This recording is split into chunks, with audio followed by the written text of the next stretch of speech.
Hey guys, hey. Good morning. We have 20 minutes left before it's actually noontime here on the East Coast. Hey QB. Um Husband is getting ready to leave. He's home early from work today, but he's getting ready to go um run a few errands, and then kiddo's running around in her cute little pink gum boots. She's just making all kinds of racket. But hey, and welcome. QB says, I'm so proud I remembered to hit the like button without being told. Thank you for that, QB. Hey, Sherry. Hey, Steph. How are you guys? How are you this morning, Sherry? How are you, Steph? Good morning, Dawn. Good morning, Gail. Steph says, I still have half an hour from yesterday, so I'm not missing anything with us covering something different today. Yeah, good deal. Good deal. Yay.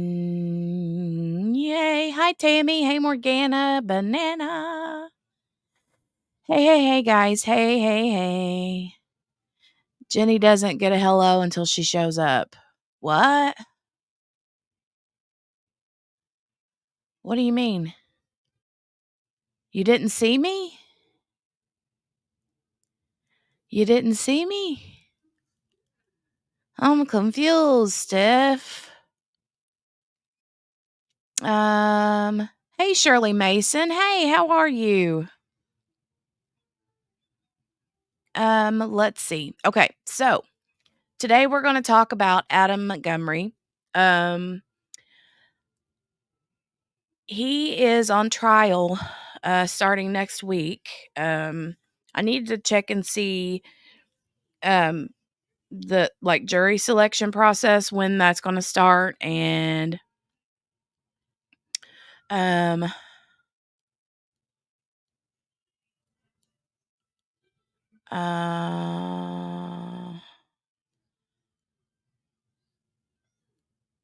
9:40. What do you mean 9:40?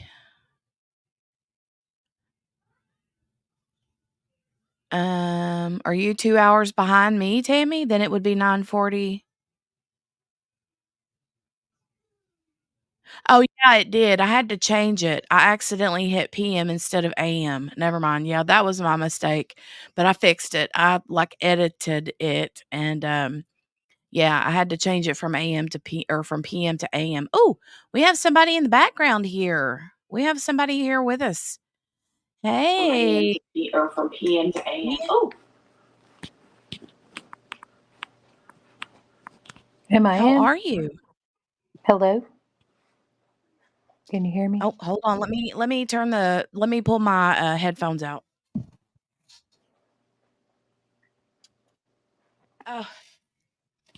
Now I think I can hear you. Can you hear me? Yes. I don't know why you're not coming through my headphone. Hang on. All right, let's try that again. Can you hear me now? Hello? Hello? There. Oof. Yeah, you dare. I turned it up because I couldn't hear you, and then, yeah. Hi, y'all. Oh, hey. So, I want to Morgana says, "QB," Morgana. AKA barbecue. Barbecue. Oh, so cute. Anyway, thanks for joining. I appreciate it. No, Do thanks you for know the much invite. about the Adam Montgomery case? So I literally just did a quick research thing real quick, and ew.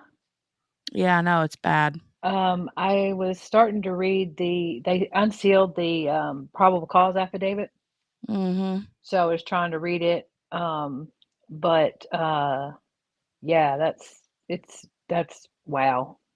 Yeah, I know. Yeah. I know it's a lot. This is not gonna be an easy case to watch. No, New no. Hampshire, Steph. Yeah, this is in New Hampshire. It is horrible. Uh, Um, and, I kind of, like thought about it, I'm like, is this one that I really want to talk about, watch and listen, evidence and all that kind of stuff? It's gonna be But tough. This is gonna be it is tough. it's going to be tough. You have to put that trigger warning ticker Yep, for 100%, sure. Yeah. 100%. Yeah. Um, the sad thing is they've never found her remains. I know. I don't know that. Well, everybody's asking about like fill them in. So I don't know if you want to do like a quick Yeah. overview or whatever, but I don't know Mhm. that there are any remains Well, I mean, there would based be on skeletal remains. not as much as he was trying to get rid of them. Well, right, right. I mean, the thing of it is he's never said where they're at, and he never would tell Kayla, his wife at the time, where he took her because he didn't want her to end up saying in case she was, Right. But you you know know they carried her around for Oh, yeah. yeah. Anyways, Yeah. I'll let because like I said, I just when you said the case you were doing, I jumped on real quick to try to get like a quick overview, but I don't know that everybody's familiar with it. Yeah, yeah, that's what so today, because the trial does start next week, or at least the jury selection, I need to do some digging and see because I know JB had said that, um, because it's supposed to start on February the 6th, which is Tuesday? Yeah. So I don't know if they'll start like jury selection the day before or if they'll start it on the 6th, if if that'll take a couple of days or sometimes it takes longer. But anyway, I'm going to look and see what their plan is. But I wanted us to kind of get like acquainted with this case for those that, feel like they can handle it. Because I'm going to be honest, there's going to be some people out there, including myself, that's going to struggle with this one. Yeah, it's gonna Um, be tough. yeah. But so I've got a lot of press releases, like video pressers, um, and I've got some interrogation videos.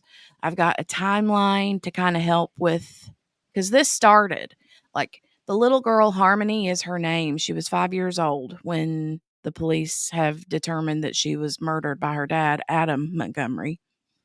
But she's the cutest little girl, right? Yeah, And, yeah.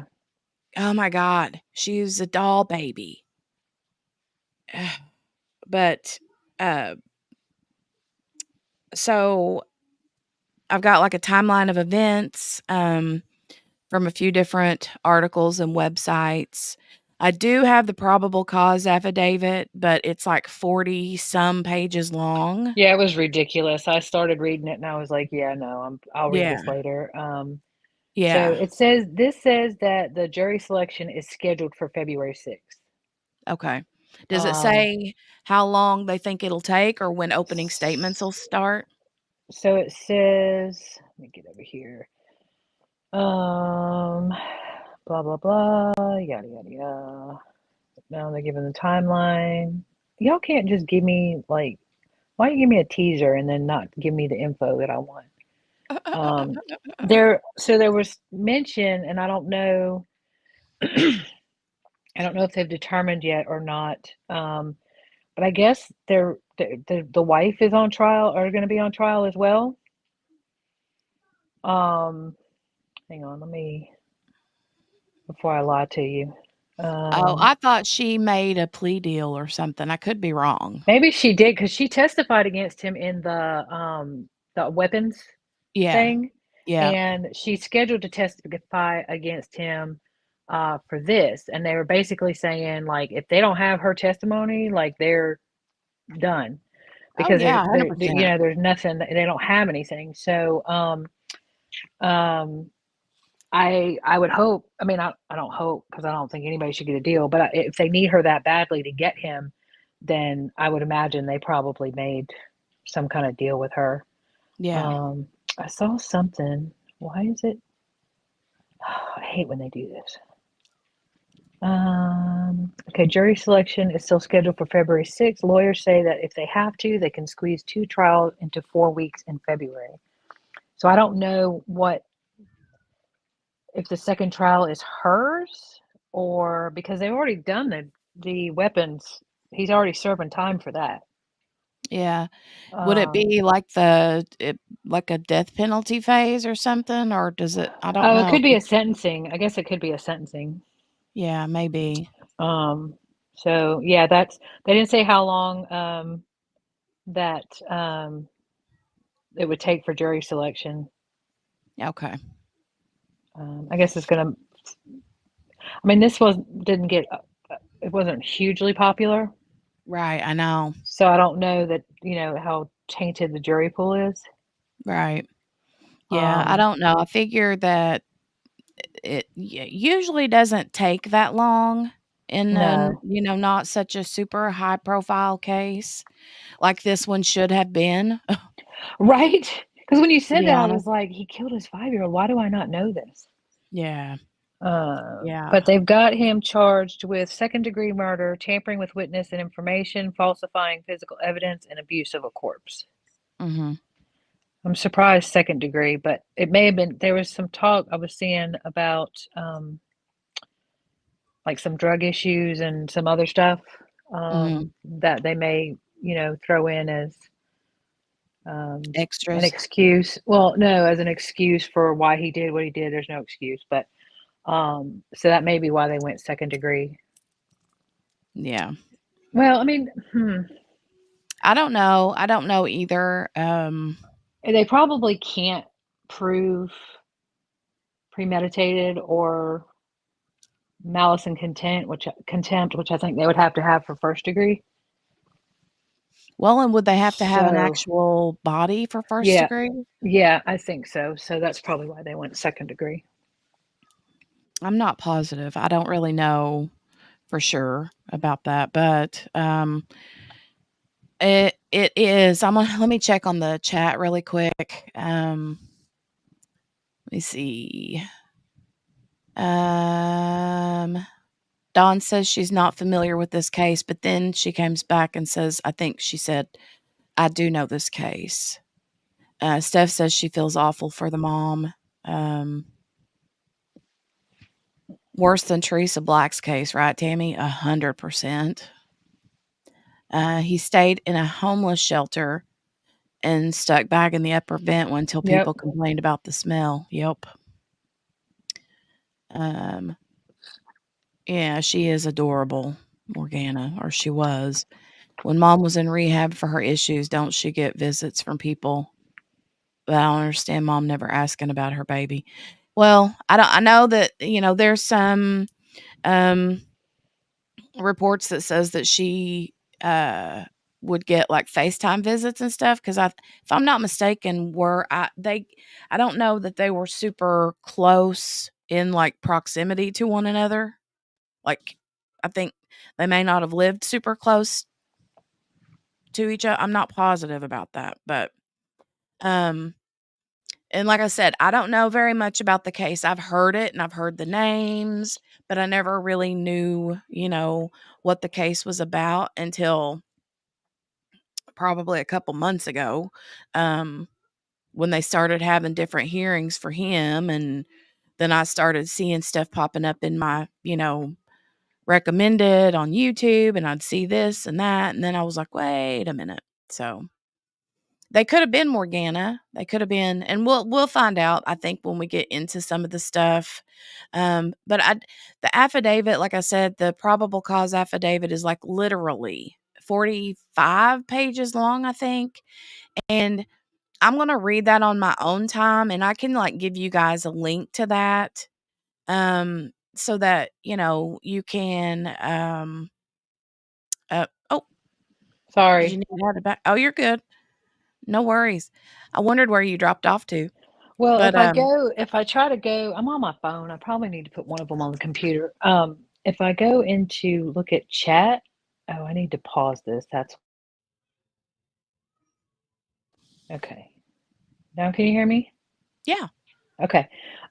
When I go to look at chat, it cuts me off of the thing on my phone. So I think I got it fixed now. Yeah. Well, what it does is when you go to look at chat, it just want you're still there, but it won't allow you to see the screen and the chat at the same time. Yeah, but if I have the YouTube playing, then it won't it cuts everything off. Like I can't hear you or anything. Oh, So okay. I paused it because I had it up playing on the TV.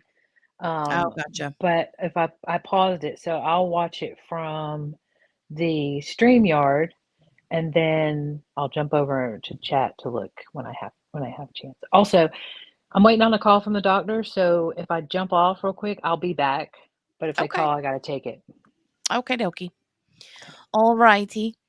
Anytime, just come and go as you please, darling. All right. Come and go as you please. Um, but like I was saying, I because I don't know much about this case, and I know, a lot of you guys don't, and then some of you guys know more than I do. So, you know, if anybody would, like to jump in and chat about it, if you have uh knowledge about it, or I know everybody's going to have super strong feelings about it, that's for sure. But like I said, I do have a long list of things that I wanted to share. Besides the probable cause affidavit, I'll share that a little bit later on because it's a big read. But um, um, I'm going to start with kind of what I thought would make sense. And there's a lot more out there than what I've been able to accumulate in just this morning. Because this has been out in the news for quite a while, but um, the first thing that I've got is a press release for when they, were talking about Harmony being missing and all that kind of stuff. But just to kind of like preface that, she was in, apparently, Bio Mom was in rehab or jail or something, and dad had custody. At some point, Harmony was in a foster home or something, but at this point in time, dad had custody. Dad and his new wife, which is Harmony's stepmom, her name is Kayla. Kayla, yeah. They were pretty much homeless, living in their car. Okay, and it wasn't just Harmony. I guess they had a couple other kids too. Yeah. But they were just living in a little, like, Chrysler Sebring, I think was the name of the car, the kind of car that they had. But uh, they were living in a parking lot out close to where one of their friends lived or something. They were living in their car, and um, pretty much what happened is little Harmony wouldn't tell him when that she had to go to the bathroom, and she would have accidents in the car, right? And he would get mad and um, pop her in the head, basically. And um, one time he did it a little too hard and a little too often, and Mm. he killed her. And then they hid her body here, there, and yonder, all over wherever they went. She went with them in a cooler and in a, Mm. you know, um, as callous as that is, and as disgusting as it is, that's what happened. So this article, this is a Court TV article I'm looking at, says that he beat her to death on December 7th, 2019, but Mhm, it was not reported until November 18th of 2021. mhm, And that the mother, the bio mom, her name's Crystal, had called the police because she was unable to get any information or reach her for months. I mean, it would have had to have been 2 years because she was dead for 2 years. But right. wow, wow. Yeah, I know it. Um, that's pretty terrible. I mean, And, I don't know the bio mom, the Crystal. I think her last name is Sorry or Yeah, Sorry or something sorry. like that. Yeah, sorry. But I don't know her. There's an interview that I'm gonna play with her too, where I think Brian Enton from News Nation interviews her. Um, but it's, ugh, I So it just wasn't her that was riding around with it was the new wife, yeah, Kayla. Kayla, yeah, Wow. So it must be yeah, her testimony that they're relying on. yeah, it is. Oh my god. Kayla is the stepmom, yeah. Yep. Wow. Hmm. Yeah, um, but we'll go ahead and, get started with this press release that I'm gonna share real quick. Let me open this. And then I'll share it. I need to X out of a bunch of other pages because I got a bunch of tabs open right now. Hold on just a moment. I've got so many. Oh. Like my Stop brain. talking. Stop talking. Stop talking. Stop talking. This dude over here. Yeah, I'm one of those. It's like my brain always has tabs open, but my Mhm. computer literally has a bunch of tabs open right now too. So there's that. Okay, let me get rid of this tab and this one and this one and this one and this one. Oh my gosh. Okay. Oop, oop, oop, oop, oop, oop, oop. Let me X out of that one too. Okay. So now I have one tab left. Steph says, Yay. "Oh, geez, I didn't know what actually happened. I just remember seeing where the mom was looking for her. Thankfully, she's doing the right thing now because they can't compel a spouse to testify." Well, I think that I don't know if Kayla ever, if they, I, I don't know if they got divorced or not. Yeah, it was 2 years or more. I heard Hmm. before she even asked about Montgomery. Relatives see black eyes, etc., and no one ever reported it. Yeah. And they said that the whole, like, pandemic thing kind of, uh, made it worse, because people weren't seeing people, you know what I mean? Well, that's true. And, so, Morgana says, "Yeah, I think they were divorced." Yeah, I'm not sure. But if Okay. she's getting some kind of deal or something, they don't have to compel her. She doesn't have to testify, but she can choose to testify. Mhm. Um, I mean, there has to be some kind of charges against her. She rode around with this body. Right. And And I she mean, it helped. said she knew about yes, she knew about it. Uh-huh. Um, they even, I think, in the probable cause affidavit and maybe even one of the videos that I wanted to share today, showed, um, that she had said something about that she had, like, helped, um, move it move she helped him in moving the body, and, Yeah. um, at one point, I think they lived with Kayla's mother, and at that time, the remains were in a red, like, igloo cooler, Yeah. and the Kayla's mother said that that cooler sat right there in the middle of the, like, normal living space. She just never knew what was in it. Ah, Oh, ugh, I ugh. can't. Yeah, Tammy, I read that today that he had a new girlfriend, and the crazy thing is I was looking it up, and apparently one of his girlfriends died in a hotel room, and they said there was no foul play. I don't know, but, Well, they were into um, drugs and stuff. It might have been an overdose or something. yeah, yeah, possibly. All right, so this is where, let's see, it says just in Manchester, police hold press briefing about missing 7-year-old girl Harmony Montgomery. So at the time, she would have been 7, right?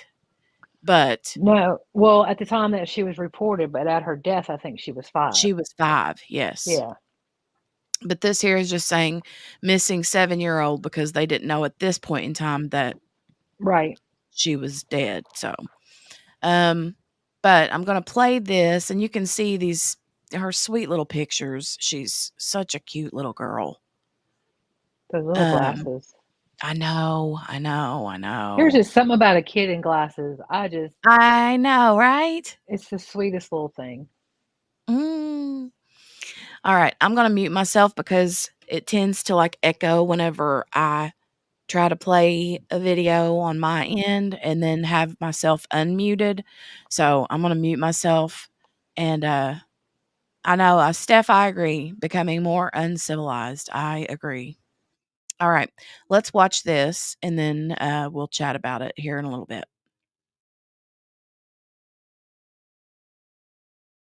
And behind me on my left is Captain Sean Layton. Captain Layton is the commander of the investigative division here at the Manchester Police Department, and he is leading all investigative matters for the police department.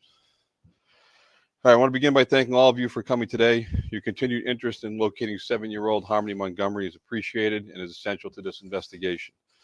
As you know, more than 2 years has passed since Harmony was last seen. That puts us at a disadvantage, and the public's help is greatly needed. That being said, we are announcing today the creation of a dedicated tip line for this case. As you can see in the boards in front of me, that number is 603-203-6060. I say again, 603-203-6060. That phone number will be manned by one of our juvenile detectives 24/7. Tips can come in by phone or by text, either one. This will not be an extension that sends callers immediately to a voicemail. This will be monitored by a detective at all times so we can gather tips and act on them immediately. In addition to that phone number I just mentioned, the Manchester Crime Line is offering $2,500 reward, the most allowed through that organization for tips that lead to Harmony being found. Normally, Crime Line rewards are for information regarding crimes. I'd like to emphasize that the Crime Line has made an exception and has generously made that exception for this missing child case. Additionally, local businessmen Dick Anignos and Arthur Sullivan have also offered $10,000 for tips that lead to Harmony being found. I want to personally thank the Crime Line, Mr. Anignos and Mr. Sullivan for their generous actions on behalf of finding Harmony. I cannot emphasize enough how important any and all tips are. Even if you believe you saw this little girl a year ago or 2 years ago, please call in. Knowing where she was can help us narrow down where she is now. The Manchester Police Department is working with DCYF as well as the National Center for Missing and Exploited Children in every effort to locate Harmony. That tip line again is 603-203-6060. And again, it can receive phone calls and text messages. Please share this information and utilize it. I'm appealing to everyone. Help us find this little girl. Someone knows something. Do what is right and call in. I cannot emphasize that enough. Somebody out there knows something. It's time for people to do the right thing. I cannot say it enough. I cannot emphasize it enough.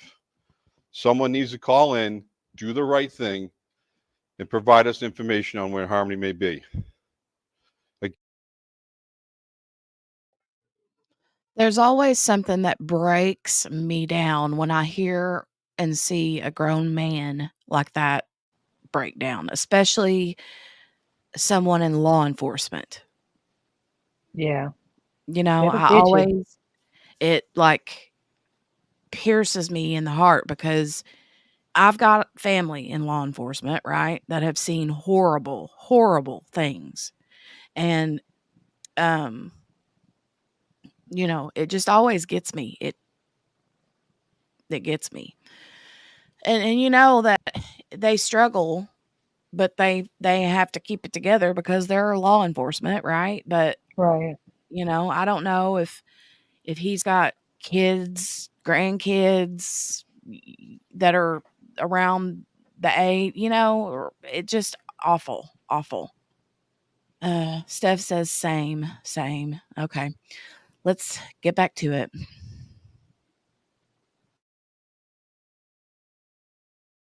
Again, that number is 603-203-6060. Help us find harmony. At this time, I'll open up to questions, but please understand I will not be discussing details of the investigation. But before I do that, I want to publicly thank Captain Sean Layton and his detectives that have been working around the clock, nonstop, on this investigation, and they will continue to do so until we bring this to the resolution that we all want, and that is locating harmony. All right. Let me finish, please. Okay. So with that, I'll take a question. Can you talk a little bit about the search that took place over the weekend? Yeah, we were at that address, and that was in connection with Harmony's case. Okay. What's important to note that the current homeowner, and I want to emphasize this, the current homeowner at that address has no involvement in this case, other than to say that homeowner is being extremely cooperative, and I ask that you respect her privacy and anybody's privacy that lives in that residence. Okay, they again, they are not involved in this investigation, other than the fact that they are cooperating and assisting us where they can. And I'll emphasize again, I understand that this case has generated a lot of interest. Okay, and people in our community are generally concerned about this child's well-being, as are we, as are the police department and the community as a whole. But we ask people, don't play detective, okay? Don't play police officer. That is our job. That's the men and women's job that work under Captain Layton. People going on social media and circulating their opinions or their theories do nothing for this investigation, and are no good and are no helpful in trying to locate harmony. I ask that you leave that work to where it belongs, and it belongs to the Manchester Police Department. Any other questions?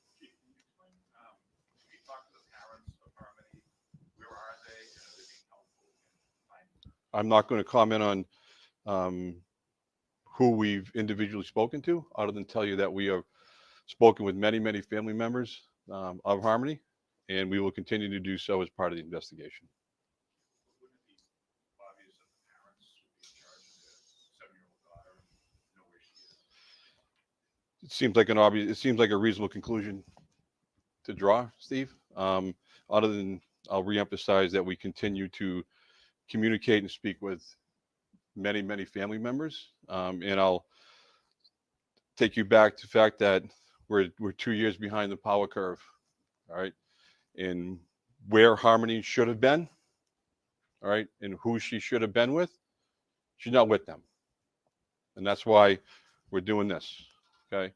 And that's why I'll continue to hone in and emphasize, say something, people, all right? The people out in the community, I don't care who you're affiliated with or who you associate with or what good you think you may be doing by not saying anything. It's time to be an adult, and it's time to remember that we're talking about a 7-year-old girl. And if that was your child, my child, their child, they would want somebody to do the right thing. So quite frankly, enough is enough. It's a 7-year-old girl. Let's find her. All right. Let's come together as a community and do the right thing. That's all I'm asking. And I don't think I'm asking a lot. If people think that I am, then I'll leave it at that. In regards to the house on the west side, yeah. Where she was last seen or anything, or have there been any prior calls in regards to anything involving a child there at that home? That address on the west side you're referring to? Yeah.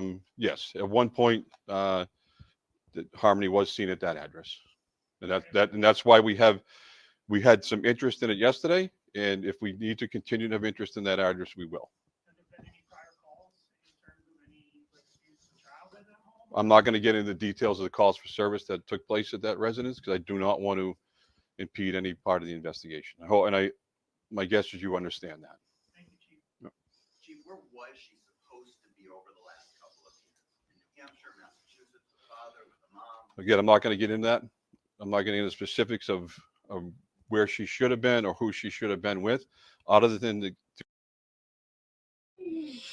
Okay, and let me also just remind you guys in the chat that this video was from couple of years ago, right? I think 2022, if I'm not mistaken. But yeah, I just, wanted you to know that this wasn't a current video or anything like that. So just wanted to remind anyone that may be popping in or anything like that. So, all right, we'll continue.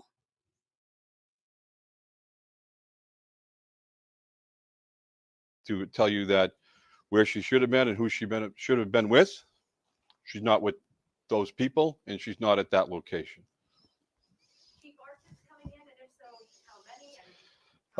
I just checked with one of Captain Lane's detectives before I came down. We're right around about 24, 25 calls that have come in. And Captain Layton's detectives simultaneously to conducting many other investigative matters. They're also diving into those tips as they come in, screening them out, determining the validity, and prioritizing those tips as they come in. Surprised at all at that number? I think there's a lot of attention on this case right now. Seems like a low number to me, maybe. Your thoughts on that? Yeah, it's a little low, but I think a lot of it has to do is we're us, you, the community, the public, we're 2 years behind, right? And that's why if we have to stand up here every day, and that's why I need your help and your peers in the room to get this picture out as far a net as we can cast, and let's see where it brings us. Is there anything more you can say about the Massachusetts connection? I'm not going to comment on that at this time. No. I know that nothing's guaranteed, but based on your comments about begging people to come forward and so forth, no matter what the conditions are, do you believe or does the police believe that she is alive? Until somebody shows me something that she's not, we are in a mode, and I emphasized this morning. The two gentlemen behind me can testify to that. All right, I'm in rescue mode right now. All right, this is not a recovery. We are, all efforts are focused on that Harmony is alive, and we are going to do everything we can to find her in that condition.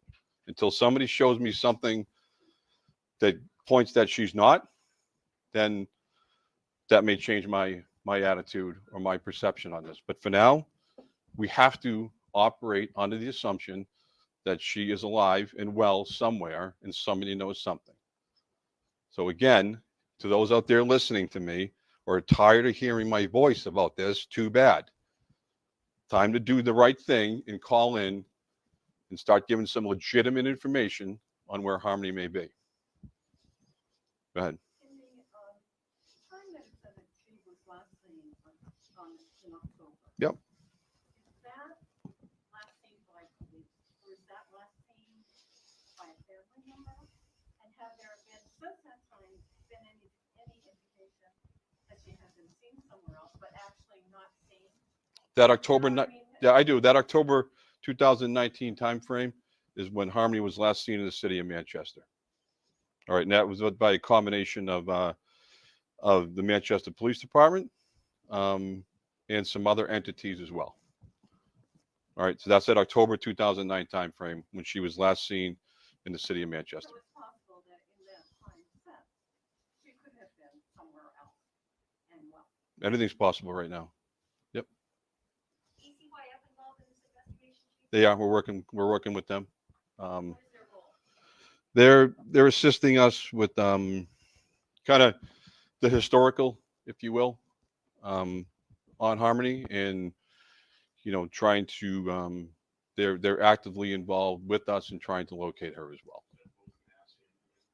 Yes. Yes. These pictures are from 2 years ago. This is when she was 5. Are these ones those are the most recent ones we got, correct? Yeah, those are the most recent ones we got from family members. All right. We're talking 2 years, so it shouldn't be a drastic difference. I think the key thing to hone in on is the glasses. All right. And by all indications are that she does, Harmony does have an issue with her eyes. So, that's why we wanted to put the ones up with the glasses on. So the report is 10,000 total? $12,500 between Crime Line and Dick Anagnost and Arthur Sullivan. Dick and Arthur are both business owners here in the city of Manchester, and I spoke with them today, and they didn't even hesitate to do what they can do. So he's just putting up 5,000. That's accurate. Are you able to go into any more specifics at all about which exact family members have been spoken to? No, not prepared to do that. Without doing so would compromise the investigation. I'm not going to even go near that. Has there been any explanation as to why the child wasn't reported missing anytime earlier? That's what we're trying to get to the bottom of. And like I said on Friday, when the Manchester Police Department became aware of this last week, we immediately got on it. All right, and you were here and you heard what I said, right? We can't investigate something if we're not aware of it. And when we became aware of it, Captain Layton's people immediately got working on it and got moving, and they haven't stopped since. Apologies, who brought it to your awareness? DCYF. DCYF. That's correct. Yeah. Chief, you said that the parents, you don't know the parents, where she's been, and you think that she's alive. Where would she be right now? That's what we're trying to find out, Steve. That's why I'm here.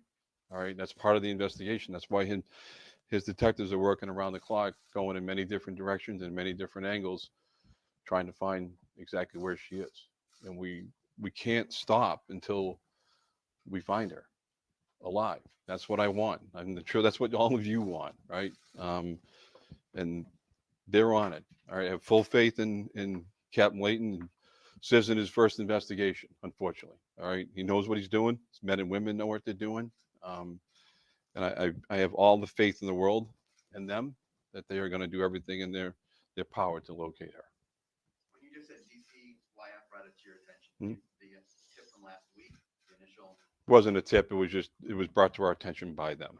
that's what started this whole. Exactly. Yep. Have they been investigating before the police got involved? I'm not going to comment on that. Can you say what the nature of their call to you was? What did they say? Like, Those type of calls are common here. Okay. We work with DCYF every day, on many matters related on children throughout the city. So for them to contact us in the manner in which they did is not abnormal. Those calls are received.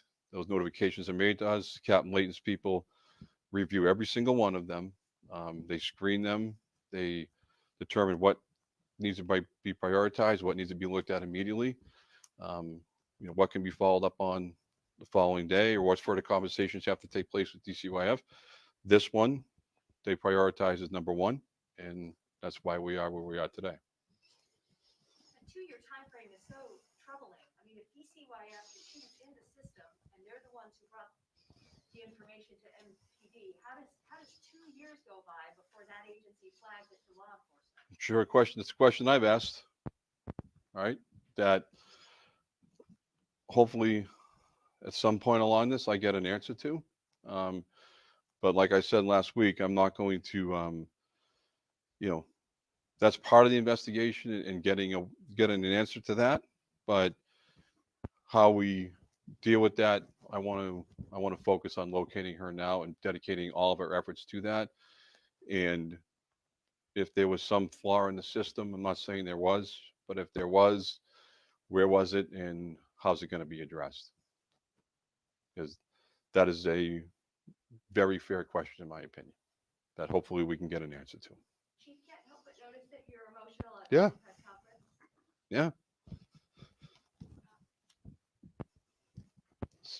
It's a 7-year-old girl that, he's got kids. I got you have children. All right. Many people in this room have children. Somewhere out there, this little girl is, in need of help. And that's our job, right? And I need your help on helping us to find her safe. So the next time, we meet, maybe I meet with some good news. All right. But he's got a room full of detectives upstairs, 30 to 35 detectives up there that are running on nothing right now, but they'll continue to run on nothing. because they know what's at stake. Yeah. That's the brutal reality of this job. So I'll leave it at that. Is this one of the largest recent investigations in the last several years as far as resources? As you know, Jeff, we get a lot of critical incidents here in the city, and I think that puts us at some. I know that puts us at an advantage when it comes to investigative experience and utilizing resources and how to allocate people appropriately. Um, this is not their first go around on a major case investigation. Does it take on a different tone? Does it take on a different vibe when it's a 7-year-old girl? Yeah, it does, and that's the reality of it. And that's not lost on Captain Layton's men and women by any stretch. Is there some reason that the person who was last supposed to be in charge of this girl isn't in custody right now and has been named him in charge? Again, it's a good question. It's a fair one, Scott, but I would be out of bounds if I commented on that right now. All right. And for people hiding information from you, that people either way. I don't think I don't know, right? But if you're sitting at home and you're watching this and you're listening, right? I said like I'm sounding like a broken record, but I don't care. Like people know something, right? Like most crimes that happen anywhere, people know something, right? So say it, say something, all right? Call the number we've offered, all right, that we've set up, this dedicated number. Call 911, call the crime line, call the business line, all right? Call this number and step up and be a decent human being. All right, just as you would want if it was your child, God forbid, or somebody else that's close to you.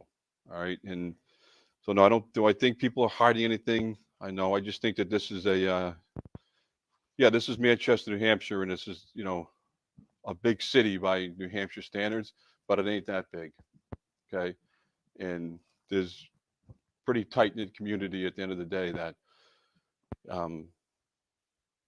people need to do the right thing. I don't think I'm asking a lot. For those who have taken interest in the case and are posting on social media, like you talked about earlier, what are some ways that they can do that appropriately, and what ways could that be helpful? Call that number and let detectives handle it. Let the detectives do their job. All right. Putting things on social media. I'm not a big fan of social media. I'll be frank with you. All right. I think it has its purpose, but in terms of conducting police investigations on social media, it's not the purpose. All right. But again, I'm not going to comment on who's cooperating or who we've spoken to, other than say that many people, to include family members, are being spoken to, which is part of any investigation. Yeah, FBI is assisting you now, or some national law enforcement agency, because it could be way beyond that. We have a FBI representative that was part of our meeting this morning. Again, not simply from a resource standpoint. Should this investigation grow beyond, like you mentioned, then they're ready to go. They're filled in on the facts and the details and the circumstances of what we know now. We have a great partnership with FBI, have for a long time, and if needed on a greater basis, they're ready to assist us.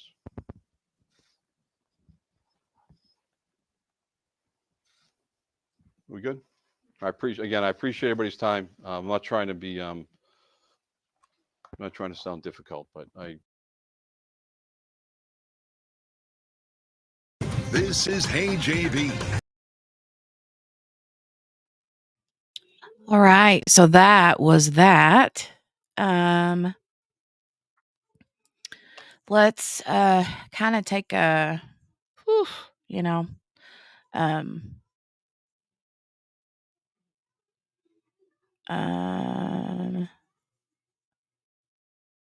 QB sending me messages in the little back chat here.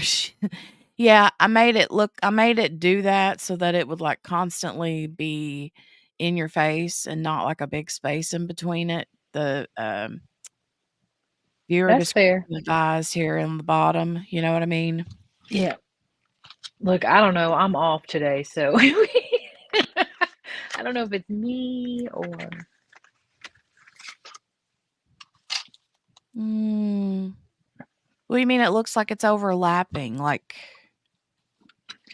like there's a part of it on my end that looks like it's like the text is over the text. So you see it'll say viewer discretion advised, may contain graphic content, and then you see it again, and then on my end, maybe it's just me, it's overlapping.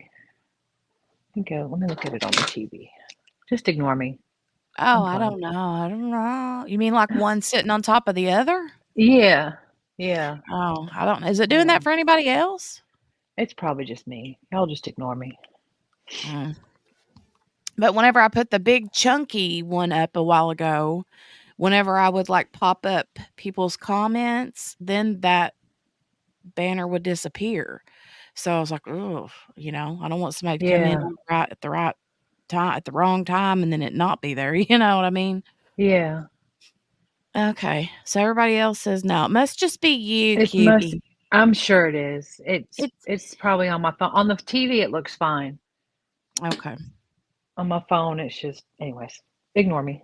I'm gonna be No, quiet. you're good. No, no. I appreciate it. And I'm glad that you said something because if I hadn't have remembered, then I need reminders. I don't remember things all the I just time. went So back to it, then I saw it and I was like, wait a minute.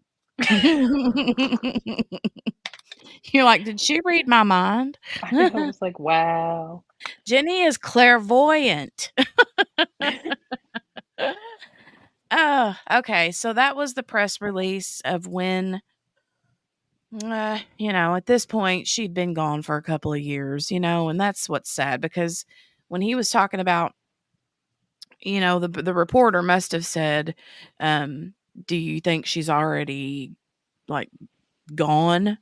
And he's like, no, at this point, we're considering this a recovery, blah, blah, blah, and that's just tough. Tough. Um, the next little piece of information that I have is so we're going to meet mom, the bio mom. This is an interview with Brian Enton from News Nation.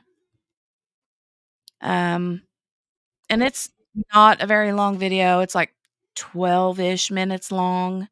And I don't know that we'll watch the whole thing. I don't know if like the whole thing is her or if they go into like I'm kind of like scrolling past through. It looks like it's mostly her talking. So, okay, we'll go with it.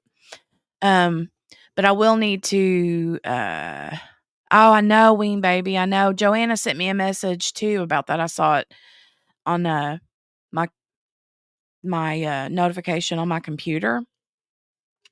And I got a thing from Twitter too about it. But I'm thinking that maybe sometime over the weekend we'll do because we haven't followed the Crumbly case much over here. A little bit, we've kind of peeped in here and there on the trial, but we've missed a lot, or at least I have. But I do really want to go back and watch her on the stand yesterday, and then today she was crossed. So I would kind of like to see that.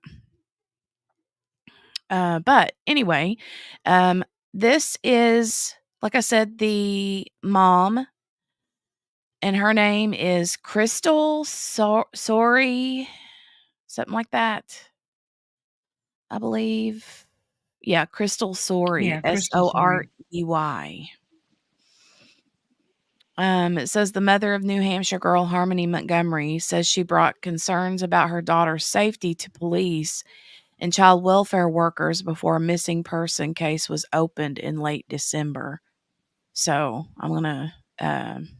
And Tammy was asking why it wasn't reported sooner. I think that she was, I don't know for sure, but I think she was getting like updates on her, and maybe, I mean, they could have been lying to her or whatever, because she was in that rehab facility. But also, like you said, with COVID, there wasn't a lot of in-person stuff, so she Right. wouldn't have been able to see her. She wouldn't have been able to really ask. I mean, she would ask about it, but maybe they were telling her, oh, she's fine. And then all of a sudden she's like, I want to see, my baby, when they open everything back up. And then Right. they could, I mean, obviously they couldn't, bring her. Right. So I don't know. I'm just speculating, but. Well, this here says Harmony's mother, Crystal Sorey, last saw her daughter on a FaceTime call days before Easter in 2019, during which she says Harmony seemed frightened.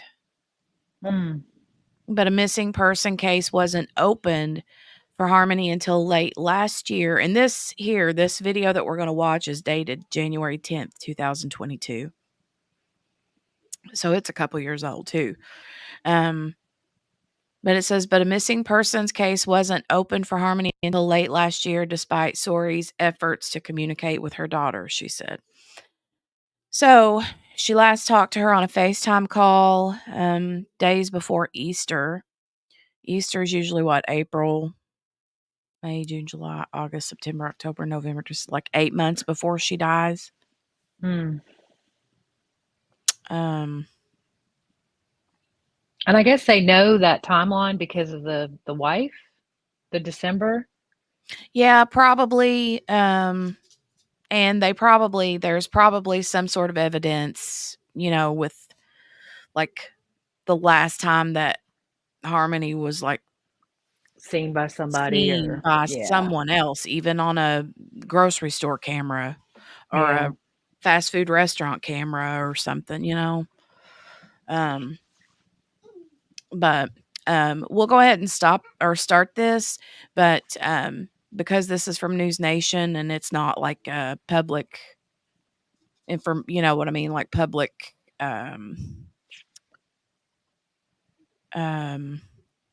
like anytime you have like trials or press releases, things like that, where there's like a media pool, you can use that information. But whenever you have like news stations like this, you kind of have to like share a little commentary, right? So right, it's not public domain, I think, is no, what it's you're not. saying. They have copyright to this, Yeah. so it's not public domain. So you can use it, but there's like a thing called fair use where you can reuse content as long as you share a little commentary on it. So that's what we're going to do. Okay. But we're going to go ahead and start here, and I'm just going to mute myself. Ween Baby, this trial is supposed to start. Jury selection is supposed to start next week or this coming week. The 6th, February the 6th. So hopefully it starts middle of next week or this upcoming week. Morgana says she said he blocked her. Well, that's not cool, right? That's not cool at all. Oh, Ween Baby says, oh, I'm off all next week. Yay! Well, cool. You get to hang out with us. All right. I'm going to mute myself and we're going to start this. I'm going to take my phone with me, but I'm going to have to go wee really quick. Okay. So, no worries. QB, you don't have to like take over or anything like that. I'm just going to let the video play for a few minutes. Okay. Okay. I don't have to stress out No that stressing. I'm the adultest adult. Yeah. That's your, Okay. yeah, you're good. Yeah. You're good. Okay, cool. All right. Okay. Here we go.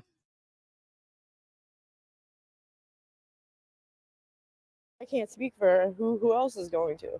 You know? Look, it happened for 2 years because I wasn't her voice, or I couldn't be, or nobody could hear me.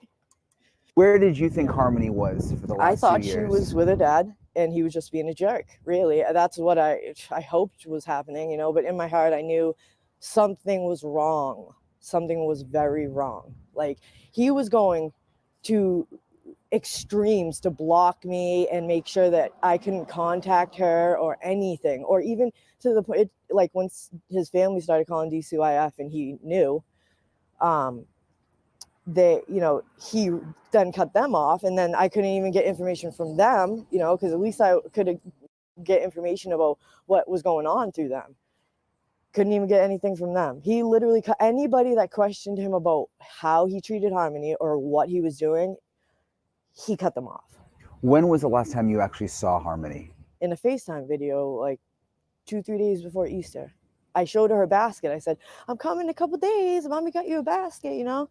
I held onto that basket for a year and some change, hoping, you know, that I'd have a chance to give it to her. And what did she seem like when you saw her on FaceTime? Terrified.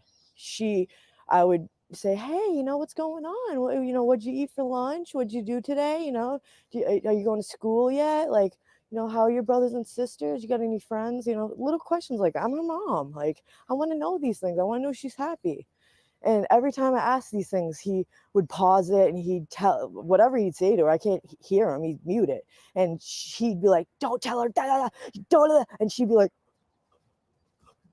you know, and I'm watching her. So he'd unmute it and I'm like, what's going on? Like, why are you muting it every time I ask her a question? Why aren't you letting her talk to me? Why are you answering for her? Like, you're acting weird, Adam. I'm like, what's going on? Like, we're co-parenting. Like, you're letting me have visits. Like, what's going on?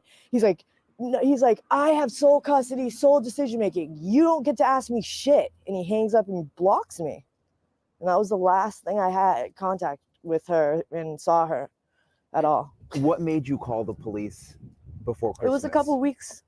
You know, I had called right after he stopped talking to me, but I was talking to my therapist and I was telling her, like, listen, this is affecting my mental health. I can't sleep. I'm super depressed. Like, you know, my son's well taken care of, but me personally, I was really sad, you know, like something right here all the time, just telling me, like, you got to get her, you know. And I said to my therapist, I said, no one's hearing me. I've made reports. I've talked to desk people at DCF office because I didn't have a certain extension because Demetrius wasn't on the case anymore, which was the person that was supposed to remove her that didn't. He knew Adam personally. He was Adam's DYS counselor. So he was a conflict of interest from the beginning. So the 3 times they were supposed to remove her, they didn't because he knew him personally. And then I got word when Mauricio had reached out to me and said, you know, I was told you had made past reports. And then they started asking me questions about Harmony. And I said, I still haven't seen or heard from her, nothing. And didn't hear anything.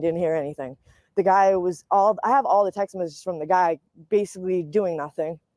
So I reached out to the mayor and I said, listen, if you guys don't help me find my daughter, because DCYF and DCF and Mass dropped the ball on this one, let her slip through the cracks. I said, I'm going straight to the media. I don't care.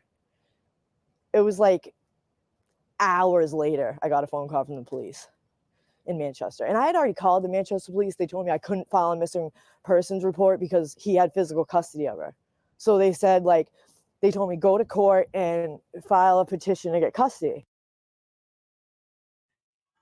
Oh my goodness. Can you imagine how helpless she must have felt? Literally. You're right.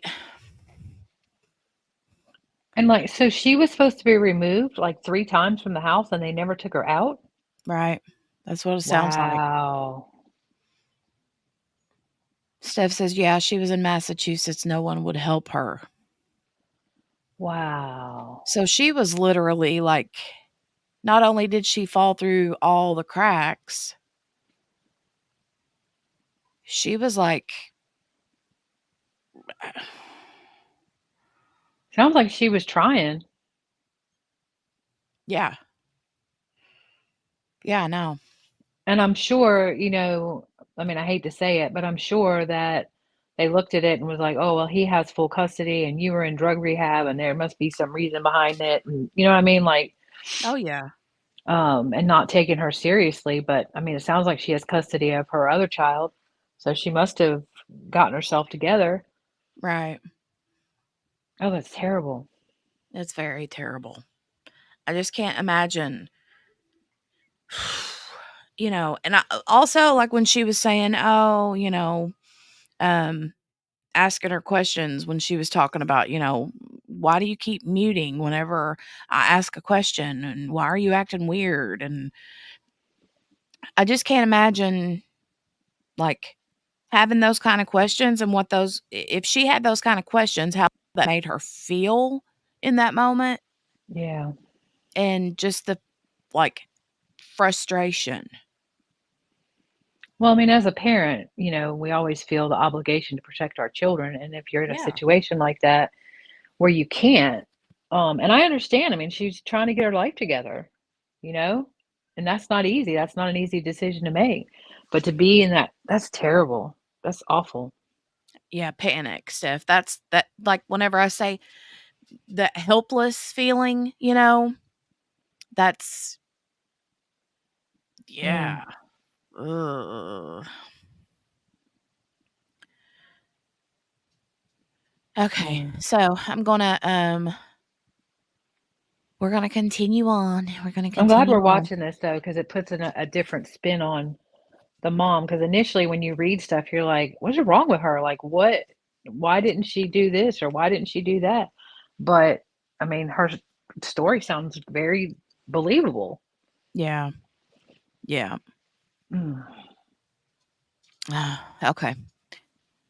I'm gonna hit resume.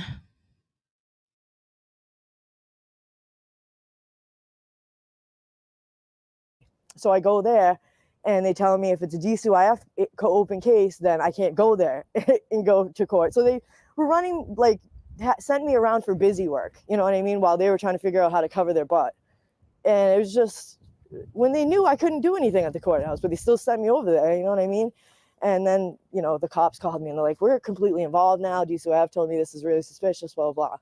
And then it came on the news. Have you ever seen Adam be violent? Yeah, when I was in a relationship with him, he used to choke me. I was pregnant with her, he'd choke me, like all kinds of stuff. If you did more than him, he'd choke you. If you were texting and he didn't want you to, or somebody he didn't like, he would do whatever to you, scream at you, get in your face, whatever. He uses his intimidation and manipulation to get what he wants. Always has. Have you ever seen him be violent towards Harmony? Towards her, not me seeing this, but we had a play therapist that she had while he was getting visits when I had custody of her. And even my play therapist had made a report before he got custody, mind you. I still had custody of her at this point. The play therapist made a report of abuse, saying there was definite abuse going on in the house during visits. And when she told me that, I completely never let him have visits with her again, because Nan was supervising them, and there was like once or twice where she had doc's appointments and stuff, so she wasn't there the whole time.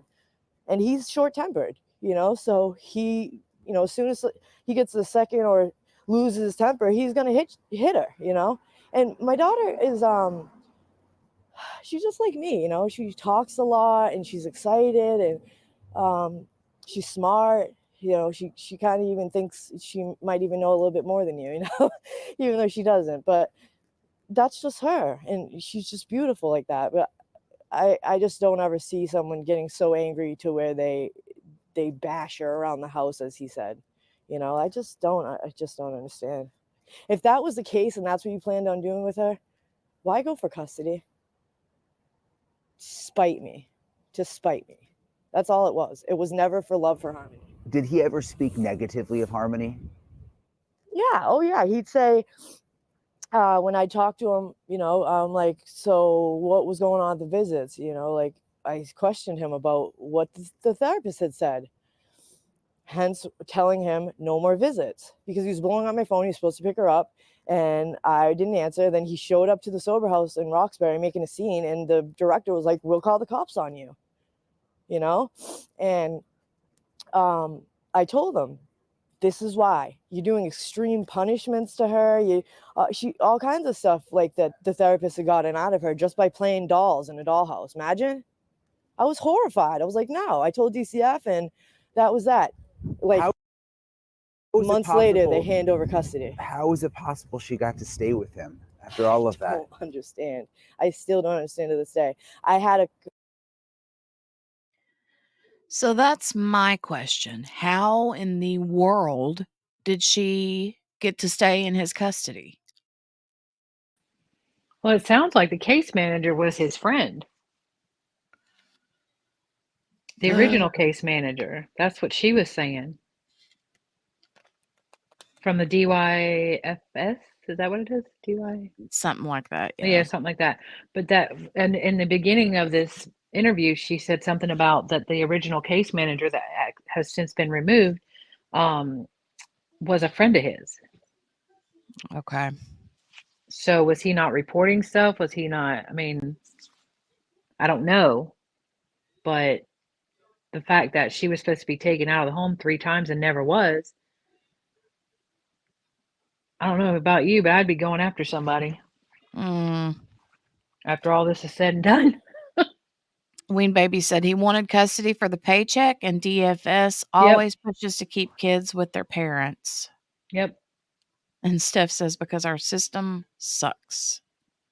And then Tammy Agreed. says because the courts didn't have all the information. Well, that's what I'm saying. If I feel like, not only did Harmony like fall through all the cracks, there's a difference between falling through the cracks and the systems completely failing, right? But it looks like that she was like failed at every turn. Yeah.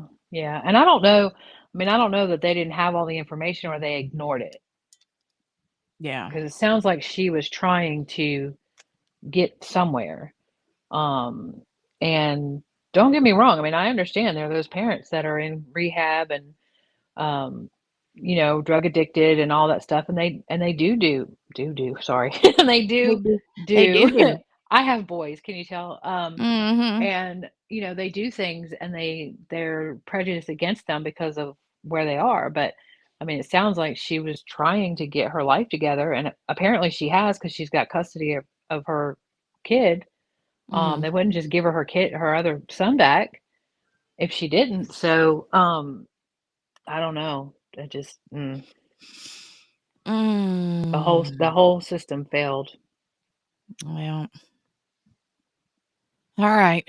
Well, we will continue on. It looks like we're about 3/4 of the way through this interview. So, I'm going to mute myself and we'll go.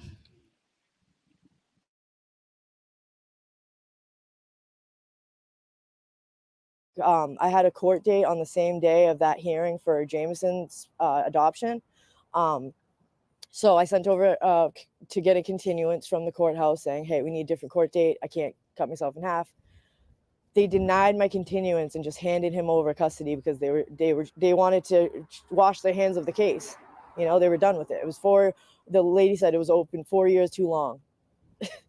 So I know. Oh, sorry. Come back a little bit. Oh, sorry. Stay in one spot. Yeah, okay. I was trying to get out the wind. No, it was like, whew. Only a few more questions and we'll be done. I know it's cold. I don't know where he is. He needs to come give me my coat. I know. I mean, these are tough questions to ask a mom, but I mean, do you think Harmony's alive? I still believe she's here. I think he has her with either like his mother that no one knows really anything about because she never raised him, but I think he would call his mom or hit her up on Facebook and say, I'm in real bad trouble. I need you to take her. You're the only one that no one knows. You know what I mean? I feel like she's still here. I would know, man. Like I said before, a mother knows. When your baby. Oh, God, that broke me. Like that, like holding out. You know what I mean? Like that. point when she probably knows, but she can't make herself believe it Yeah. that she knows that she's gone, you know? It's hard to I mean, accept until you have some proof. yeah. But then you think, if you have a grandparent out there that nobody knows where they're at or who they are, and I mean, that's kind of weird though, right? I mean, she said that his mother didn't raise him or something? Yeah, and that's what that uh officer was saying, was like, somebody knows something and y'all need to grow up and let's go. Let's somebody come off the information. Right. There's no way that nobody knows anything. That guy's not that smart. Sorry. Oh. I mean, he We carried her maybe around for 2 years or for however long. Well, and I don't understand that. Did he have like then a was that like, and don't think any kind of way when I ask this question, but was that in his sort of sick way of loving her, was to not let her go somewhere, you know? I don't know, or he just didn't know what to do with her, but I read in one article that at one point, I guess after they started complaining about the smell and stuff, he had bought, I don't know if he bought the lime before that or after Mhm. that, Mhm. but after that, they said he rented a U-Haul, and took the bag and took her and supposedly disposed of her. Right. So, I don't know exactly what that means, but um, I don't know. It's just, I get what I you're don't know. saying, like, but I don't know. Yeah, I don't know. I mean, and I understand what you're saying too. I'm just, in my mind, I'm thinking, but you would do that for that long of a time? Like, I don't know. I don't know. Ween Baby says, my husband worked in the same building as CPS, and he said those people are broken and stressed out all the time. I would imagine so. Yeah. And then she says, my mom worked transcribing audio recordings for CPS, and she started having nightmares, and her boss even Mhm. told her to find a new job before it got worse. Wow. Mm. Government needs to direct more money to those services because they need more workers who can invest in these cases. They're stretched too thin and can't juggle their caseload and do their best for the children. He's in denial. They are, Ween Baby. They're understaffed and it's a terrible job. I don't think I could have the job. I mean, that's, one job that you would never be able to like just clock out and go home and not think about until you clock back in the next day. And I know, I mean, so I work in memory care and in the skilled nursing facility, and everybody says, I don't know how you do it. And there are certain people, you have to be a certain type of person to be able to do that. And I feel like it's the same thing for that. I think you have to be a certain type of a person. But at the end of the day, when you're overloaded and you're hearing all this and you're still human, Right. and it gets to you, Mhm. and my stuff gets to me, and but yeah, it's it's a terrible job. It's a terrible job, and when you're understaffed and you're trying to do, you can't clock out, like you can't, Right, and there's it's literally just no, like, you can't, like, emotionally clock out. Like, I used to work in a daycare, right? Like, right straight out of high school, I started working at a daycare. And even in a daycare, you run across not kiddos that are, you know,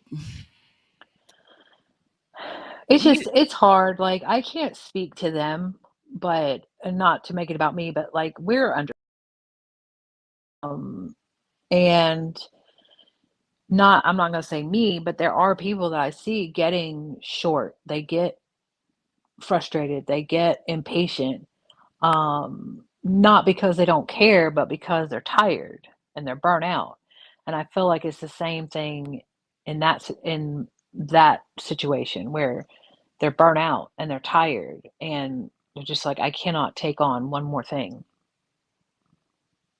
Yeah, that would be super hard for me to do. I mean, and if you're like an empath, that would be the last kind of Oh job yeah, like soaking it you would all have. up. Yeah.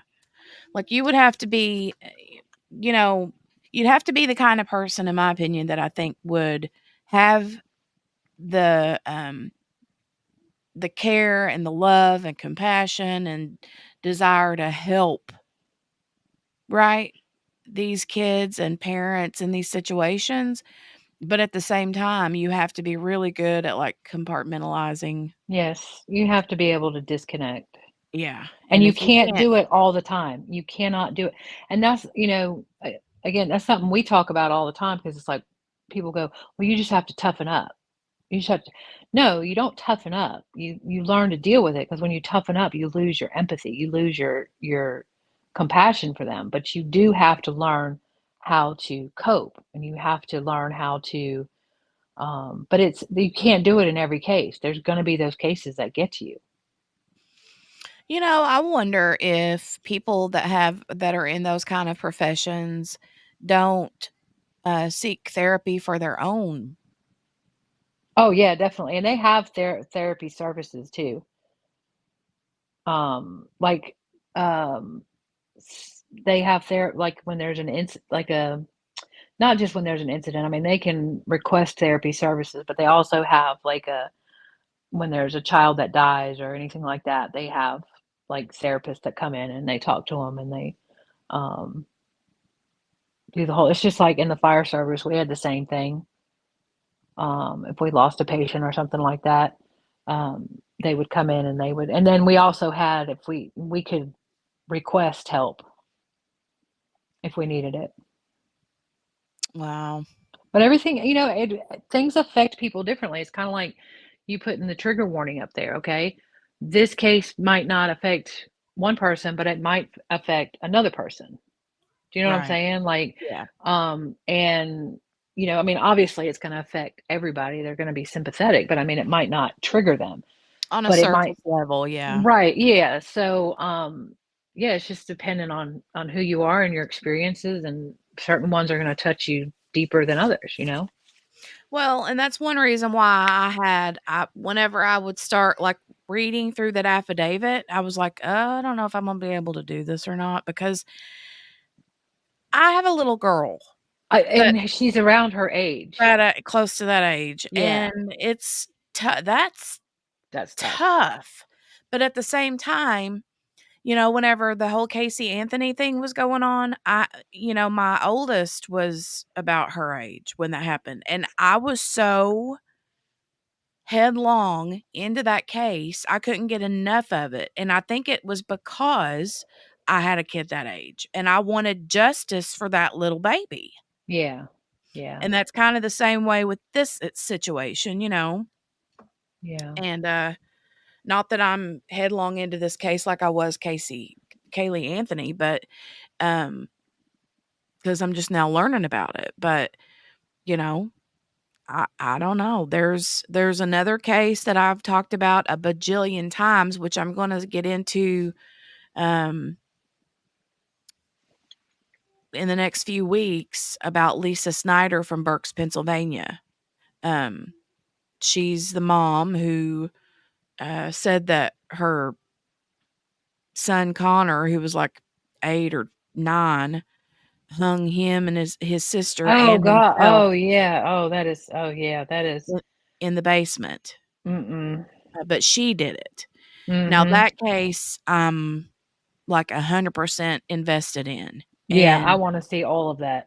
yeah, and I wanna go into I wanna do, like, a deep dive into that one with you guys to get prepared for the trial because her trial will be starting. Let me look on my calendar again. I've got it on my calendar. Yeah, because they rejected her plea agreement. Yeah, They're like, nope. um, March 4th is Yeah. when her trial starts. So, hopefully right when the Adam Montgomery trial ends, hers will be, coming up. and if it happens to butt into the end of his, I will stop everything in my tracks and go to hers because I'm 100% invested and in that case, and it has not gotten near the publicity No, not at that a all. lot of these other cases have. And yeah, I would love to be in a room with that woman. I'll just say that. And I'm not even a violent person, right? I'm not. But I could be though. and one thing I've said 100 times is that she's the mom of Connor and Brinley Snyder's mom. And then I'm like, no, I can't. She don't even deserve that title, you know? No, no, So no.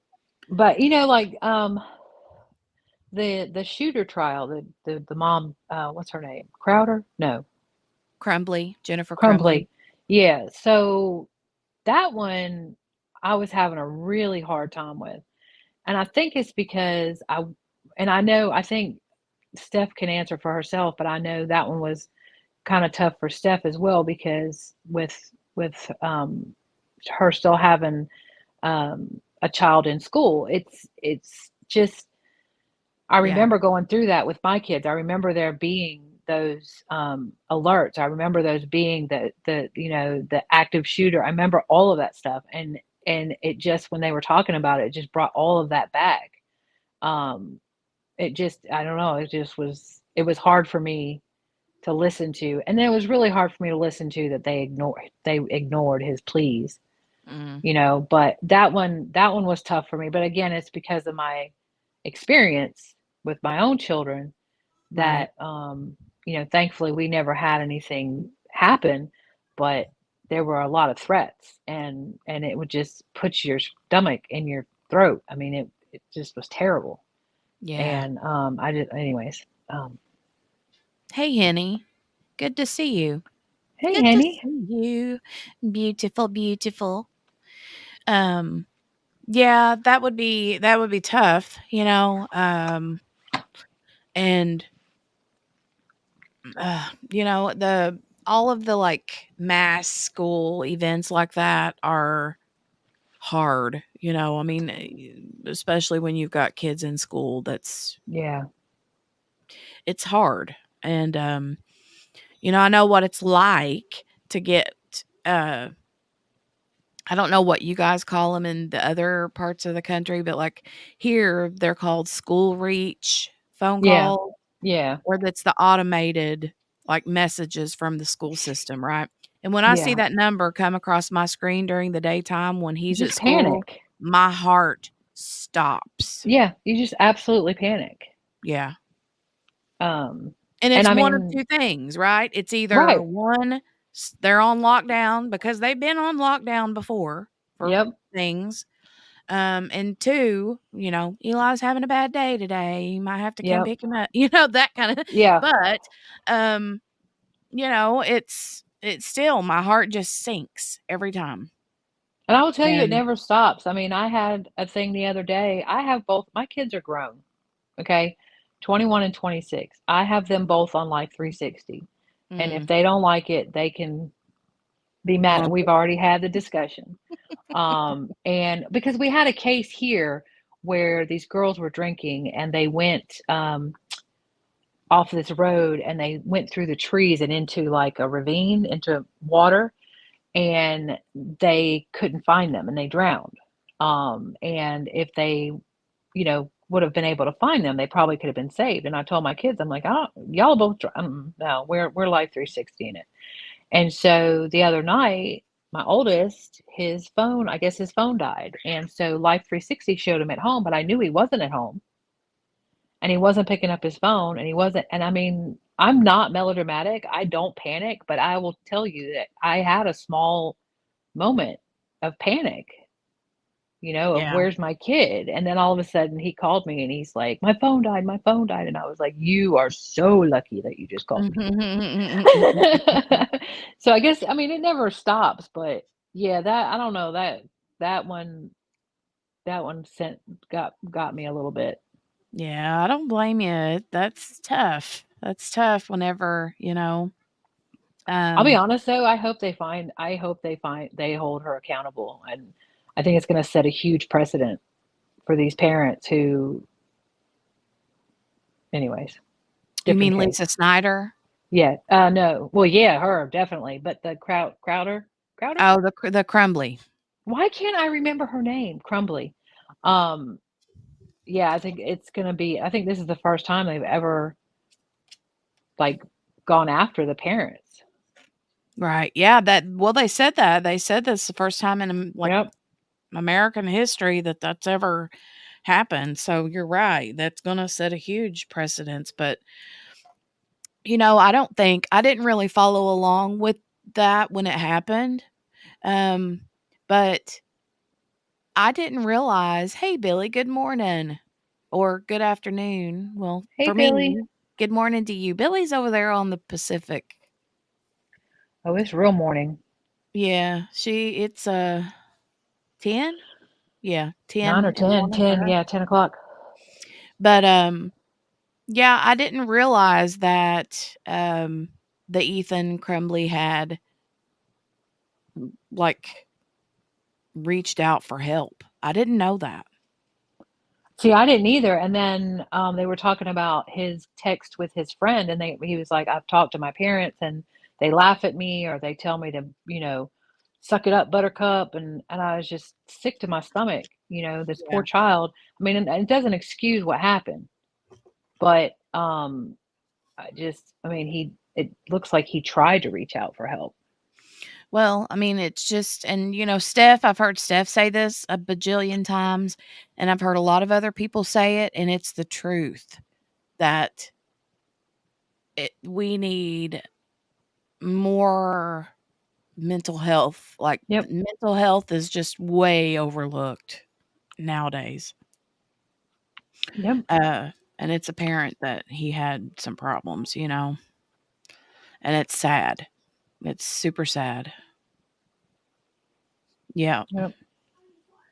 Yeah, he did. I heard that too, Tammy.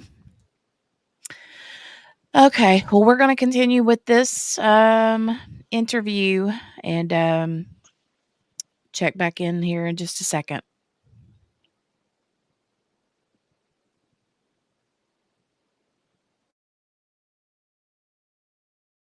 He's not here anymore.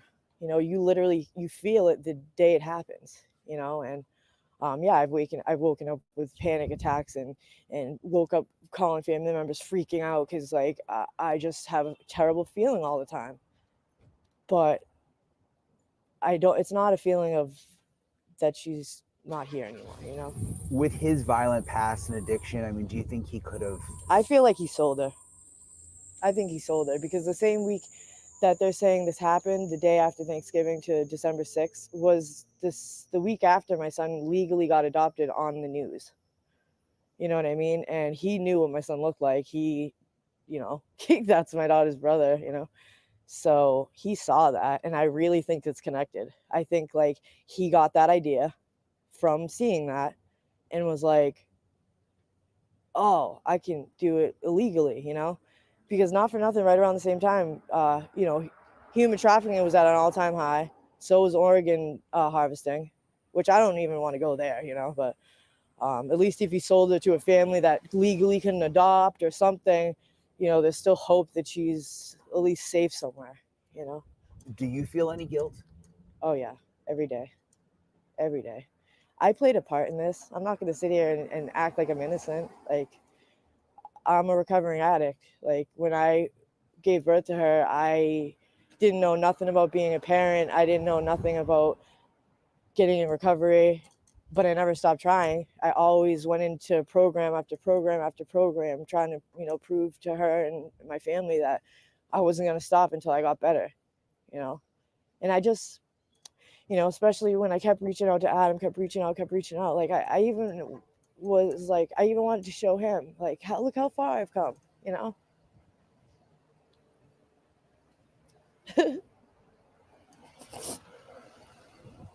Yeah, there's a lot of shame and guilt, that come with this.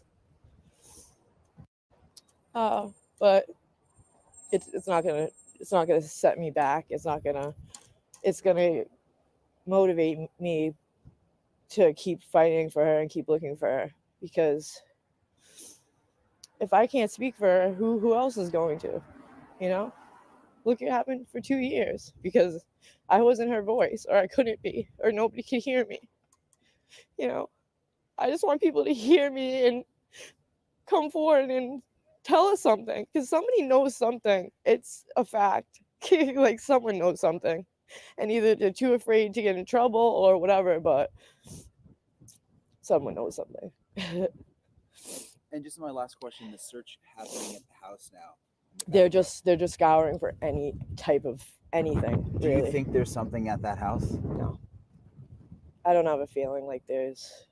I get these crazy intuitions, I always have, and I don't have any type of intuition about that house.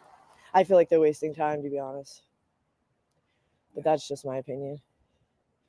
I'm also hoping as well, you know, that there's nothing. So Well, thank you so much. Thank I you. appreciate it, Crystal. I know it's Yeah. not easy. To talk about. Oh my goodness. That was gut wrenching there. Yeah, Gail, that was tough. That was really tough.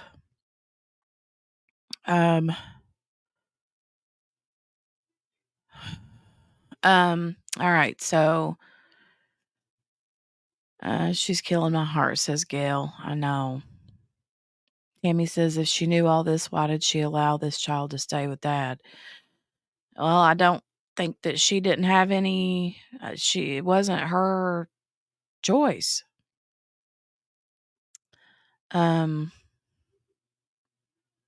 Right. Steph says she didn't have any say. The government forced her arm. All right. So, God, QB, are you okay over there, honey?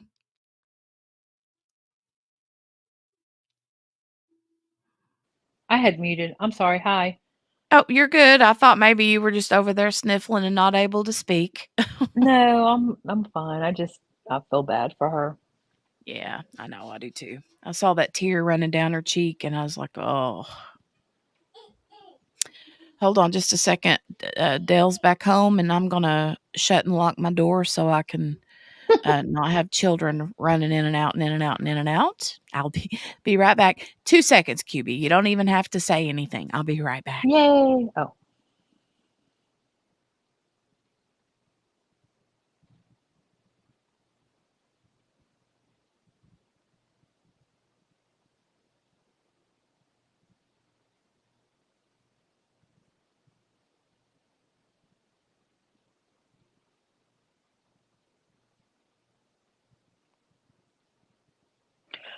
What do you Okay, mean I'm back. barbecue say something? Steph's like, barbecue say something. I was reading chat, ma'am.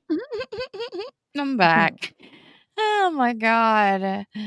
Oh, hold on. Tammy says, I'm talking about in the beginning when she went to the first rehab. The problem is though, is that, and I've seen it. I mean, I have a lot of friends that are recovering or, have recovered. And unfortunately, once you're dubbed a drug abuser or an addict, even if you're trying to get yourself better, there's still a stigma. And so, and like Steph was saying, the court is going to want to keep the child with the parent if they can. So they probably gave him custody. Then you have the fact that this guy with CPS or whatever was his friend. So that probably didn't help. And so I think the system failed. I think the system failed horribly. I think it failed the mother, and I think it failed Harmony most of all. And I don't think it's cut and dry as, oh, she let him have her. I don't think it was like that. And I'd have to do more research, but I just don't think that. I don't think that's the case. Yeah, I don't think so. I don't think so either. And I mean, I don't have all of the not that I even know how to read all of those kind of documents and this has here and there. And see, at some point, the little girl was in a foster home. And so, I kind of understand sometimes whenever you're under the influence of substances like that, enough to need to go to a rehab, that she probably figured wherever the little girl was at, she was better there than she would be with her. And she wouldn't have had the if she's going into a rehab, she can't take the kid with her, Right. But Gail said that sounded funny. Dale's home. I gotta lock my door. I know. So here's the thing, right? Whenever, now that he works first shift and I do the streaming thing, my bedroom door stays open because this is where I stream from, is in my bedroom. And the door stays open because of Jolie and the dog coming in and out. And then but whenever he's home, then I'm like, okay, now I can shut the door and not have to worry about. I can lock the door. Yeah, I can shut the door and not have to worry about, kids running in and out and dogs and all that. So, yeah. But yeah, I can agree that would sound funny. Dale's home. I better shut and lock the door now. Hadn't the dad been in prison before? I'm not sure. Oh, Lord, Jolie messing with magnets yesterday. That you guys, after the stream was done, you should have seen the mess that I had to clean up. That child was into everything yesterday. And then she got her. it's such a child thing, like squishing her fingers between those magnets and then like getting mad because you wouldn't let her play with the magnets that squished her fingers and made her cry. Right. Like that's I don't understand. Why can't I play with them again? She's probably like, I know now what not to do with them this time. This time I won't try to, separate them. Does she? But do you really though? Are you sure? Oh, she loves playing with these cover minders because they're pretty and cute and sparkly, some of them and all that. But anyway, so the next little bit, hold on, let me pull my little notepad up here on my little thing. So we did that. And I see Morgana in the chat. Ma'am, where are you? Why are you not up here? You're supposed to save me when she goes on break or whatever. Oh, today's grocery day for Morgana. She's got people, she's got things to do and places to go and people to see. Okay. Well, Gail that just says, made me feel better about my life. Gail says, I play with mine, LOL. The magnets, you mean? Or your cover minders? They're pretty. Yeah, I know. I just made a new thing to keep mine on. I ran out of room on the other one I had. Oh, goodness. It's ridiculous. Oh. It's a problem. Right. Tell me about it. They're everywhere. They're everywhere. They're everywhere. Steph says, so do I, but I put it all on hold to be here. Aww. We love you, Steph. What's your excuse not to work?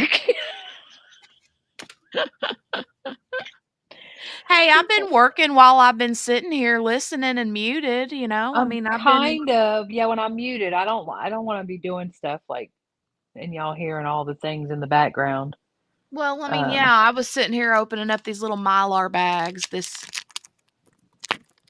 making that kind of noise. Oh, the thing that makes everybody nuts on videos? Oh my gosh. Yes. How many people? Okay, let's sidetrack for a second. Sidebar city. Everybody that diamond paints knows that those bags rustle. If somebody's going to open them, it's going to rustle. If it makes you that crazy, mute it. Anyways, okay, sorry.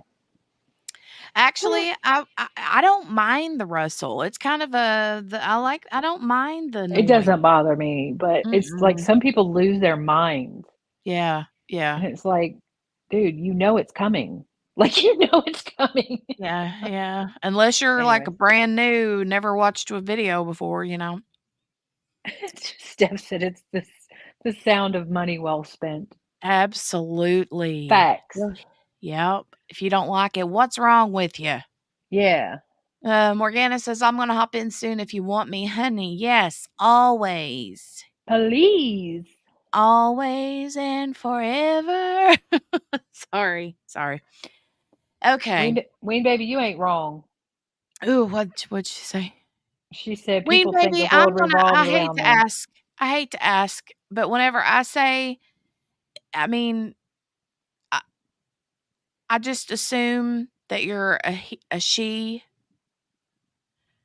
Oh And yeah. so correct me if I'm wrong, please. People think the world revolves around them. That's very true. Entitled. So entitled. Tammy said, I've been following this case from the beginning, so I know things before you're finding them out. I guess that's the hard part. Oh, I understand that, Tammy. But I mean, it's like whenever I made the title for this, I said pre-trial recap. So basically, this is just to kind of learn the information with everybody else that's not heard about it since the trial starts next week. But, I mean, so I'm kind of like learning some of this with everybody else that's not as familiar with it. Henny says, I don't mind. It's like ASMR, says Dawn. Oh, Ween Baby says, I'm a she. My name is Missy. Well, hi, Missy. Welcome.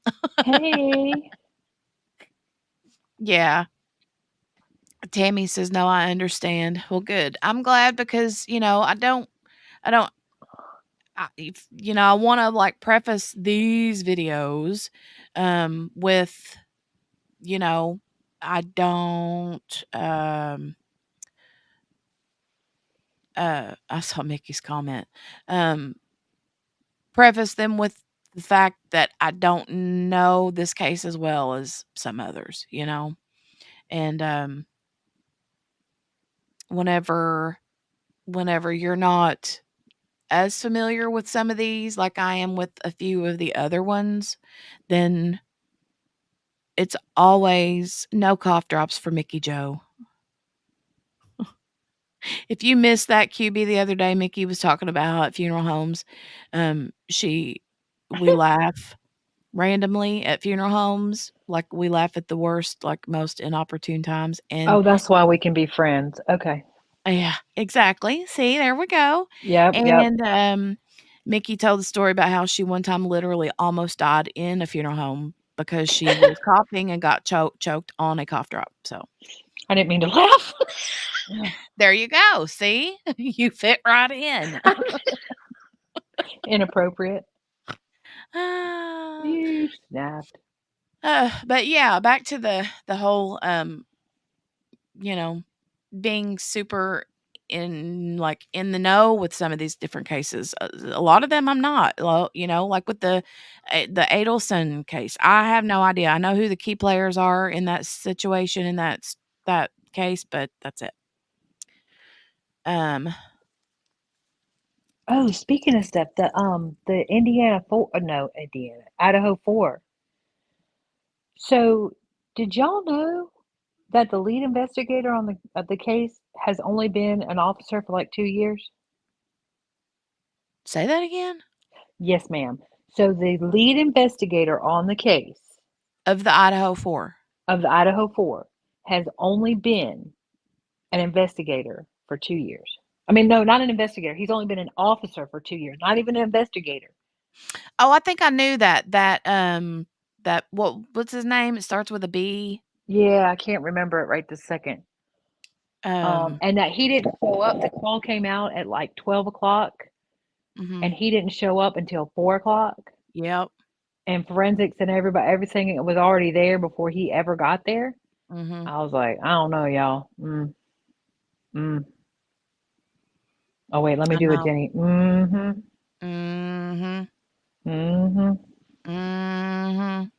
We need that button. We need a button that I says know we do.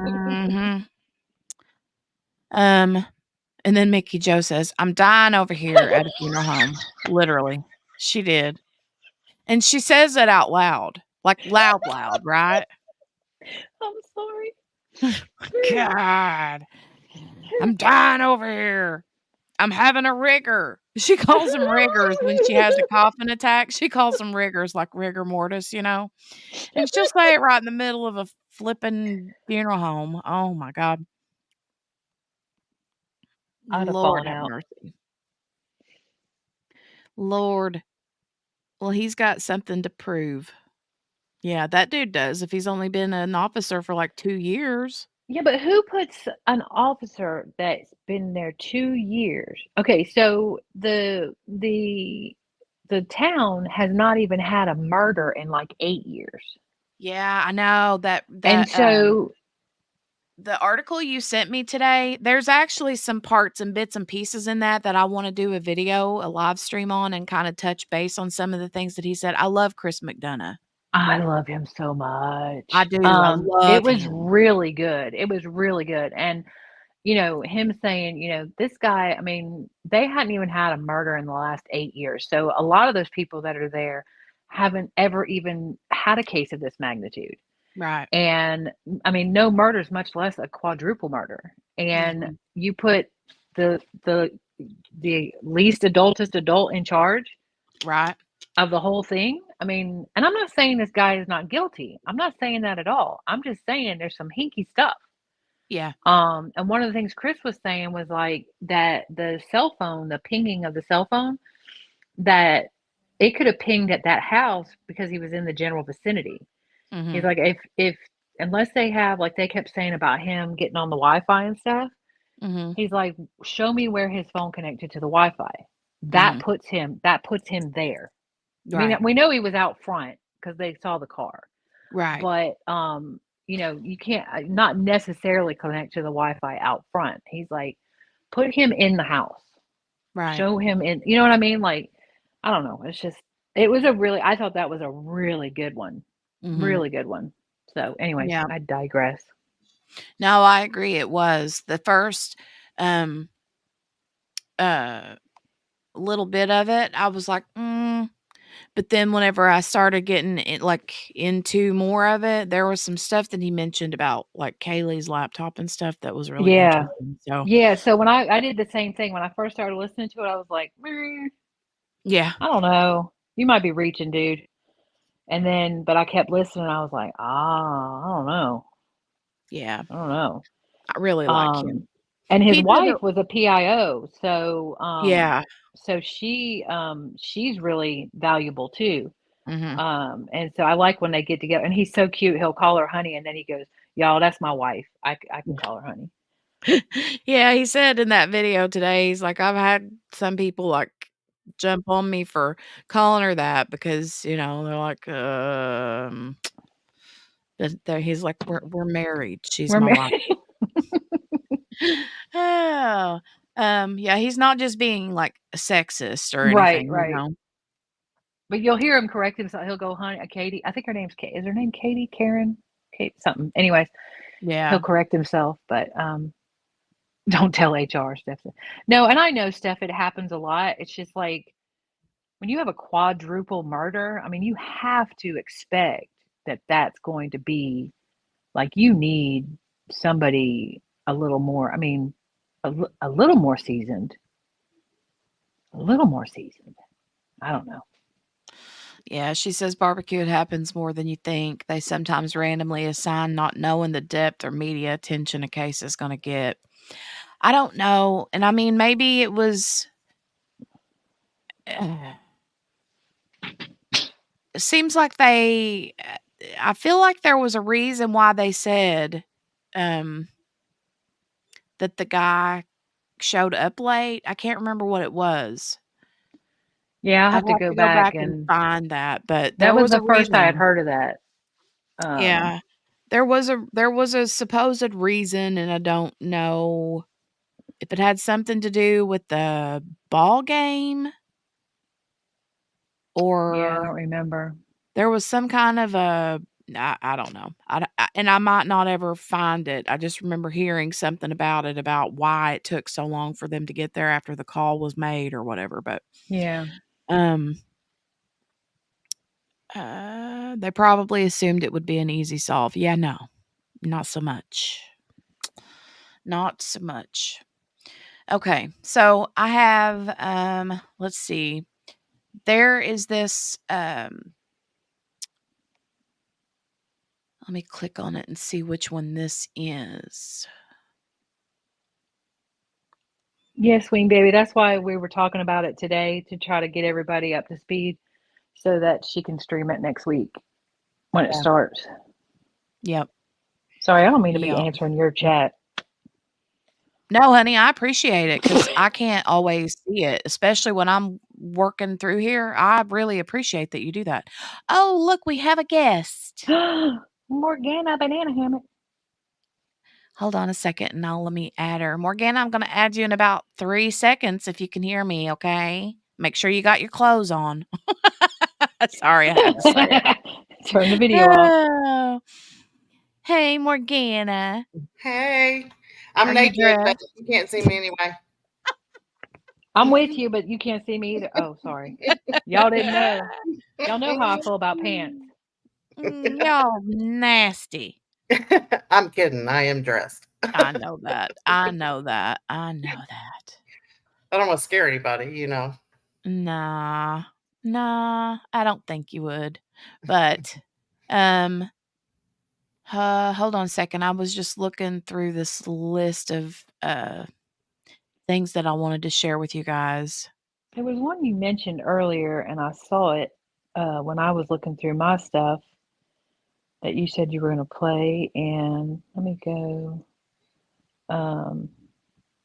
See, okay, so there's one that says Court TV streamed it 2 weeks ago. It says Adam Montgomery wants to sever daughter's murder trial. So I don't know, like, I feel like maybe they were trying to put the two together, like the wife and I don't know. Oh, no. What they were trying to do with that was they wanted to sever the assault charges from the murder Oh, charges. I And gotcha. they denied that. They denied that and said, no, it's all going in together. So Yeah. that's what that was about. I know they said they were trying to throw out the buying the lime evidence, because everybody goes and buys lime. Like, that's like a normal thing. Not when you got a dead body. Right? Right. Yeah, I know. I haven't bought So, lime once. Okay. but I know you can use it on the yard and stuff. Oh, this says stepmom missing Harmony Montgomery stepmom takes plea deal. That was a year ago. So I guess she did. But I know they had I saw the body cam video when they were trying to talk to him, and they're like, "You're not under arrest. There's no warrant." He goes, "And I have nothing to say." He goes, "We just want to know where she is." He goes, "I don't have anything to say." And they're like, "You're not in trouble. We just want to know where she is." He goes, "I don't have anything to say." He goes, "Either arrest me or I have nothing to say." Mm-hmm. All right, we'll be back. Missy Jenny is more of a coffee mom. She said, I like smaller feeds. I can't stand the wine moms from Law and Crime who think they're lawyers, detectives. Oh.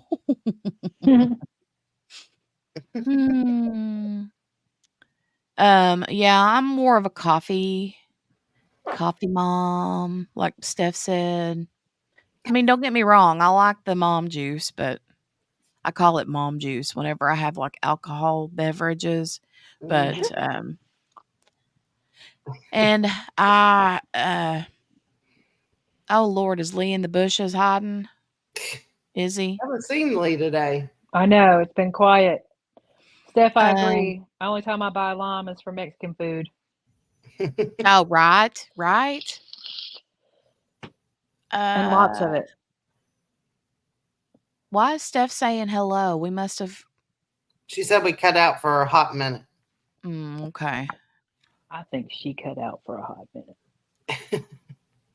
She is a hot minute.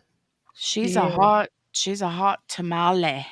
Look, she was sending out pictures of big old hamburgers today, and how it was time for us to come see her. And I was like, ma'am, I just Googled like how far that is. Like, I am on my way. That hamburger, I mean, I would love to go see Steph, but that hamburger got my attention. Mm. Why didn't I get a picture of a hamburger? I'd like to have a picture of a hamburger. Yeah, I didn't get one Well, either, Steph. oh, I mean, Share with the whole class, Steph. yeah, Steph. Oh, sorry. I mean, as long as it was an actual legit hamburger and not like Oh that's no, not it's code legit. for something else. No, it's not code for anything. It's not like the chicken. No, it's no. Oh God. Yeah. Ween Baby says she's a Diet Coke mom. I feel you. I feel you. I'm a coffee mom. I drink coffee all day, and if I do drink anything adultish, it's late, and I only do that to wind down a little bit from crazy town. The crazy train. From the crazy train. Ooh, donuts. A hamburger that has donuts. I don't know if I'd like that or not.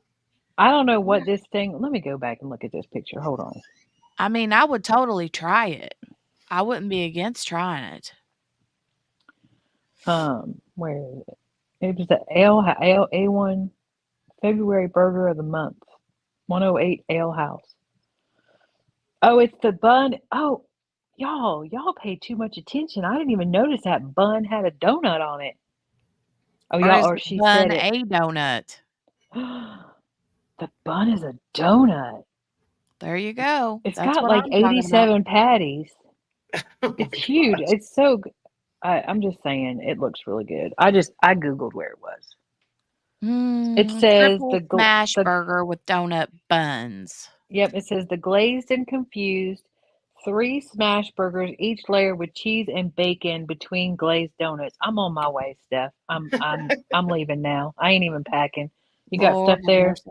That Alright, put good. me into a diabetic coma, probably. Well, I need somebody. I can't click that link through StreamYard. Can somebody put it in the back chat? Then I can click on it. Yeah, okay, I got it. Oh my goodness. Thank you, Jolie. Jolie. Dale just made what are these, apple turnovers? Oof. Yum. Dale just come home and made Share with the apple class. turnovers. Come on, share with the class. Share with the Thank class. you, Jolie. It was sweet. Jolie brought them in here to me on a little plate with a fork. How cute is that? Ooh, they look really good. What he does, he like takes these biscuits and then like fills the biscuits, like canned biscuits, right? Right. With apple pie filling. Mm-hmm. These are good. Okay, so I've got the link. Let me tell you about the fried cheesecake I had with Zabi the other day. Oh my God. They like fried it. They like, I don't know what they put around it, but it was almost like a phyllo dough, like, because it was real flaky, and then it had cinnamon, and they fried the cheesecake, and then they put ice cream and whipped cream and caramel, and I almost died. It was so good. After we ate the barbecue nachos, but okay, you guys, look at this. This hamburger is no joke. Like, I was getting in my car. Look at that. Oh my gosh. That is a donut for a bun. The description. I didn't even notice. I didn't even notice the donut. I was too busy on the hamburger. Yeah. So it says, oh, and those fries look good too. They look like those like seasoned like fries, But it Crispy, says the February burger of the month, the glazed and confused. Glazed and confused. It's 3 smash burgers, each layered with cheese and bacon between glazed donuts. You just got to keep grilling, man. Grilling. Come give it a try. Be a lot cooler if you did. It's only 4 hours for me. I mean, yum. Somebody says I just gained 10 pounds looking at it. I would totally try that. 100%. Yeah. It's a lot. Yep, it's a Poor big Morgana's got to go burger. check her blood sugar because Yeah. by looking at it. Just looking at it. Oh, now she's sending me more pictures. Ween Baby says, I usually drink coffee in the morning. I have an iced coffee maker too. Ooh, really? How does that work? How do iced coffee makers work? I've never understood that because you put the ice in, then when the coffee comes out, it's still hot coffee. And then it just waters down the ice and makes your coffee weak. So here's how crazy I have become with this iced coffee thing. I just got a thing of an ice cube tray that I can make coffee ice cubes. Oh yeah, that's cool. I have done that before. Yeah. I have done that. Tammy says I might, So, or Steph says Tammy, I might. Matt likes to try most of the burger of the month, but I'd definitely try this one. Ooh, I would in a heartbeat. Miss Jenny, you might have my digits now. Ooh wee. Steph just tagged me and somebody else in a group text that I don't have their digits, and I'm thinking, so you might have my digits. Mickey says, "Where's your blister-in-law's donuts?" What? Maybe sister-in-law. I don't know what she's saying. Blister-in-law's donut. I love Aiden's shirt. It's a heart attack burger. I'm gonna find the picture of the first burger I had there. Ooh, yum. Okay, so we're getting way off topic. I don't know, but I'd love to talk about coffee and burgers and donuts. I mean, how can you can't help it, right? Right. Mickey says, I loved my iced coffee maker. She does love her iced coffee. You add more coffee. The ice makes it cold, yes. However, you can put in as much coffee as you want to make it as strong as you want. So what I've been using is, until I got this little ice maker or little ice cube tray, because I have an ice maker in my refrigerator, so I don't have an ice cube tray. So I just ordered this newfangled little ice cube tray that I can pour my coffee in, and then it stores them in there, and I can just pull them out. But I've been using the espresso powder.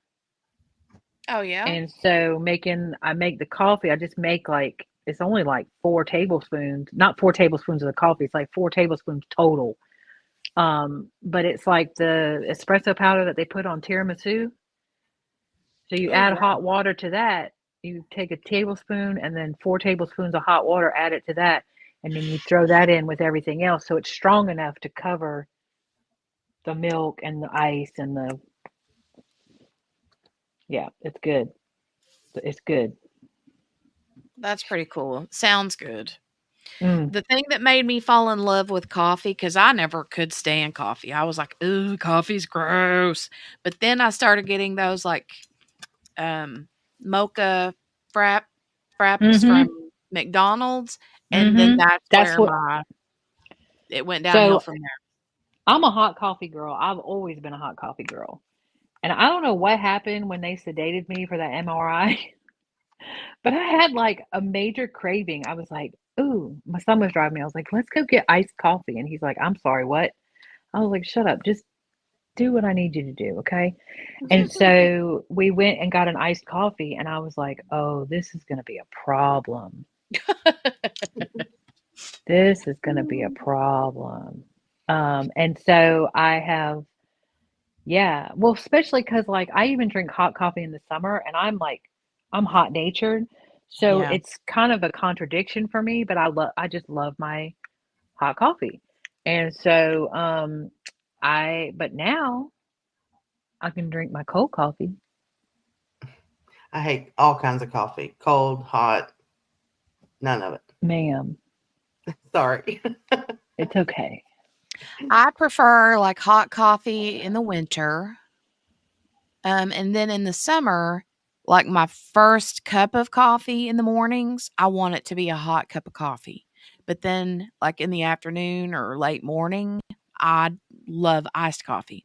And usually, really, the only thing I do different is it's the same coffee and the same creamer. It's just cold with ice in it than it is Mm, when I make it hot. So, I got a whole thing I've been doing. I found some caramel apple butter syrup. Okay, there goes Morgana's blood sugar again. It is so good. It's so good. With the espresso, and then I've been frothing the milk. It's ridiculous. I have a problem. I like a good caramel apple. Okay, that's what it tastes like with a little butter. But it's got coffee in it. do you like the smell of coffee? I mean, I'm not against the smell of it, but the taste, nothing about that do I like. Even with sugar, cream, I don't care what you put in it. No. Yeah, I put a little coffee in my creamer. Yeah. I like a lot of cream too. Morgana, me too. I can't even stand the smell of coffee. I always loved the smell of it. I just couldn't stand the taste of it. Yeah, I definitely can't stand the taste of it. But Now, now like hot it's tea different. or sweet tea, yeah. Oh all day. yeah. Okay, so this next video that I'm going to share is a press release whenever they have found out that Harmony had been murdered. Okay, so this is this video, this press release is dated August 11th, 2022. And it says Attorney General John Formella and Manchester Police Chief Alan Aldenberg said the Harmony Montgomery case is now officially a homicide investigation. And so this is whenever they do the press release with this announcement. So I haven't seen this all the way through. I just started it earlier this morning and added it to the list of things that I thought would be good to catch in case they've got like, you know, like early on information regarding who or, you know, anything like that, because they haven't, they don't share a press release for Adam Montgomery's arrest until later after this, like a couple of months or something. So,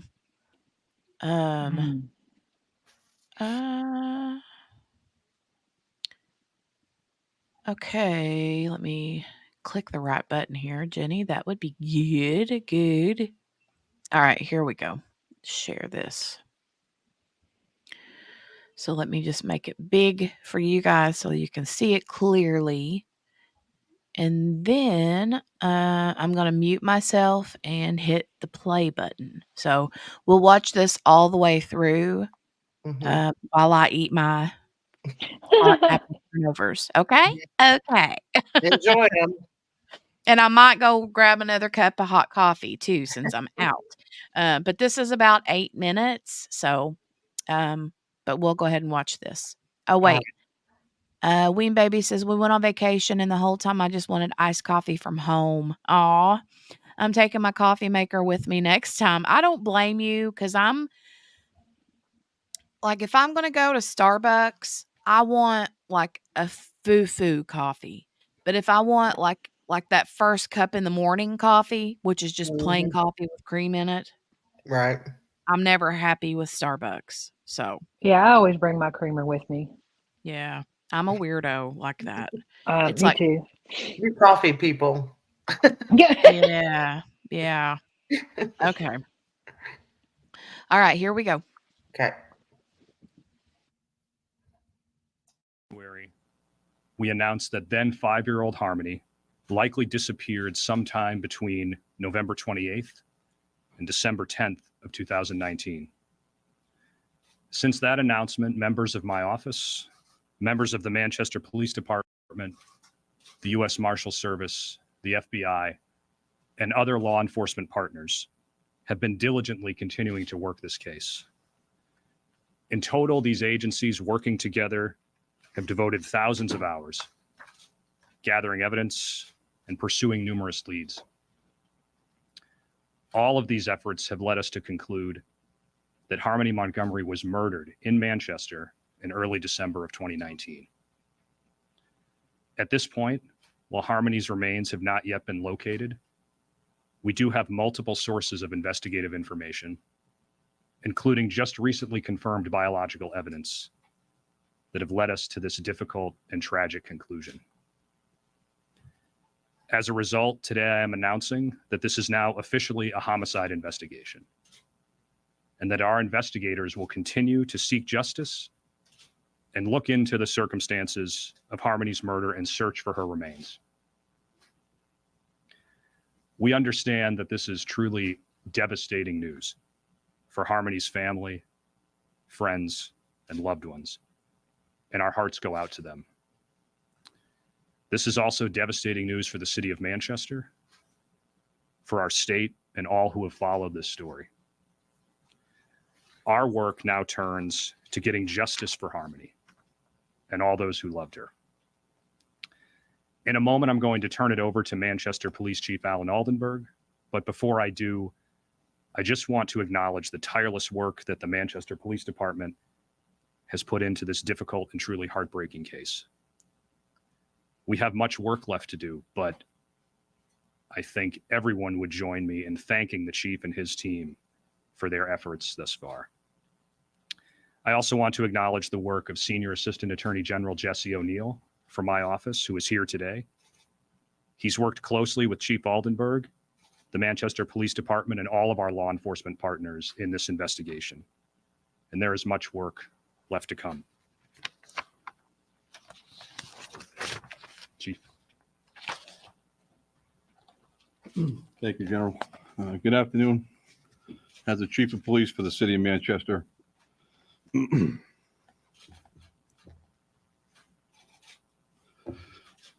I'm beyond saddened that we stand here today to announce that the disappearance of Harmony Montgomery is now officially a homicide investigation. As I stated from the beginning of this investigation and throughout, every effort has been made to bring Harmony home to her family. Our commitment to bringing Harmony home has not wavered, nor will it. Bringing Harmony home will continue to be the #1 priority of the Manchester Police Department. I want to take a moment to publicly thank the Manchester Police Department detectives and the Hampshire Attorney General's office for their steadfast commitment and dedication to this investigation. There have been many detectives assigned to this investigation, and I'm grateful to all of them. But I want to specifically recognize Captain Sean Layton, Captain Matt LaRochelle, Sergeant Jamie Cavari, who could not be here today, Detective Jack Dunleavy, Detective Scott Riley, and Detective Max Rahill, as well as Deputy U.S. Marshal Billy Tufts, who's here as well. I thank all of them for their tireless work thus far in this investigation. I am grateful for the compassion and dedication that they've given to this investigation over the past 8 months. They've experienced many ups and downs, many moments of frustration and sadness along the way, but they have remained focused and remained undeterred as they enter the next phase of this investigation. I feel it's important to recognize these true professionals, as their job is an extremely difficult one. It is even more difficult when investigating the homicide of a sweet and innocent 8-year-old girl. It is equally important for me to recognize the professionalism and commitment of Senior Assistant Attorney General Jesse O'Neill. Attorney O'Neill has been part of this investigation from day one, and he has not wavered one bit. I am personally grateful to Attorney O'Neill for the guidance and counsel he has provided me along the way. He is a consummate professional, and the state of New Hampshire should be thankful for having such an individual seeking justice for Harmony. So thank you, Jesse. It's not often that a public official takes a moment to thank the media, but I feel it's important to do so. I specifically want to extend my gratitude to WMUR and Fox Boston for continuously keeping Harmony's story at the forefront. Both outlets and many others did so with compassion and professionalism, and for that I say thank you. I know that over the past 8 months that there have been many discussions, speculation, and questions relative to where the system failed Harmony.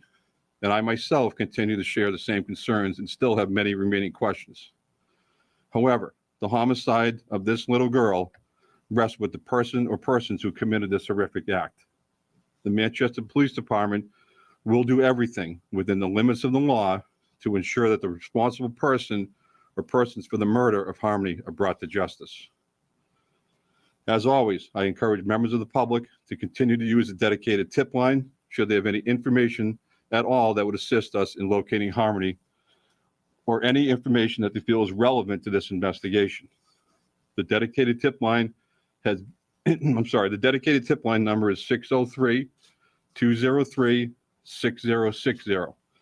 Again, that number is 603-203-6060.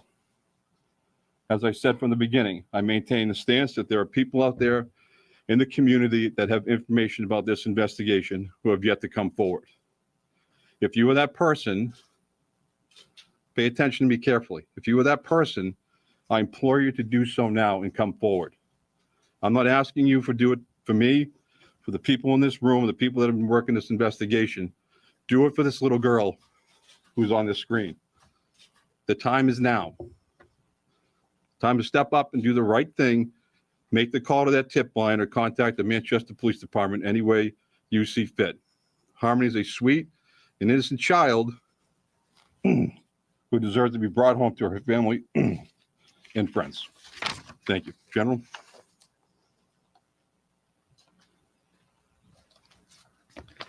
Thank you, Chief.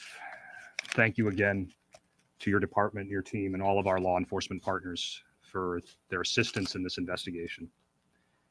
Before we close, I just want to take one more opportunity to express my deepest sympathies to Harmony's family, friends, and loved ones. All homicide cases are difficult. Any loss of human life is tragic. But cases like this that involve young children and young girls like this are especially difficult. We have a lot of work ahead. But as Chief Aldenberg said, and as our partners believe, we will not stop until we get justice for Harmony and those who loved her. As to any further specifics or questions about the evidence in this case or the investigation at this point, due to the fact that this is an ongoing criminal investigation, we're unable to make further comments at this time. We do thank you all for being here today.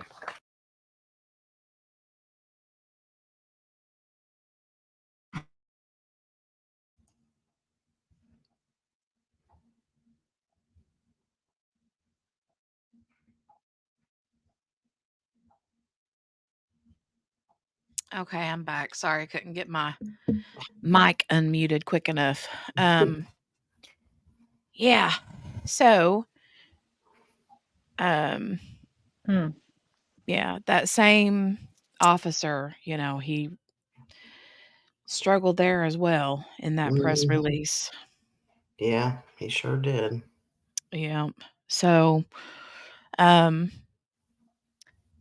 that was that. And, as well as I do, that they already knew who they were looking for, but they had to get their ducks in a row, so to speak. Right. I guess, Billy, she was 5 years old when she was murdered. But at the time, they didn't know that she had died, and she hadn't been reported even missing until like 2 years after the fact.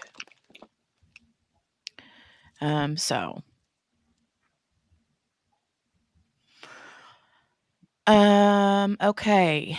Now I have, let me move this one out of the way because we watched it. Let me cut that one and move it up here. Now this is the arrest press release. Well, I guess there is a police interrogation of Adam Montgomery. I saw that. Yeah. That I would like to watch. Yeah, I haven't watched that yet. He's very much like mum's the word. And he's been like that through like the entire time. I mean, like I've Right. seen like body cam footage of him whenever they like Yep. tried to like catch him and talk to him, and he's like, "I'm not talking. I'm not saying nothing. Nope, I'm not I saying mean, he anything." hasn't broken. Like they have not broken him. Right. Well, see, I think he's used to all that. I'm pretty sure from what I heard, he had been in prison before, so he'd been arrested and all that. You know, Mm, He knows the drill. yeah. yeah. It's Yeah. kind of like the interview or the interrogation I saw. He's kind of like, just messing with them almost. Right, Steph. Right. Um, yeah, she died when she was 5, but then they didn't know until way later. So in some people's minds, she would have been, 8 or 9 years old, but little to their knowledge, she'd already been gone for quite a while. Yeah. Okay, so this police interview is really, I didn't get all the way through it either. So I'm going to be I've watched probably about 3/4 of it. And then missed the last little bit, but it doesn't take long. Like they, make sure that he understands his like Miranda rights and all of that. But then as soon as they start talking about what he did to her, he bucks up. Right. He bucks up, he crosses his arms in that like defensive stance that we all know, Yep. But yeah, we'll take a look at this and see where we go from here. But Mickey said, I was in the big house once, pulled my 45 minutes, and Daddy gave Jenny money to bail me out. Yeah, I did. Yeah, that was a lot of fun. We're still waiting on the coverage. Oh, Lord. Lord, Lord, Lord. Let's just say Mickey went to the defense of another family member who had done wrong, and we'll leave it at that. So, Yeah. anyway, let's go ahead and start with this. I'm going to hit the play button, make it bigger, and then I'll mute my mic. I'm ready.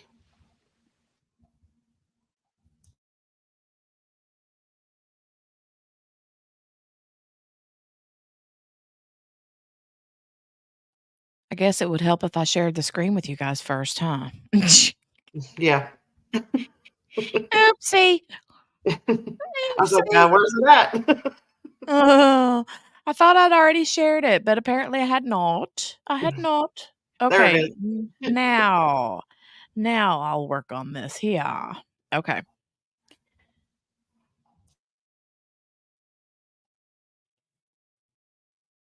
Here we go.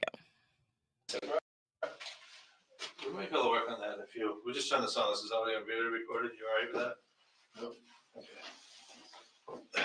We'll do our best to try to get you a cigarette. Yeah, we got cigarettes somewhere, so. Try to work on that, okay? He really Before wants we a have cigarette. any conversations, I'm just gonna have you read something, okay? And then we'll just go from there.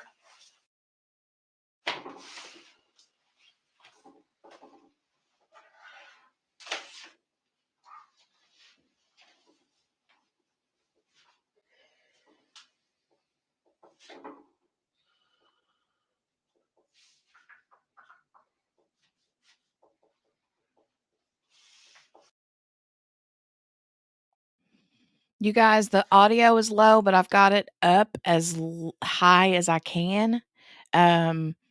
So you might need to put on like headphones or AirPods or something, so you can hear it.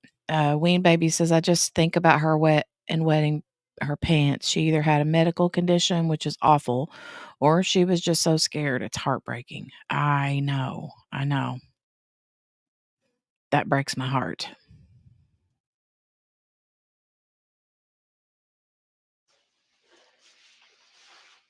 All right, just so you know, because you're under arrest right now, I have to read you this stuff, or you have to read it to me.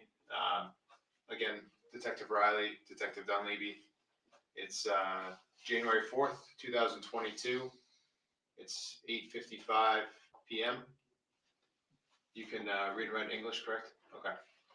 So, Adam, I'm going to have you start from there where it says I, and then I'm just going to have you read down. I, Adam Montgomery, have the right to remain silent. So, start from here. I, Adam Montgomery, Give the following voluntary statement. Detective Dunleavy, Detective Riley, who has identified himself as a member of the Manchester, New Hampshire Police Department. He has advised me the following: I have the right to remain silent. Everything I say can be used against me in the court of law. I have the right to a lawyer for advice before any questioning, and to have one with me during questioning. If I can afford a lawyer, one will be appointed to me by the court. If I decide to answer questions now without my lawyer present, I still have the right to stop answering at any time. Do you understand? Yes. Okay. Do you understand all of these 1 through 5? Yep. Okay. What I'm going to have you do, just initial 1 through 5. That just indicates that you understand what I'm saying, all right? Yep.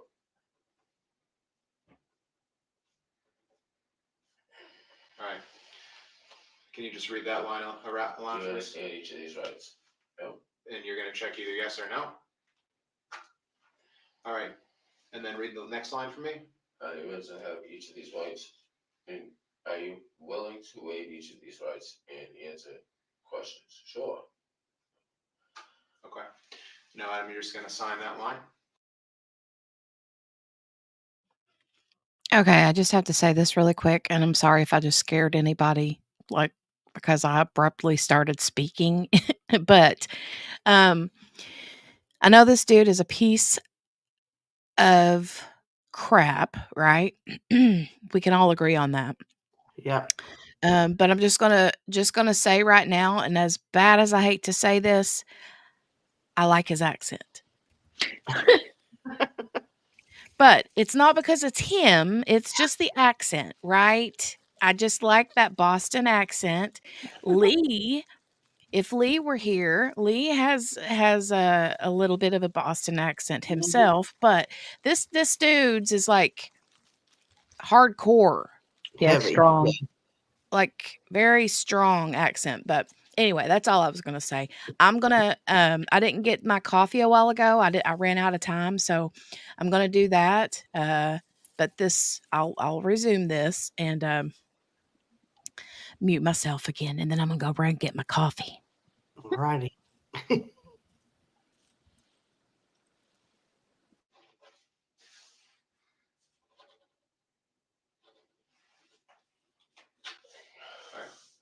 Appreciate it. Before we go forward, can we get a cigarette in here?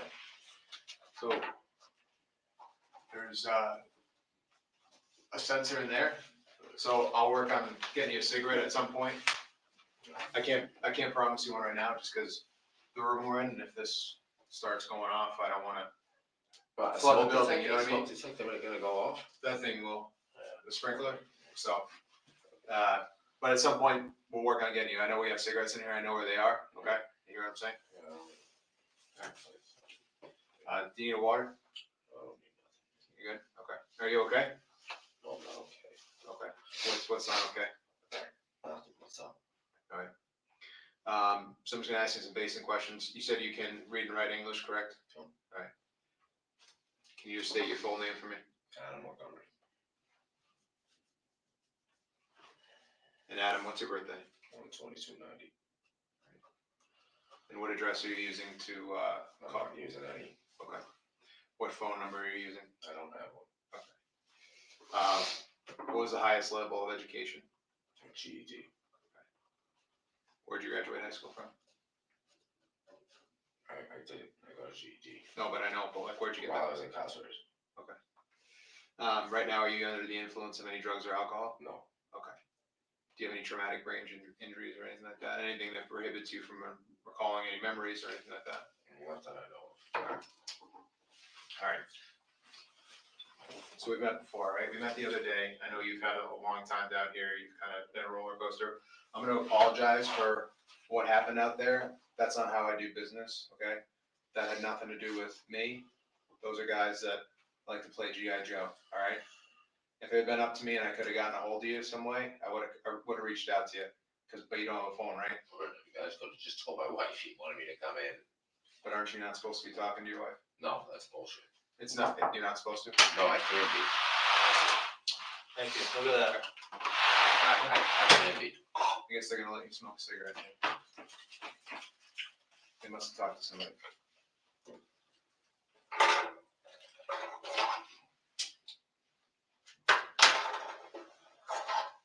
So I don't know why who's saying I can't talk to my wife because that's bullshit. Maybe it's some old paperwork that somebody saw. Yeah, from last year, but it was over and done with after I got out of jail. So that's all clear. DCYF said it was cleared up. The police said it was cleared up. Everybody said it was. They said that there was no contact order between me and her. Okay, and that's Kayla we're talking about. Okay. Well, you know, if that's the case, then that's my fault for maybe not checking a little bit further into it. So I apologize for that. Again, I apologize for the way things went down out there. Like I said, I'm not part of the SWAT team. I don't do that stuff. If I had had a good number for you, I would have just called you in. But I don't have it. You don't have a phone, you said, right? Okay. So I apologize for that. I do appreciate you being cooperative with me. You've never given me a hard time. I know we've only met a few times, so thank you for that. Let's talk about why we're here to talk. Tell me what you want to say. Tell me what you know. I don't know nothing. Well, what was our conversation about the other day? You said you had a couple questions you wanted to ask me. Yeah, ask me the questions. Well, what was our conversation about the other day?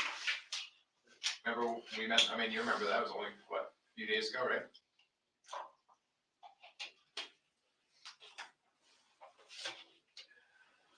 We got a lot of worried people and scared people right now in the community. I know you're worried about the well-being of your daughter, and I kind of want to get ahead of this because I don't want you to be painted as a monster. Well, that's what you guys are already doing. I am? No, we're not. Oh, yeah. Can you explain that to me? That's what you guys are already trying to do, man. Explain to me how I'm trying to make you, or whoever is trying to make you out to be a monster. Who's telling you that stuff? Is there somebody that I work with that told you that? Somebody you're close with, that they told you that? No. All right. But you understand this whole thing is getting a little out of hand, would you agree? Of course. But So that's why. Look, it's just the way you guys are going about it. And again, yeah, I don't not you specifically, but right. Yeah, nobody comes out there like that for a second-degree assault charge. Nobody. Been arrested for worse charges. They don't come out and throw fucking flashbangs at my girlfriend's car and ram us into the fucking guardrail. They don't do that for a second-degree assault charge. Again, you understand what the charges are, right? Second-degree assault, right? Yep. Okay. There's also an endangering the welfare charge. Okay. And interference with custody. Okay, So how did I interfere with custody? So that paperwork that we served you the other day, remember that? Okay. When they were in the alleyway, remember outside of on Lake Ave? Yeah. There's paperwork that you have to comply with. You understand that, right? We had that conversation, did we not? Right? So that's what that's all about. So second-degree assault charge, what is this referring to? Well, that's what we want to talk to you about. Well, explain to me what I'm being charged with it. What the hell am I being charged with it for? Well, your daughter had some injuries that you know about when you lived on Guilford Street. No, I do not. What are you referring to? Well, you were there, I wasn't, right? What are you referring to? I'm referring to her having some good marks. What are you referring to? Marks that were left on her by you. Absolutely not. I have nothing else to say. Right there. I'm back, guys. Sorry. Hey, JC. Good to see you, honey. How are you? Hey, JC. Hey, JC. You guys let me know in the chat if you hear any echoes or anything, because I put my headphones in. So I could hear this video better. But if I'm echoing or if anybody else is echoing, let me know and I'll take my headphones back out. But instantly right there is where he gets defensive.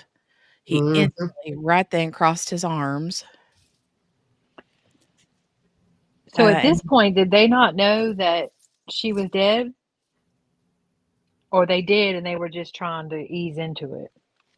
I think they knew she was dead at this point. I They just think. didn't want to tip their hand. Right. Let me see. What does it say? Police interview Harmony Montgomery's dad after arresting him for hold on, They said they were arresting him for assault. for endangering the now missing girl. Okay. Yeah.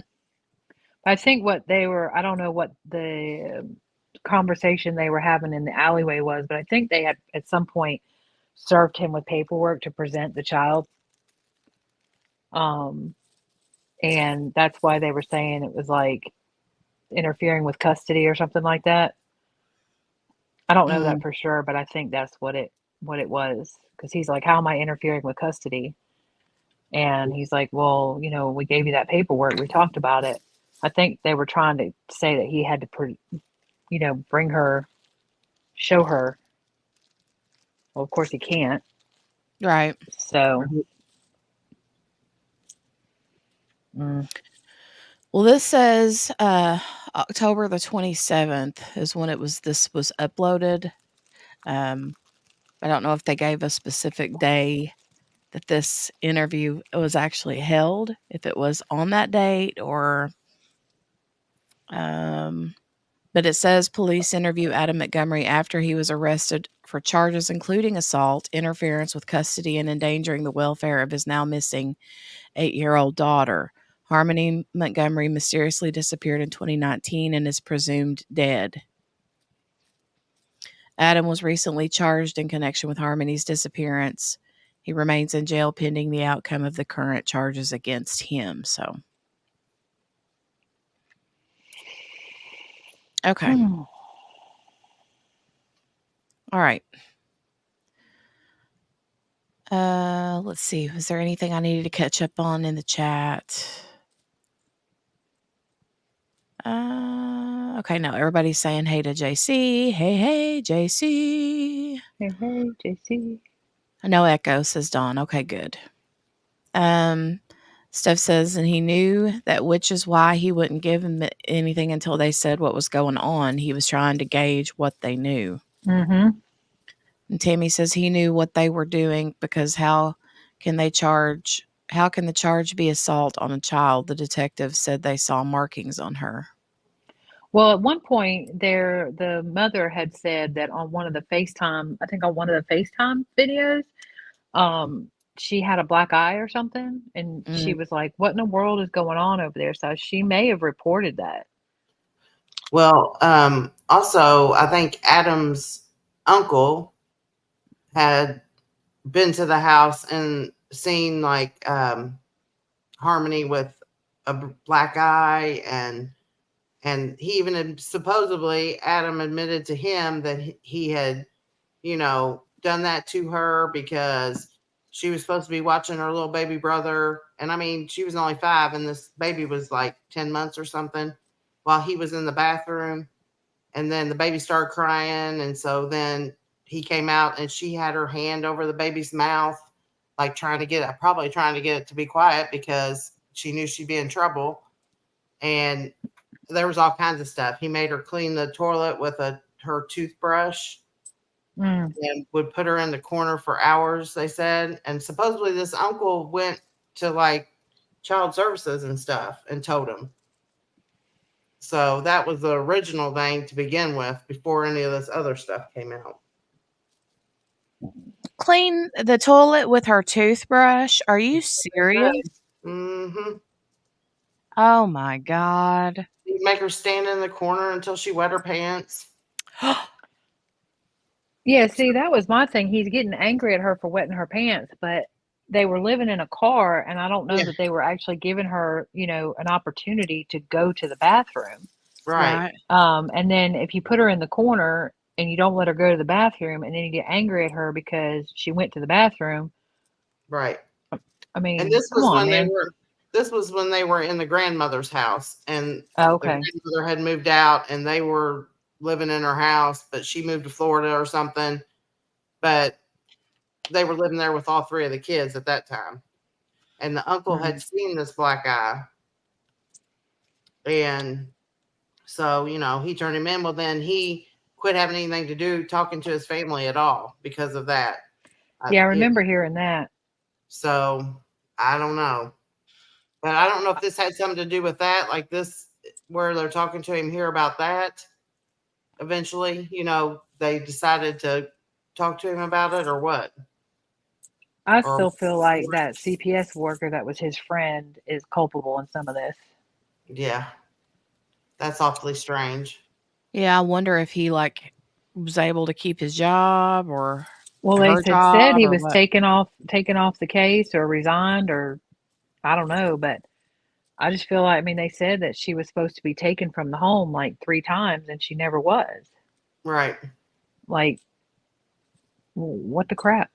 Because after that uncle, called them, supposedly they went out there, but didn't do anything.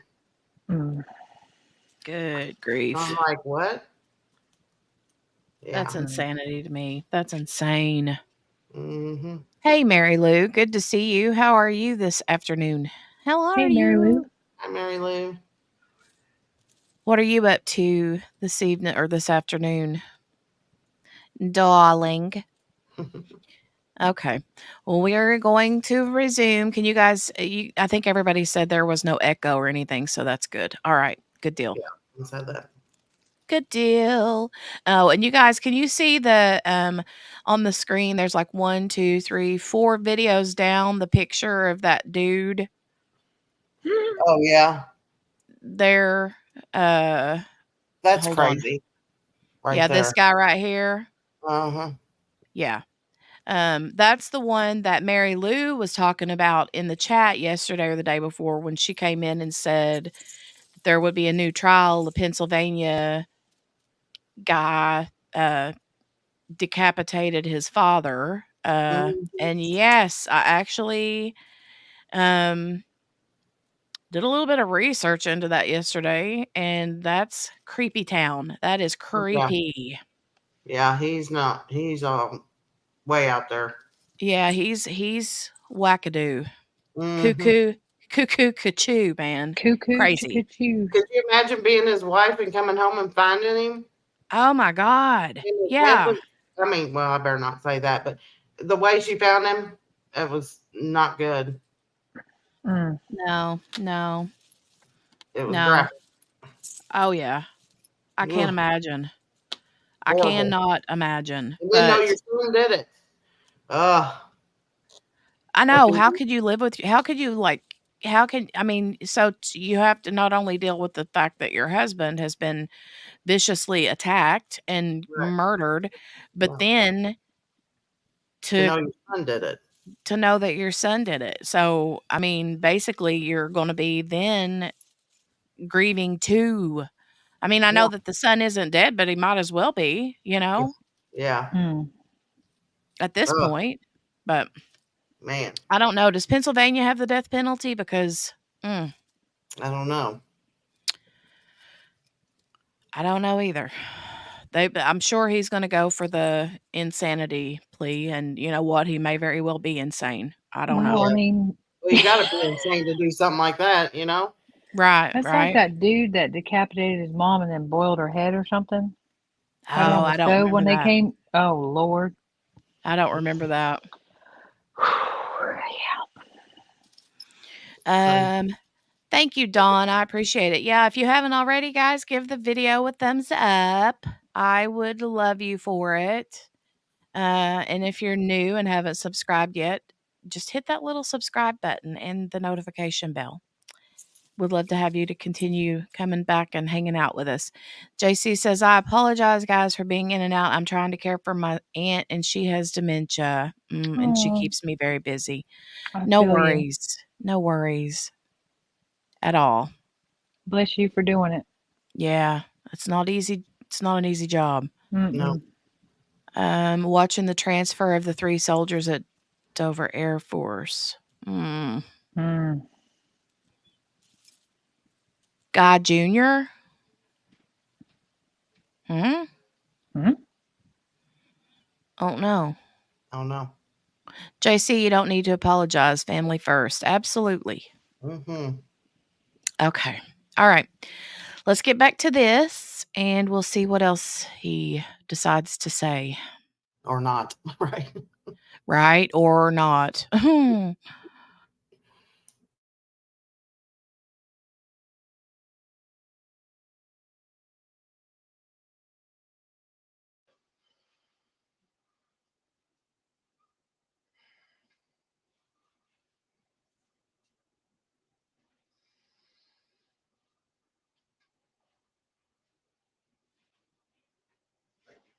Like we talked about how we were worried about your daughter the other day, right? Okay. Do you remember that conversation? I remember that conversation, but right off the rip, but the way you're approaching the conversation, you guys are completely out of line. So Me?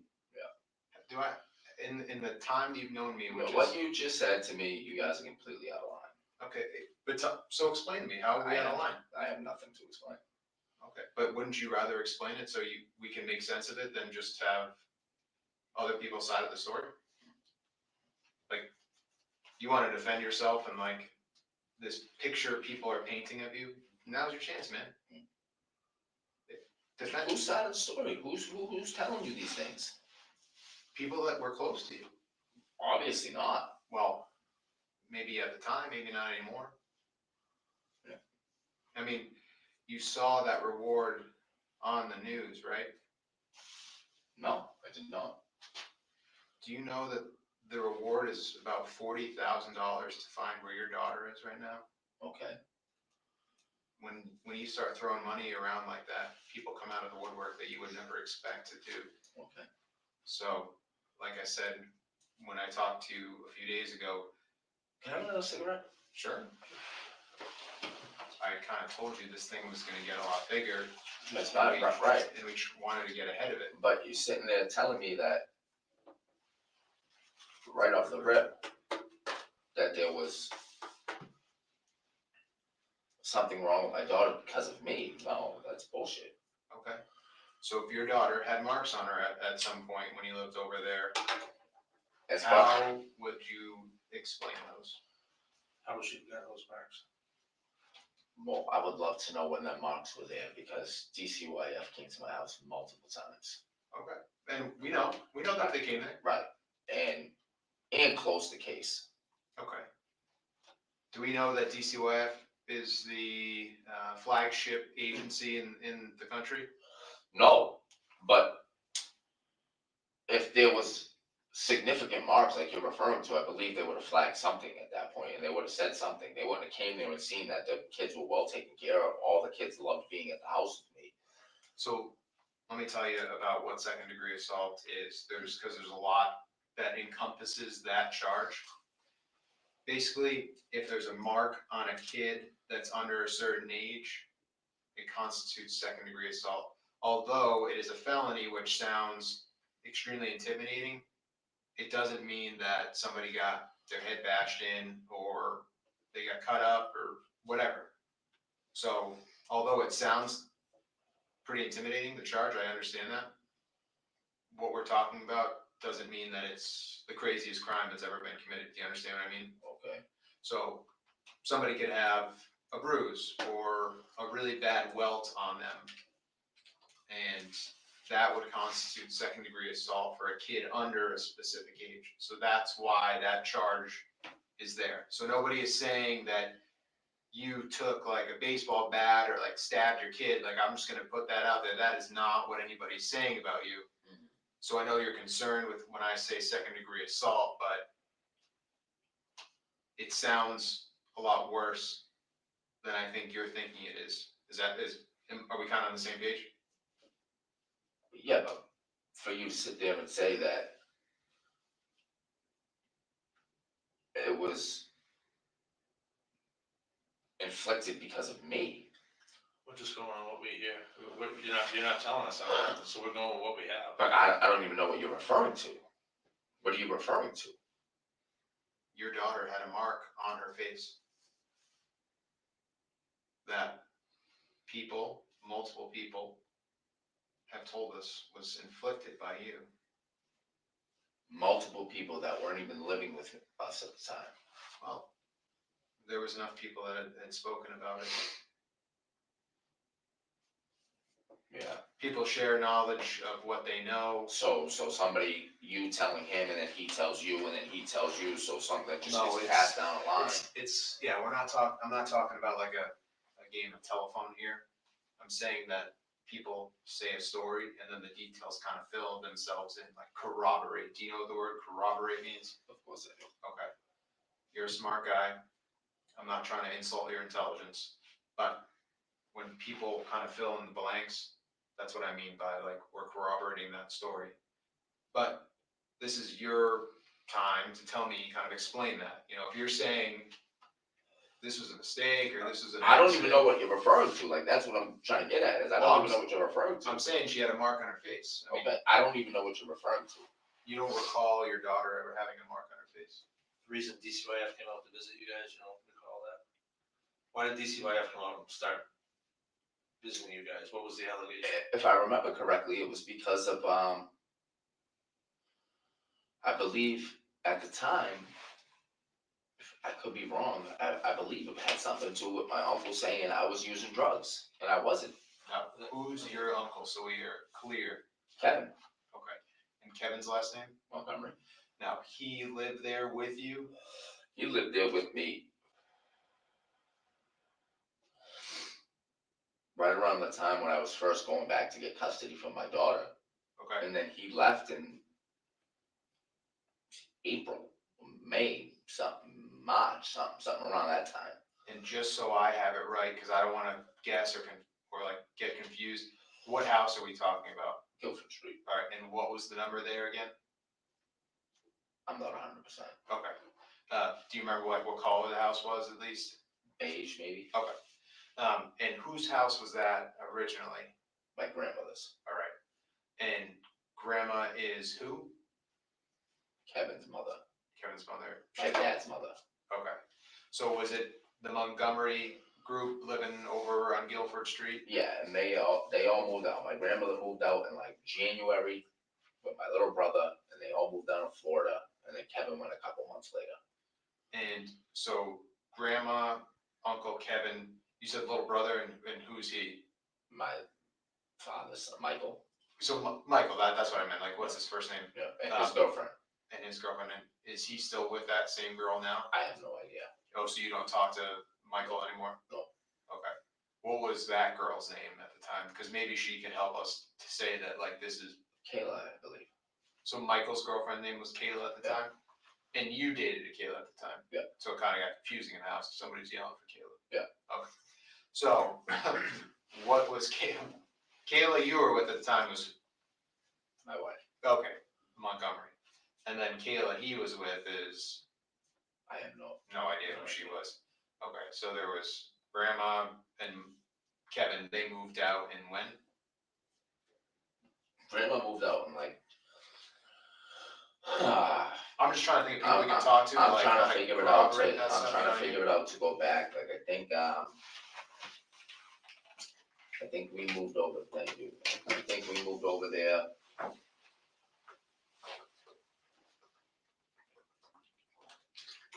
I think we moved over there in like, I don't know, October, September, somewhere around then. And what year is that? 2018. Okay. And at the time, I was going for custody for my daughter for at least a year already at that point. And Crystal was showing no interest of going to get our daughter back. So finally in like, I don't know, December, January, February, something along them lines, the courts called me, told me I could come pick her up and bring her home. Brought her home. And then, I don't know, it was, I think the month before, my grandmother left with my brother and his girlfriend. And then the month after, I want to say, Kevin left. So then who was left living at the house? Me, Kayla, and the kids. In that time period, I don't know which kids were born yet and who was. It was Declan and Seamus. Okay, and then Harmony moved in with us. Okay. So what time did DCYF get involved with you guys? Like, were they over there often, or was it just like a certain period of time? Or they were there every single day. The police showed up every single day, saying because that's what it was. That's what it was due. That's what it was due to. So Kevin moved out because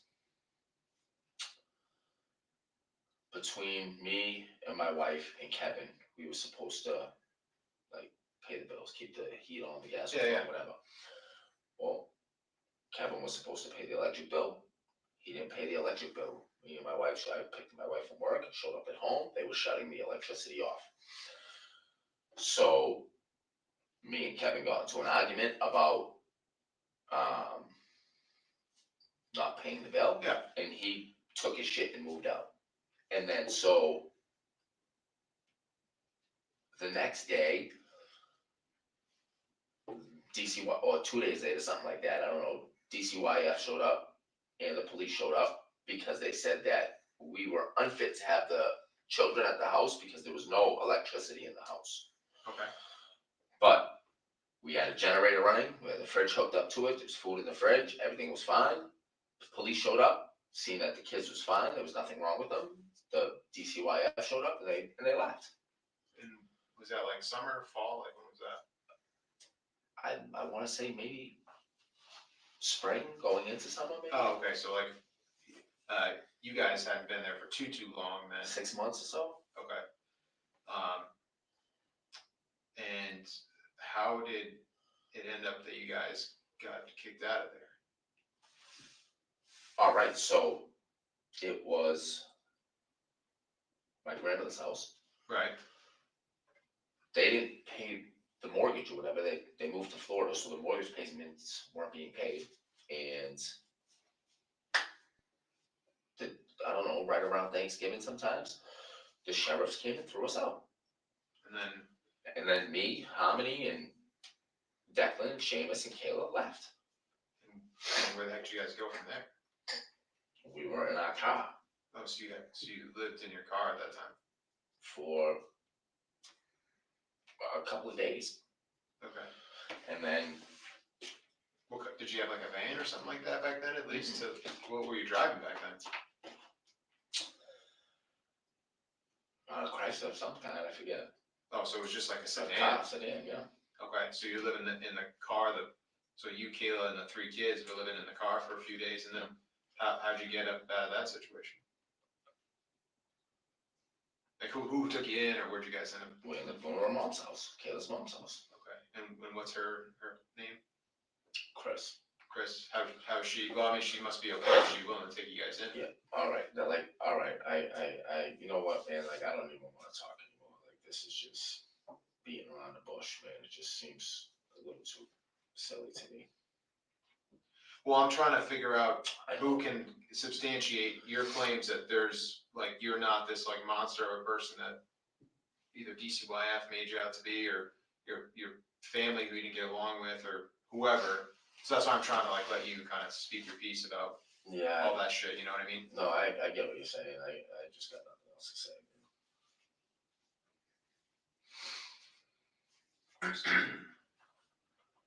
And like, no, yeah, and like, I just don't want to sit there and like, can I smoke another butt? Sure.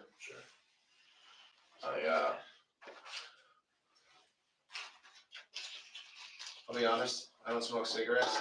I'm a little lightheaded myself. All right, I just know I smoke butts for a minute.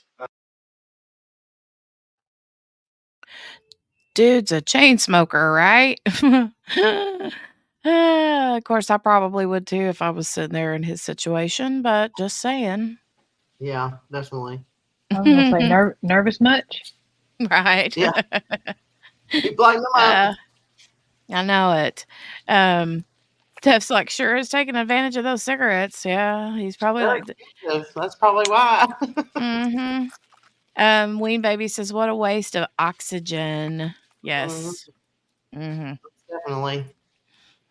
I agree. So, did you guys see the comment Steph made about who Guy Jr. was? Yeah.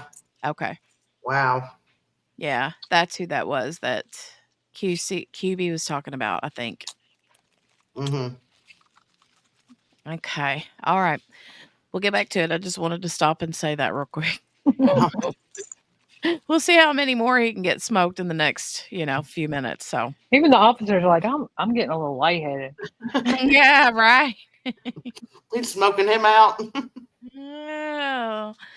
He's like, please, sprinklers, come on. Turn these Yeah. sprinklers on, man.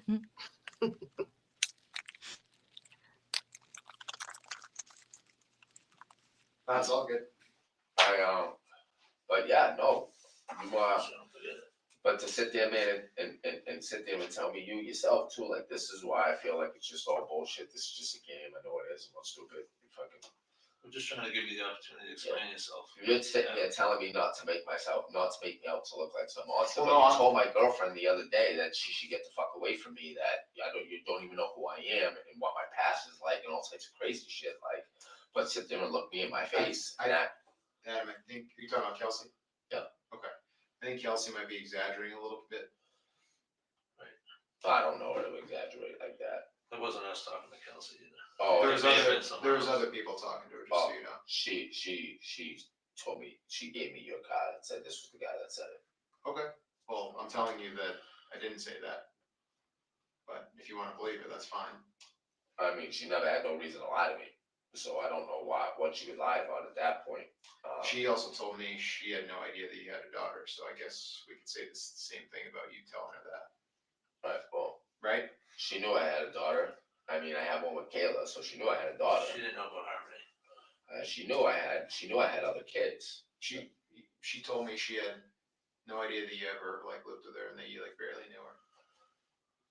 I don't know if she was lying to me or whatever. Oh, and just so if you're not aware, the she that they're talking about right here is the other girlfriend that he had that had died in that hotel room. So Oh yeah. Yeah. Okay. Just wanted to make sure. Mm-hmm. Wayne Baby said people like him infuriate me. I know, right? You just want to Yeah. Right? I have no idea. I don't know her. I know you better than her, so that's what I'm saying. So Christina takes you guys in, and she's doing all right. And then would you guys move over to Union Street after that? Is that when you guys get that spot? Nope, we go to the shelter. And that's the one on. Yeah. Okay. Who's we? Who went to the shelter? They allowed you to go as a family to the shelter? See, I thought they didn't like guys there for some reason. They always like guys there. They didn't let me in there this time for no reason. Their reason was bullshit because I would have been there with Kayla again. So back then they let you in there. Oh yeah. And it was all of you guys, it was the five of you. They let you guys stay there. No. All right, see, yeah, you guys are just. I'm trying to understand. I don't know your timeline of life, man. You're there. I'm not. That's why I'm trying to ask you these questions to clarify them. I already told you the other day what transpired.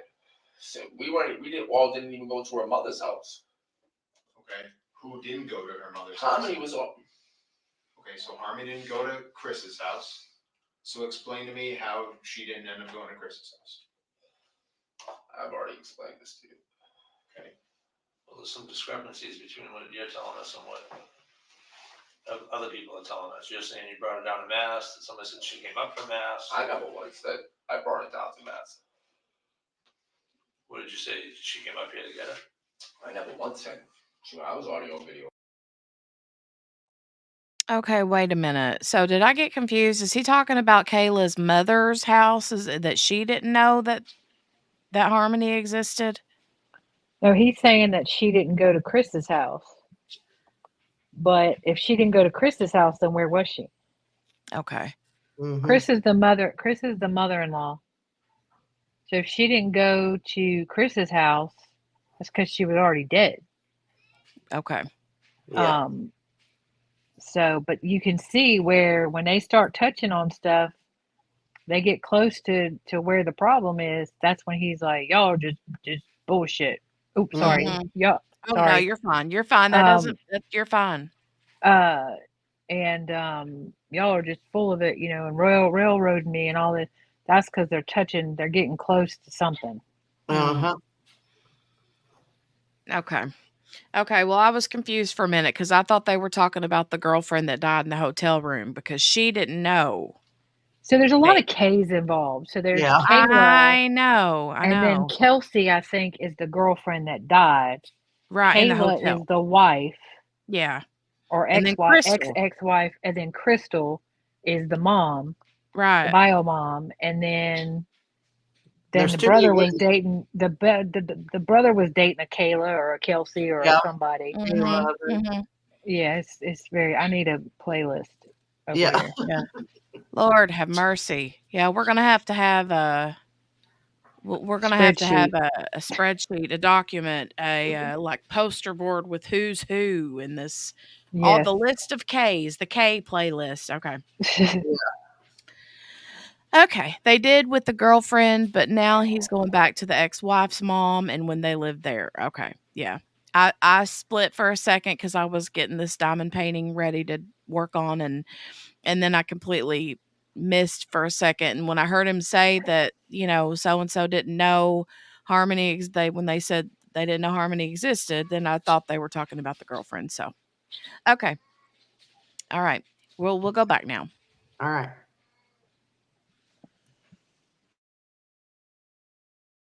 Recorded the other day. I never once said I went down to Mass. So you're saying that she came up from Mass? I'm not saying anything else. Why is it that you refuse to talk about her every time we bring her up? Because you guys are just sitting here beating a bush. It's over and over. You guys asked me what happened the other day. I told you what happened. You wouldn't tell us the other day. You guys talked to me the other day. I explained to him what happened the other day. And now it was just a charade. Yep. No, don't worry about it. You're not under arrest. And I'll come up with some fucking bullshit. We didn't arrest you. No, the other day. No, but then you had a fucking SWAT team roll up on me and the fucking D-Techs follow me around for the last 3 days. Yeah, people are coming out of the woodwork. That's what we're trying to tell you. Like, we don't want you to be painted as a monster. We want you to maybe explain yourself a little bit and give us some side of your story. We have nothing. We have just what we're hearing from people.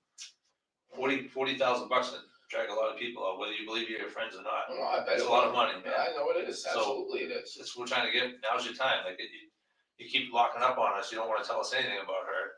I got nothing else to say. I think you care about all my kids.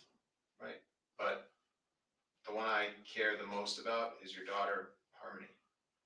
And we have people around the clock calling into us, giving us tips from all over the country because they care too to try to find where she is. My only goal, which I told you the other day, is to make sure that she's safe. I don't want you to get tied into something if you didn't do anything wrong.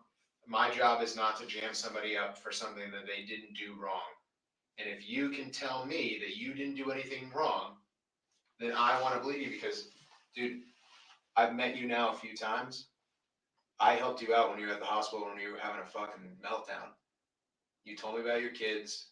I sat there and I talked to you. Dude, I could have fucking tased you right there. And I didn't do that because I saw deep down inside that you were hurting and that I wanted to help you. Right now, all I'm trying to do is help your daughter. I want to bring her home, and I can't do that without your help. Dude, I can't do that without your help. Help, hey, can you look at me? Help me, please. That's all I'm asking for. I can't sleep until I know that she's okay. And I know that you know where she is or what happened to her, but I can't do it without your help. And if you don't want to look like this fucking animal, because I don't think you are. Not that I don't think you are, I know you aren't. But I can only do so much for you, man.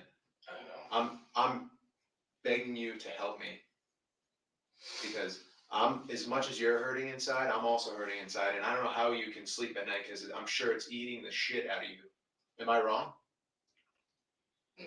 No, see, me and Pods, I know I'm not fucking seeing my wife, I'm not seeing my kids, you guys are Right. just playing games like this. Dude, but I'm not trying. We're not trying to play games again. Like telling my wife and kids that I'm not allowed to see my wife and kids, like. But dude, that was a mistake from some court paperwork that hadn't been updated. So like I said, I apologize for that. But it was updated. DCYF told them. No. This was some like DV paperwork I'm talking about. But I'm talking about DCYF already told us multiple times that there was no contact order. Maybe through DCYF, but It could have been through DCYF. Yeah. So let's fucking forget about it. Right, You've seen your kid, you've seen your wife and kids over the last how many days, right? I haven't seen them in the last I haven't seen my kids in the last 2 days, 3 days. Okay. You're always going to be their father, Declan, Seamus, and then Sierra, right? Kiera. And then there's Harmony. I got nothing else to say. That's it.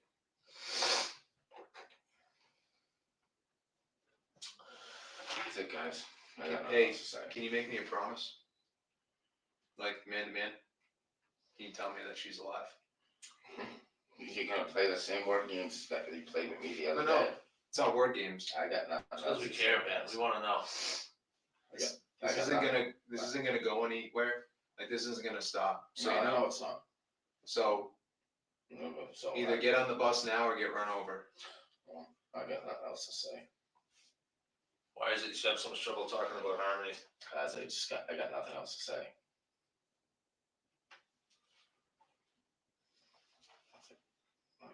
I want a lawyer with me.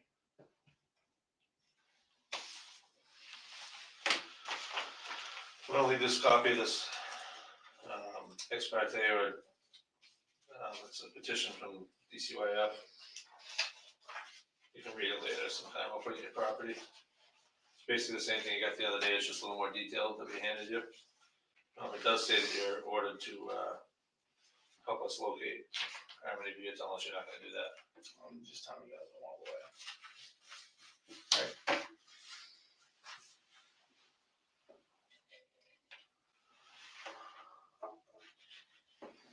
It is 9:25.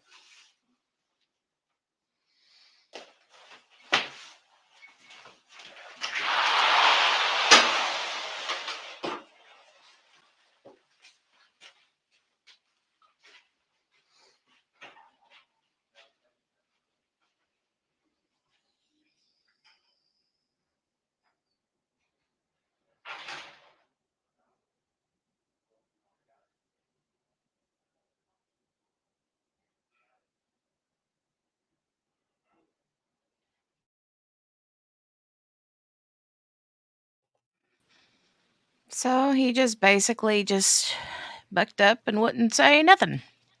Right. Hope he got all the cigarettes he wanted. I know, right?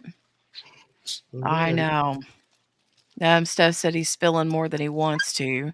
They did with the ex-girlfriend. Now he's going back to the ex-wife's mom. And then, okay, that was when we were talking a while ago. And then definitely touching a nerve. Definitely touching a nerve. Mm-hmm. One thing that that one cop said early on was that he like apologized that the other guys, the SWAT team guys or whatever, were like playing like G.I. Joe. Yeah. Like, I'm Apparently sorry they about ran him that. off the road or something. Yeah. Well, that was pretty funny. He's like, sorry about them like being like G.I. Joe there, you know. Oh Lord. Okay. So we got that police interrogation. Let me move that. Cut it and move that out of the way. Paste. All right.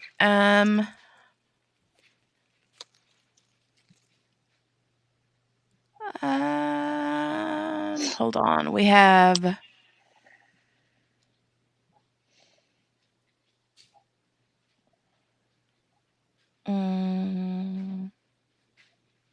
we have his arrest press release, but I think this one's only like 2 minutes. Yeah, this one's only like 2 minutes long. Let me play this one, and then we'll move to the timeline article. There's an article that's super cool that has this big timeline. That's a really good like homework assignment if you guys want a homework assignment for the weekend, because it's got a lot of really good like detailed timeline information. Yeah. Can you put that in the chat? Yes. Or even So my cat is about to be loud. I'm sorry. I'm gonna mute. Oh, you're fine. She'll I settle hear down in a it. minute. That's my girl. God love it. She's 150. Oh. Until she gets settled down. She just got up and went and got something to eat, and so now she's trying to settle back on the couch. And until she gets settled, I don't know why she does it. Like, she's not hurt. She's just, I don't know. She's just old She's and vocal. cranky. She is. She's crotchety. So, know the that funny thing feeling. is, me too. She's a Siamese, and so everybody goes, "Oh, yeah, it's because she's a Siamese." But she was never like a crier or a howler until she got to a certain age. This just Oh, started really? in like the last year or so. Hmm. And she just gets loud, and I that's why I took her to the vet. I was like, "Is she okay?" I mean, like, Right. she's like, "Yeah, she's just kind of discombobulated, and she's not hurting. She's eating. She's grooming. She's doing all the things." I'm like, "Okay, I just want to make sure she's all right." Well, as So long if as I she's mute, eating. Mhm. oh yeah, she eats. I mean, she eats. She drinks. She grooms. She's grooming herself right now. That's why she stopped hollering. That's It's so just when funny. she gets up and she goes to get something to eat, and then she comes back. I don't know what it is until she gets settled down. She's just like, meow, meow. There she goes again, meow. She's just letting you know she's not quite settled yet, and Yep. that's all it is. Well, she wants to love up against the dog, and the dog is like, "Look, I'm just trying to." Oh, now she's getting real loud. Okay, I'm gonna mute it. She's like, "I know Oh. you're talking about me." I'm So, gonna show you, lady. Yep. I'll be back in a minute. Okay. Oh my gosh, that's so funny. It literally, and I'm not even gonna lie, it sounds like a cat that's in heat. Yeah. You know what I Right? mean? And her parts, she ain't never even used her parts. Okay, she's been fixed since she was like little. She don't But even she know about does. the parts. She Well, does sound like she's in heat. She's like, meow, and I'm like, please, for the love, oh god. just stop. Steph says she's complaining about the cuisine. Look, these cats. Look. No, we ain't talking about that. These animals in my house are so spoiled. Their food. Well, I have one. Okay, all of my animals have issues. We're not going to do this on your live, but I have one that has major allergies, like food allergies, and I don't know, about every year we have to change her food to another grain-free, dye-free, all the freeze. All the And every time freeze. we change it, yeah, it gets more expensive. So I think we're Oh up to yeah. like $50 a bag or something. And yeah, there will be no complaining about the cuisine. There will be no complaining about the cuisine. You didn't like it, right? Yeah, no, yeah, y'all, nobody's complaining. So, but they all have to eat it because I can't put food down for them, right, and not for her, because then she'll eat theirs, and then she pulls her hair. It's a whole thing. It's just, anyways. Go. God love. Sidebar, the fur ma'am. baby. You have no clue. Fur You kids. have no clue the crazy that is in my house. Oh, that makes me laugh. That makes me laugh. If it ain't the humans, it's the animals. Well, I I know had to what mute it's like. earlier. I had to mute earlier because I had the one cat that's not. None of my animals are allowed on the counter, and this one cat, she's a Maine Coon, and she just does whatever she wants. And she was up on the counter throwing stuff off the counter, and I was like, I'm gonna have to mute this live because she's throwing things off of the counter. She wants on the live. She did. She wants to be involved. She's like, excuse me. Anyway, sorry. Go ahead. Well, and that's why she's like letting us know that she's there. She's like, Mom won't let me on the live, so I'll just let myself on the live. Yep. I mean, she will too. She'll sit there and she'll look right at you, and then she'll push something off the counter. I'm like, you are the cattiest cat that I have ever met in my life. That's pretty funny, though. That's pretty funny because that's what cats It's hysterical. do. Yeah, she's like and she's my oldest. She's 14, and she still acts like a kitten. She gets the zoomies. She chases her tail. Aw. She throws stuff off the cat. Oh yeah, she's not. She don't know she's old. So anyway, and I make up stories about them, so they all have their own personalities that may or may not exist. But Oh, anyways. Lord have mercy. Oh my God, we'll have to hear about some of those. We'll have to hear about some of the cat stories. Oh yeah. Mm-hmm. Okay, so we'll go ahead and watch this arrest. Press release is only a couple minutes long, and then after this, we're going to move to, like I said, the timeline article. And there's not much there's one little video that I wanted to share that kind of goes into a little bit of information, but then the rest of it is like from an article, like a website. Right. So yeah, and then I'll be sure to share all that stuff with you guys in the chat too. So, but let's go ahead and watch this one. Right. I want to hear them say that he's been arrested. Earlier this morning, Adam Montgomery was arrested for the murder of Harmony Montgomery in 2019 and other related charges. Specifically, Mr. Montgomery has been charged with the following 4 crimes. Second-degree murder for recklessly causing the death of Harmony Montgomery, a person under 13 years of age, under circumstances manifesting an extreme indifference to the value of human life, by repeatedly striking Harmony in the head with a closed fist in Manchester on or about December 7, 2019. Falsifying physical evidence for purposely altering, destroying, concealing, or removing the body of Harmony Montgomery with a purpose to impair its verity or availability in an official proceeding or investigation in Manchester between approximately December 7th, 2019 and March 4th, 2020. Abuse of corpse for purposefully and unlawfully removing, concealing, or destroying the corpse of Harmony Montgomery or any part thereof in Manchester between approximately December 7th, 2019 and March 4th, 2020. And tampering with witnesses or informants for purposely attempting to induce or otherwise cause Kayla Montgomery to testify or inform falsely in Manchester between approximately December 7th, 2019 and January 4th, 2022. Mr. Montgomery is expected to be arraigned on these charges in Hillsborough County Superior Court, Northern District in Manchester tomorrow, October 25th, 2022. While today's arrest is a major step in this investigation, there is much work to come. The charges and allegations against Adam Montgomery are merely accusations, and he is presumed innocent until proven guilty.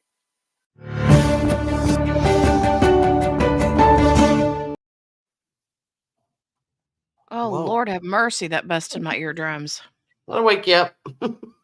Yeah, was everybody awake? Everybody awake? You see them Wow. 2 dudes in the background? They were mad. They were angry. Yeah. Mhm. They were ready to do some pouncing, right? Mm-hmm. It's one thing whenever you have, adults that are murdered. Don't get me wrong, it's horrific, especially depending on the circumstances, right? But when you have a baby, yeah, it's defenseless, Yeah. And to And punch her in all the head. right, all because she peed on herself. When Yeah. he You didn't know? give her the opportunity to not pee on herself. Right. And you know what? You know, I mean, I could say all kinds of things, but if they're homeless and they're, you know, stopping in at fast food restaurants or truck stops or whatever to use Walmart to stop and use the bathroom, oh, God help. You know what I mean? Yeah. She could have been afraid to go into Yep. one, especially if they made her go into one by herself or something, you know? Or Yeah. if he got angry with her when she said she had to go to the bathroom. You know, it's Right. not her fault. And I mean, don't get me wrong. I mean, I feel bad for their situation, and that would be very difficult with young children to have to plan around. Okay, oh, this one's got to go to the bathroom now. This one's got to go to the bathroom now. This one's got to go to the bathroom. But it's what you do as a parent. And if he Right. was getting mad at her because she was like, "Oh, I got to go to the bathroom," she may not have said anything. Right. Right.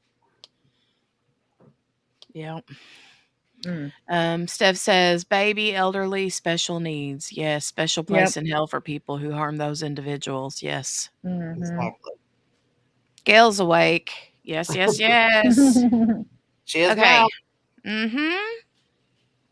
So, okay. Now this timeline. This was a video that I found on Court TV. But we're not going to watch the whole video. We're just going to watch a few little bits and pieces of it.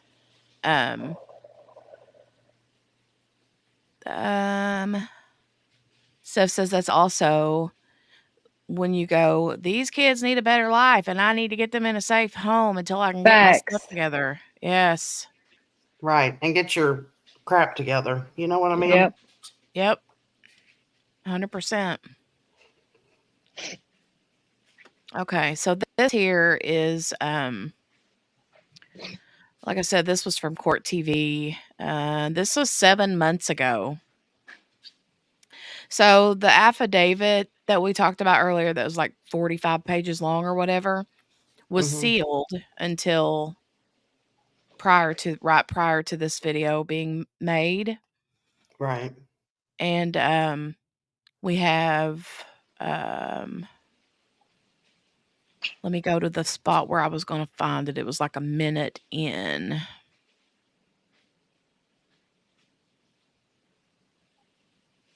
So, and the weapons charge was like a robbery of weapons, right? Or something like that. I'm not 100% sure. Honestly, I don't really know. I know it was a felony. Yeah. And Yeah, because he's got they said that right now he's currently going to be spending decades in jail for those. For just that, yeah. Yeah. So I don't know. I'm not positive on that. Okay. And here we go. I'm going to hit the mute myself and then I'm going to hit the play button, but I'll be stopping and starting this here randomly. So here we go. Abusive corpse allegation, a charge against her father. I want to take everyone to just this point in the affidavit. You mentioned 48 pages, but there's one turning point where investigators are getting a second round of information from Kayla Montgomery. She first didn't tell the truth. Then she explained what happened that day, December 7th of 2019, where she says they were living in their Chrysler Sebring. And Adam and Kayla, along with their children, including Harmony, and that Adam Montgomery was pretty upset with the 5-year-old because she wasn't telling them when she needed to go to the bathroom and she was having accidents in the car. And at that point is when Kayla told police that he struck her to the point that it caused her death, that he struck her with his fist that was closed, and that this was to her head and her face, that she went unconscious. I mean, this was so difficult to hear, but this is our first time understanding the actual cause of death in this case. We've seen so much about it in terms of how long she was missing, 2 years before police were involved in searching for her, but now revealing what happened back in 2019, before the pandemic, before so many things closed down, which has been said to have exacerbated this period of time where Harmony Montgomery just slipped through the cracks. Here's some other things that I noticed in this affidavit that really stood out to me.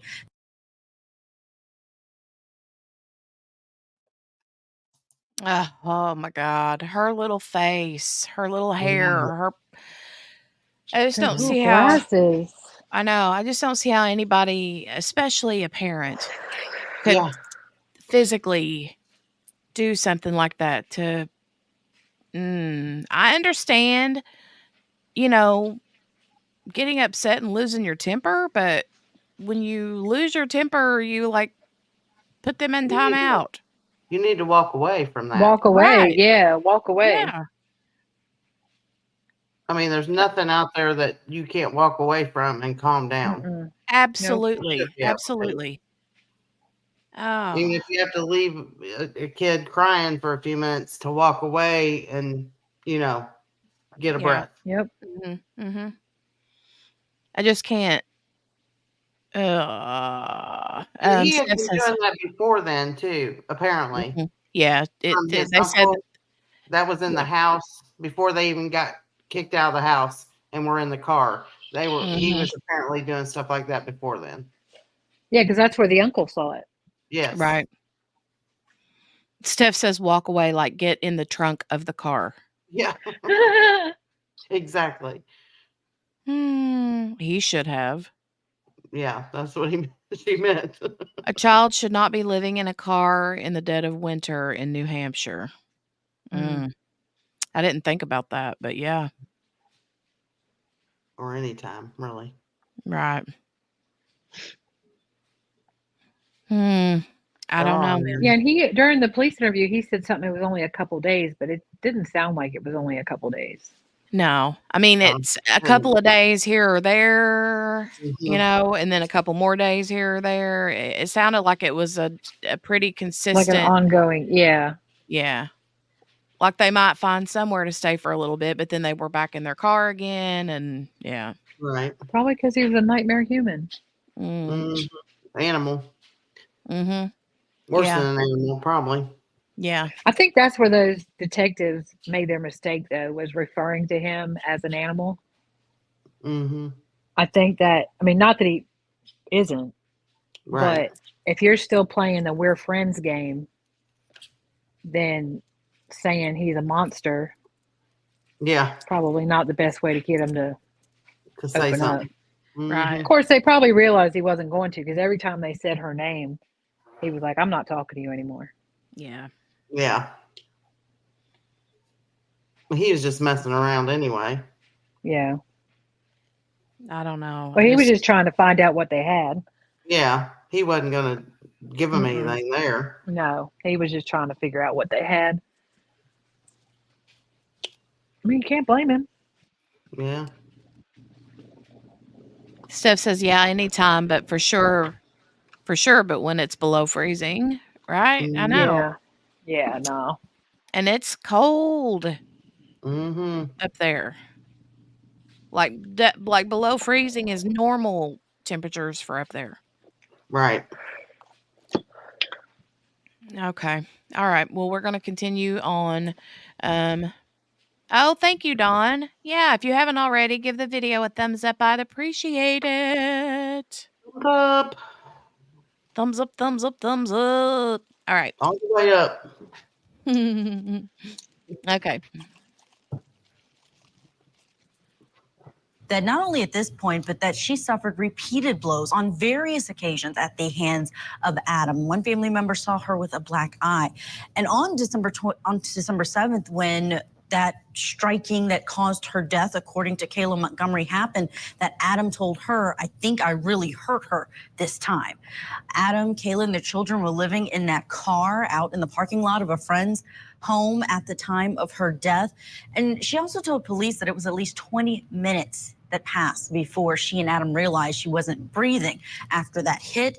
They gave the child no medical attention at that time, and the affidavit says that Adam simply put Harmony's dead body into a bag and walked it back to the parking lot, Ted. Oh my gosh. Oof. And then, according to the affidavit, this, as you mentioned earlier, didn't stop in terms of the shuffling around of this poor little girl's remains. For months. Ugh. For months, they kept her body with them. And we've taken the photos from the affidavit and put it into a timeline of what investigators say was happening with her, how she was being transported, starting with December 7th of 2019, when she was stored in a black duffel bag in that car. And it said that Adam Montgomery would sometimes either have it in the car or put it out in the snow to keep it from decomposing. Then the family moved to Oh my God. Set it out in the snow to keep it from decomposing. Oh my gosh. I can't. I can't even imagine. I just sick. Steph says, I grew up in Massachusetts. I remember going clubbing when the wind chill was negative 20 or 30 something degree. Negative 20 or 30. God. That's makes your face hurt. Mm-hmm. That's when your like nose hairs literally freeze to the inside of your nostrils. Right. Steph said I could barely stand to stand in that line. Never mind spending the whole night out in the cold. Oh. Yeah. Mm-mm. Well, I mean, though, could you imagine? I mean, I'm assuming that the car had heat, right? Right. If they had Or money for gas, well, yeah, but I mean, if it was 20 or 30 below, they'd have to. they would have had to, or they would have died in the cold, right? Yeah. Yep.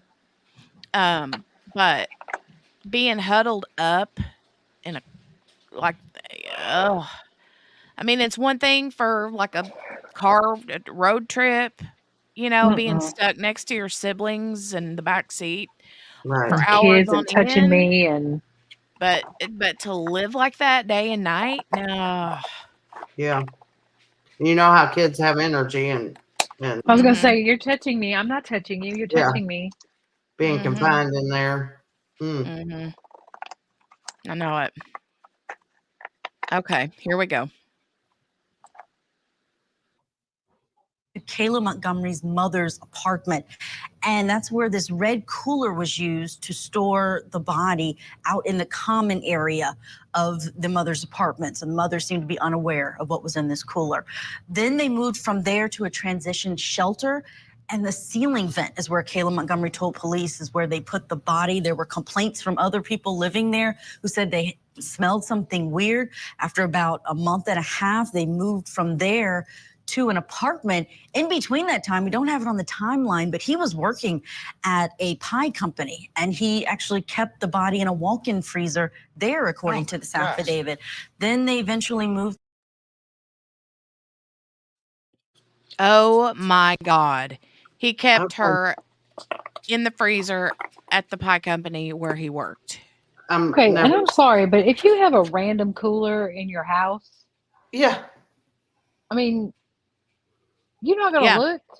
Yeah, that lady's not gonna look when they're not in the room. I would be. I would be. Well, Or at shoot. least try to move it, and then it'd be like heavy, and be like, wait a minute. Well, I mean, Yeah. she said the common area, and this where they're talking about is from what I'm gathering is Kayla's mother's house. Right. Kayla is the stepmom. Right. Yeah. And when they moved in with her, the baby was in that red cooler. Right. But according to Kayla's mother, Timmy says the cooler was outside, but they said whenever it was there, the cooler was inside in the common area, which would be like the living room or the family room. You don't tell me there's a whole cooler in your living room and you're not looking at it? Right. I would be. I mean, shoot, if I lived there and there was a cooler sitting in my living room, I'd be like, daggone, I'm thirsty. You know, let me get a you beer got out of some. here. Yeah, right. What you got in there? I mean, it's heavy. You got some like lunch meat in there I can stick in the refrigerator or what? You know, I don't. No.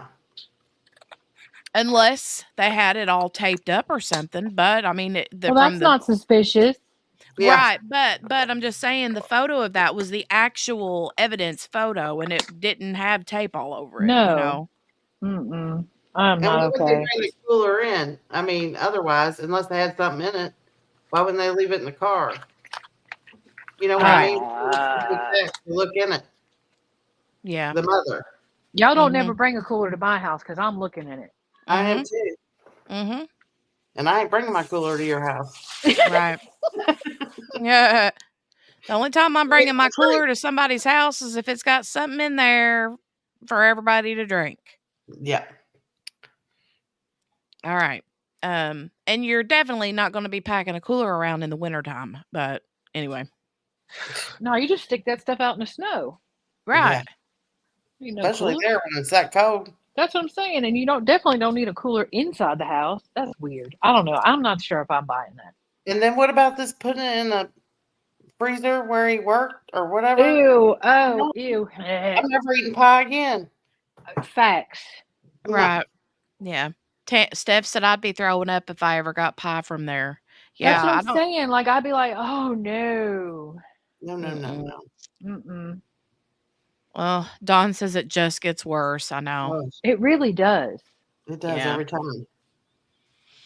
All right. Well, they ain't even made it to there's one part where they moved to an apartment, and if I'm not mistaken, it was this case where they Didn't they put her in the refrigerator or something? yeah, there was a refrigerator. They said that was all taped up, I thought. Tammy, I'll rewind it, but I thought they said inside the house. Maybe they did say outs. Okay. I'll rewind it just in case. Okay, hold on. I'll push play again.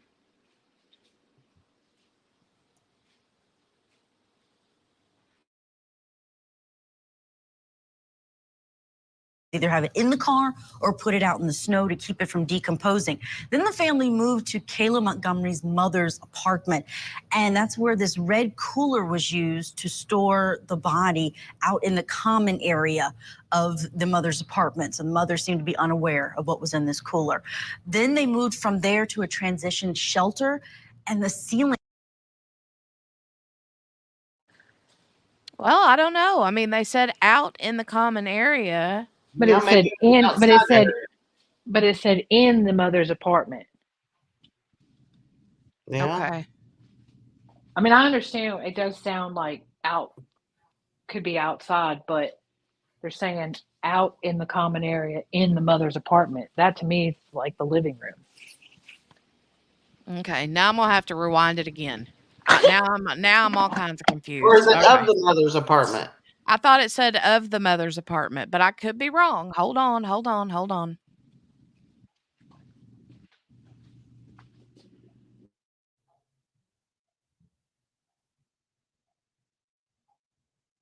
Montgomery would sometimes either have it in the car or put it out in the snow to keep it from decomposing. Then the family moved to Kayla Montgomery's mother's apartment, and that's where this red cooler was used to store the body out in the common area of the mother's apartments. And the mother seemed to be unaware of what was in this cooler. Then they moved from there to a transition shelter. All right. I mean, could be. Tammy is. Yeah, Yeah. I took it as the common area, like, okay, because if you're okay, I live in an apartment. Mm-hmm. Okay, and we can't have anything out, like outside in the common area, like the walkways and stuff under the stair. You can't have nothing anywhere. Right. So that's why I guess that's why maybe I was thinking they meant out in the common area, but inside the apartment. I don't know. It could be either one. I would think inside, but then I don't know. No, I can definitely see. I mean, it does sound like out in the common area of the mother's apartment. So, I don't know. Dawn says like in the vestibule, and then Steph says I heard of the mother's apartments with an S, like any resident could have access to it. Apartments up in New England are usually just multiple floor homes. So I'm just thinking though, my thought process is if it's out in a common area among several apartments that any Joe Blow could open that up. Wouldn't that be way more You wouldn't think you could dangerous do that. to Yeah. yeah, you That's think even worse. Sorry, my alarm went off. well, Tammy, it would be stinking if it was unless they kept it with the ice in it, you know? Yeah, but after a while, even ice ain't helping that. Yeah. I mean, but again, we're thinking you're thinking about below freezing weather. Right. I mean, it would keep for a while. A lot longer, yeah. Okay. I don't live in places like that, so I don't know. Yeah. I mean, it gets plenty cold here, but I mean, it But don't it get warms cold. up too. Right. We It got don't 19. We got 19 the other day, and I thought I was gonna die. Well, I mean, when it gets cold here, it'll be cold, but then it don't stay cold for long, but Right. Back and forth. yeah. Steph says usually a max of 3 floors, so if she lived on the 3rd floor, the other residents wouldn't go up there. Yeah, I don't know. Here's So where they're getting ready to talk about the, transition house or whatever they call it, yeah. when they put it up in the vent, so we'll watch this part. And the ceiling vent is where Kayla Montgomery told police is where they moved to Kayla Montgomery's mother's apartment. And that's where this red cooler was used to store the body out in the common area of the mother's apartment. So the mother seemed to be unaware of what was in this cooler. Then they moved from there to a transition shelter. And the ceiling vent is where Kayla Montgomery told police is where they put the body. There were complaints from other people living there who said they smelled something weird. After about a month and a half, they moved from there to an apartment. In between that time, we don't have it on the timeline, but he was working at a pie company, and he actually kept the body in a walk-in freezer there, according to this affidavit. Then they eventually moved the body to this apartment where they live. You see the bathroom there. And then ultimately, they used this maternity bag and used it to move the body that was frozen in a refrigerator to Econo Lodge, a hotel, and Adam Montgomery, according to Kayla, rented a U-Haul and took the body, the remains, to an unknown location. She is unaware of where he went, and she said that she believed he purposefully didn't tell her so that if she was ever asked by police, she wouldn't be able to disclose. Yeah, and now that makes her testimony so incredibly important at trial. What about Kayla? Boy, she was a spec.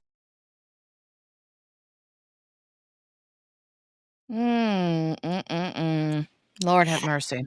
I'm sorry, but how do you stay with somebody that's carrying a dead baby around in a duffel bag? Right. Yeah. Like, I mean, and you've got kids with I'd this be person. out. Yeah, Yeah, no. and he could do that to your kids too. Right. Nope. Right. Nope. Nope. Nope. Nope. Big Yeah. no. Well, I Nope. think that she's partially just as culpable as he is. Yeah. I don't know. Exactly. I don't know. Let me look, see if there was anything else in here that I wanted to share. So this is a picture of Kayla when she's going to trial for, while she was being detained. I think this is part of her testimony in the weapons trial Yeah. against Adam. She's a pretty girl there, but when she was arrested, ooh, you could tell she was Yeah. She was rough. She was pretty rough. high on some hard stuff. Cover it up, who knows? But take a listen to what she said during the weapons trial about the time in their life, especially where she worked at the time. I was working up until November 2019 at Dunkin' Donuts. I would work 6 a.m. to 2 p.m. And Adam would be home with the kids while I'm at work. And he would drop me off and pick me up from work because I didn't have a license. When you say we were using drugs, what do you mean? Like getting high, using heroin and crack and weed. Harmony, Declan, and Seamus, how did you support them? We had food stamps, and my income, which was barely anything at the time. It was just chaos in that house at that time. This affidavit is making so much of that more real because the way that investigators were able to figure out that Kayla Montgomery wasn't telling them the truth in the beginning, she said, I was at Dunkin' Donuts. Adam Montgomery went to take Harmony back to her mother's and came back without her. That's all I know.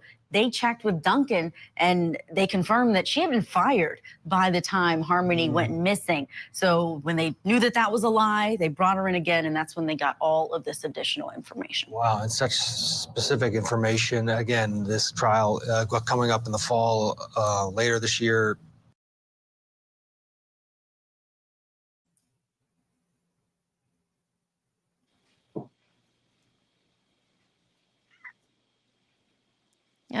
Okay. How old is she? I don't know if it said, but she would have to be like at that point. I would say mid to late 20s, maybe early 30s. She looks pretty young to me. Yeah. But I'm not positive on her age. Gail, I don't know exactly what her plea deal was. I'm not sure. Yeah, I haven't heard about that either. Tammy, I'm not positive, but I think if I'm not mistaken, she got some kind of a plea deal out of like maybe testifying against him in this murder trial and the weapons trial. She's just as much crap as he is. Yeah, in my opinion, she is. Barely anything because it all went to drugs. Yep. Yeah. And how much you want to bet that they traded those food stamps in for Oh yeah. drugs yeah. too. Yeah. So. And how do you leave? Because I mean, there she is saying she went to work and she left the kids with him, and she knew he was. Well, I mean, I guess just crap people, I guess, but I couldn't Well, leave my kids. no, and you know that even if Harmony, was alive at whatever time, she witnessed him. Well, she said she did. She said she witnessed him, thumping her in the head every time she'd do something wrong. And he was doing it to. You would think he'd be doing it to the other kids. Yeah. I mean, or there's a chance he could. So you're going to leave your kids there, right? But I mean, I don't know. I guess I wasn't there, but yeah. I don't know. We're going to look at Tammy, they've been using EBT cards like forever, for a long time. So I'm sure they were using EBT cards back then when they were going on. Yeah. And usually what you do is you just go and get the food and take it to them and switch food for whatever, Yep. or you give somebody your card and then you got to get it back Yep. from them. You take them shopping and you get them $100 worth of groceries and they give you like 75. Right. It's not difficult. People do it all the time. Oh yeah. Still. They still do it right now. People don't realize that's a federal offense.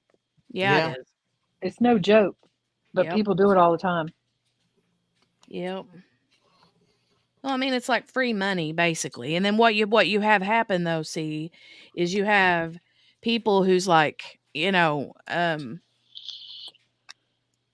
got close like grandkids or their own kids or relatives or best friends that's like, "Oh, I feel really bad for them. They need money for cigarettes or the light bill or whatever, Right. and I'll give them $75 for $100 worth of groceries, and then they turn right around and use that to buy their dope. Yeah. You'd be surprised. I've seen people buy alcohol with EBT. Well, yep. Okay, so this last I think it's the let me find it. Hold on.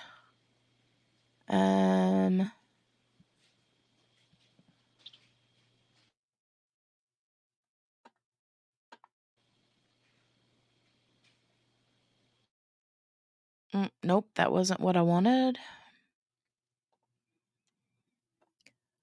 Where are you? Okay, here you are. Timeline of events. Present, share screen.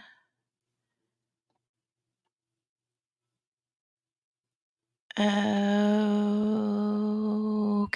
All right, here we are. So, this is this website is WMUR9 ABC News affiliate website. And this is an excellent. I'm going to put the link right now into the chat because we won't be able to get through all of it, but I might have to break this up into a couple of pieces. But in case you guys, this is the page that I was talking about where if you wanted to do a little bit of timeline research, you can take this link and grab it. But oh yay, Tammy. Yeah. But this is it says review Harmony Montgomery case timeline as homicide case evolves. So I think what they do is they keep like adding to this. Right. This page. But here is an actual tip line, just in case anybody happens to stumble upon this, because, they still have not found her remains. But there is a 24-hour tip line right here if you guys, could ever need it. Hopefully not, but I hope somebody does, but I just hope it's not any of you. Right. Right. But anyway, look at that face. Oh my God. So cute. I know. Oh my God. So this timeline starts here. And you can see here, it says June 2014, right? And it says Harmony is born. See, he was in prison then. Crystal Sorey is her sole caretaker, and her father, Adam Montgomery, is in prison. Good job, Morgana. I didn't know that. Yeah. And I think it was some kind of, I'm not sure. I can't say that. Something about drugs, but something with a drug dealer. So I don't know if he had a confrontation. Something happened, I think, is what they said, but I can't remember exactly. Okay.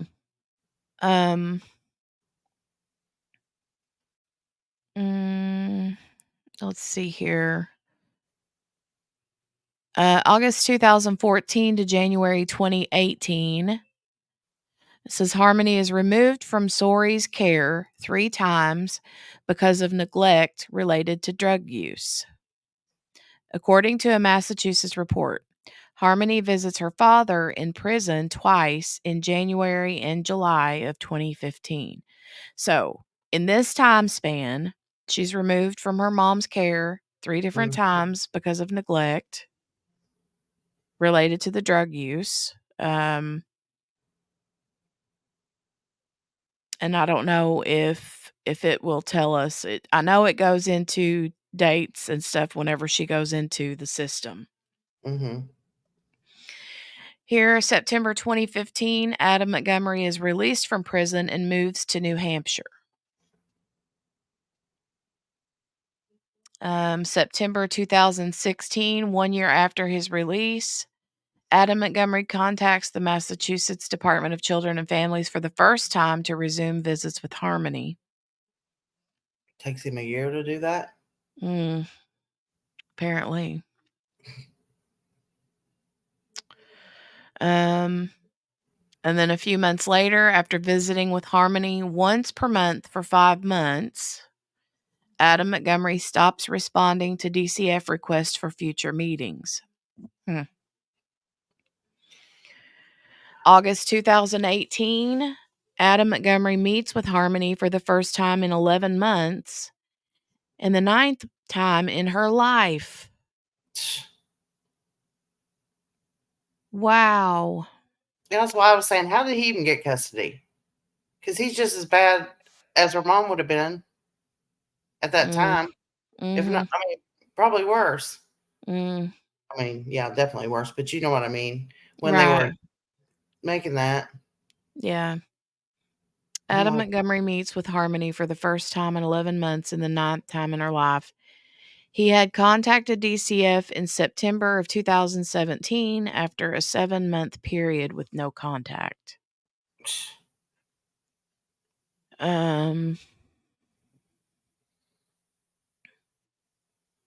So here, that goes back to this where it says that he stopped responding to the DCF request for future meetings. mm-hmm.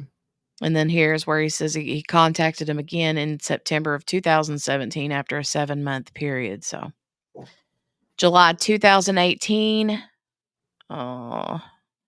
Crystal Sorey, a mother of Harmony Montgomery, loses custody of her daughter in Massachusetts. Sorey later tells police she lost custody because of drug addiction issues, and Harmony was placed in a foster home in I don't know if you pronounce that Haverhill or Haverhill. I've heard it pronounced both ways. Yeah, I'm not sure either. December 19th, 2018. The Massachusetts Department of Children and Families requests a home study by the New Hampshire Division of Children, Youth, and Families at the Montgomery's home in Manchester.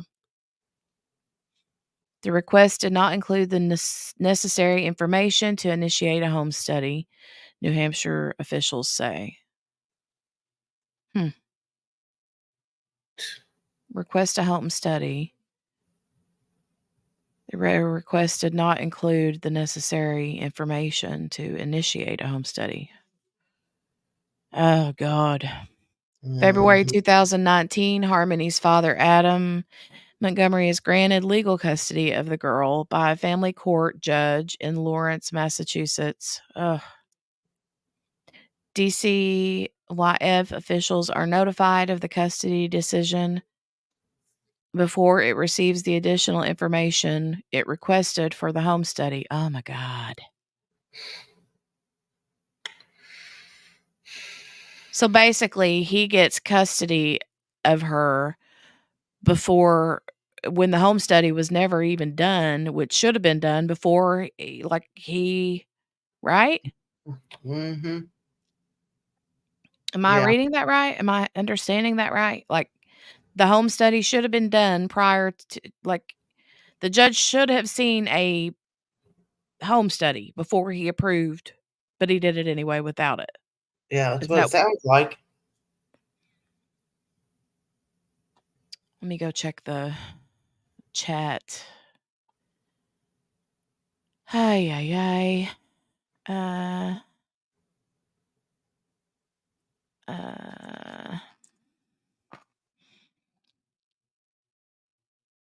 The second way, so it's Haverhill. Haverhill. I've heard it different ways. Mm-hmm. What Steph said. Steph says he didn't deserve her. Yeah.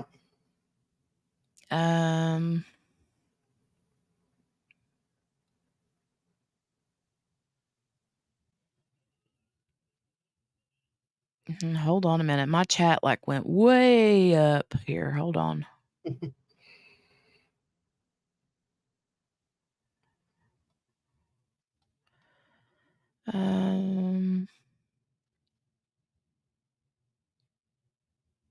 He never should have been given this little girl. He didn't deserve her. Worse, because mom was trying to get better. Mm-hmm. Tammy said, I saw an interview and they say the court didn't have all info and mother didn't show up for court. Steph says he was unstable for her the whole time and they think he can do day to day. Yeah. Yeah, he wasn't there. I mean, what'd they say, 9 times in her life or something he saw her? Okay. Tammy said mom was the court where an adoption proceeding was going for her son. They should have allowed a reschedule if she had another court appearance to make the same day. It's not like she chose to go to a bar. She was torn between both of her kids. Mm-hmm. By default, the judge should be disbarred. Right, Dawn? Ugh. Yep, that way. It's always on those lists of try to say this town because it's not pronounced the obvious way. Gail said it's almost like they gave him custody out of spite because she didn't show. Well, Right. That's just crazy to me. Doesn't make sense. not even a little bit. Mm-mm. Okay. All right. Let's see. Easter 2019. Sori says she spoke to her daughter on a FaceTime call around this time. She says this was the last time she saw Harmony. Let's watch a little bit of this maybe. Let's see. I'm going to click play, so just guard your ears in case it's loud.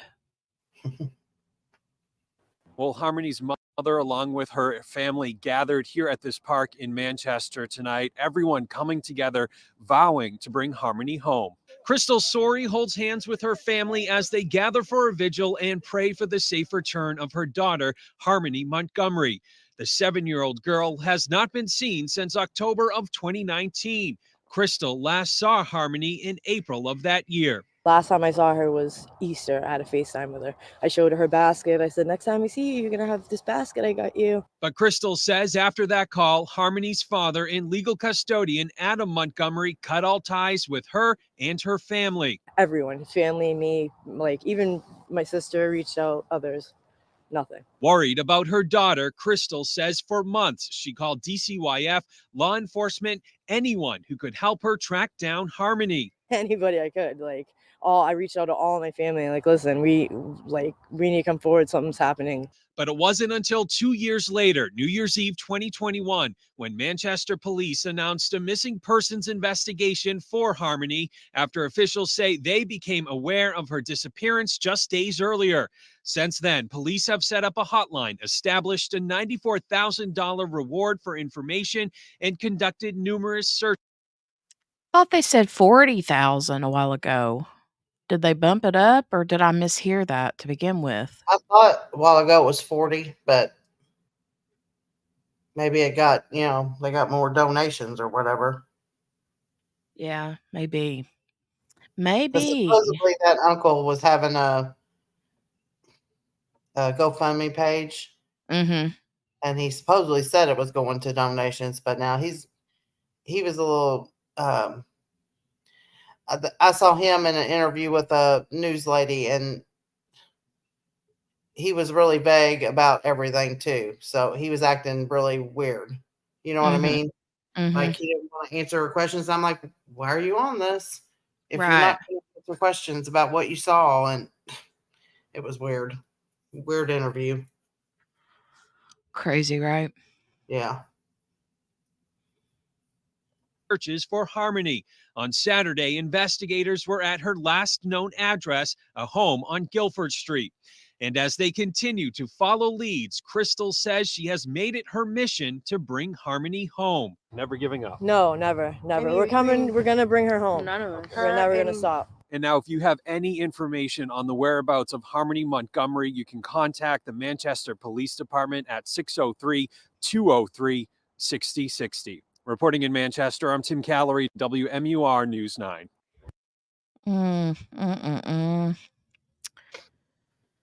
Oh, wow.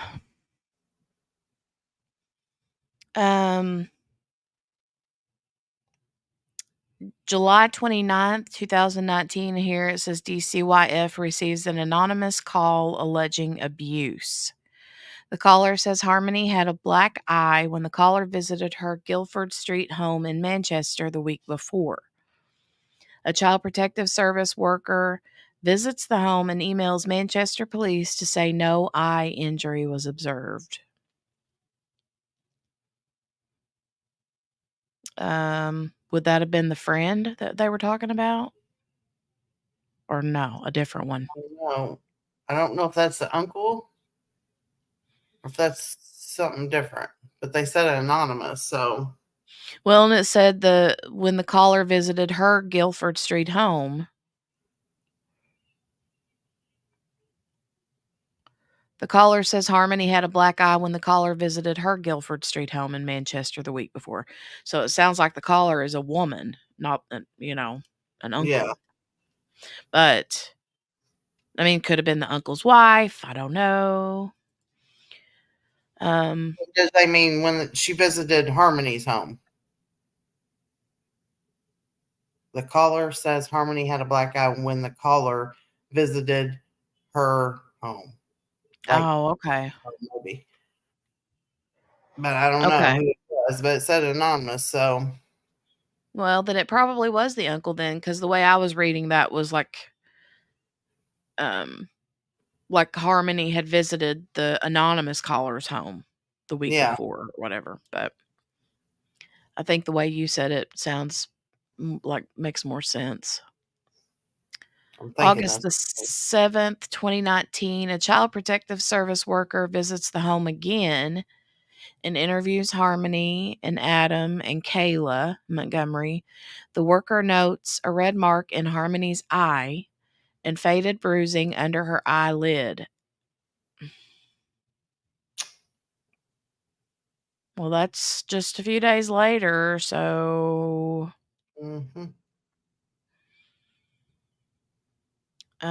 faded. I mean, if it's faded bruising, that's been a few days, so yeah.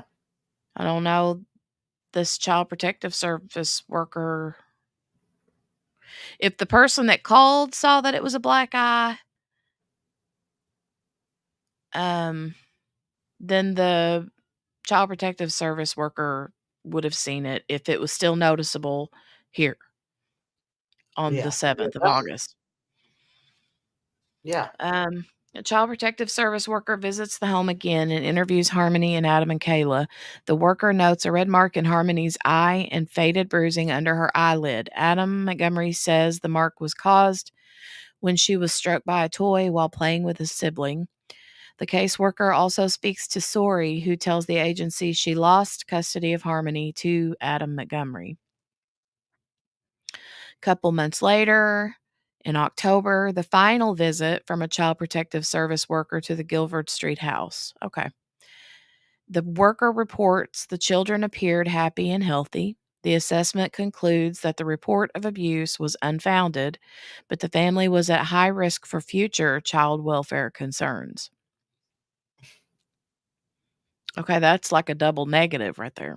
The assessment concludes that the report of abuse was unfounded, but the family was at a high risk for future child welfare concerns. Okay.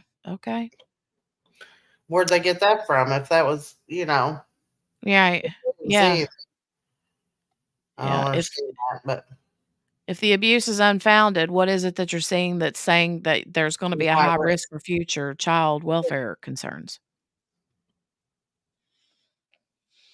November or December of 2019. According to Kayla Montgomery, Adam Montgomery told her around this time that he was taking Harmony to Lowell, Massachusetts, where her mother lives.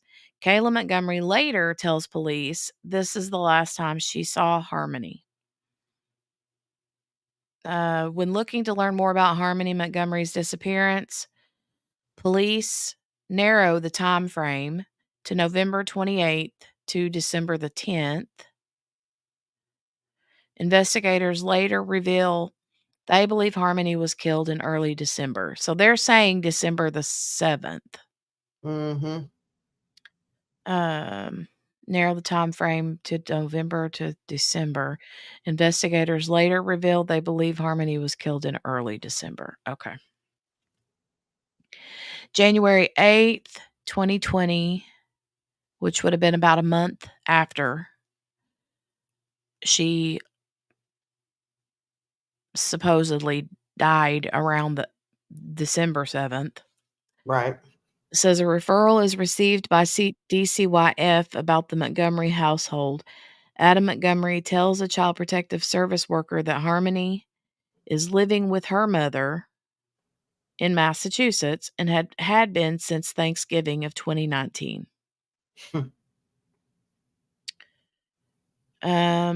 January 20th of 2020 says the child protective service worker leaves a voicemail for Sori to confirm Harmony's address. Officials say Sori did not return the call. September 2021. Wow, long time after.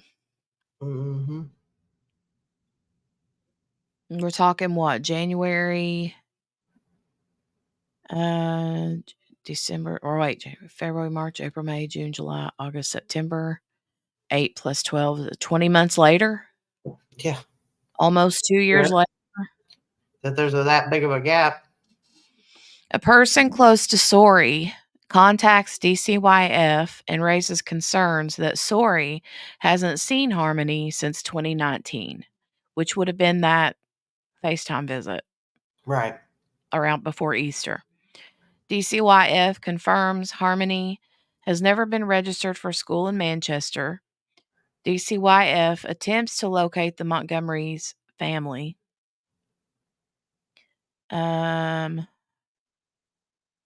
months later, Sori calls Manchester police saying she hasn't seen her daughter since the Easter of 2019 FaceTime call. Manchester police say their phone records indicate this is the only call the department has received from Sori. Now, somebody's not telling the truth there. Mm-hmm. One side or the other. Because she said she did. You know what I mean? Yeah. The mother did.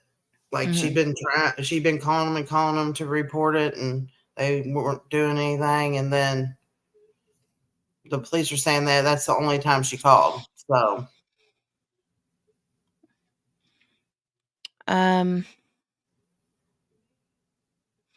December 27th, DCYF notifies Manchester police they're unable to locate Harmony. Police start search for Harmony's father.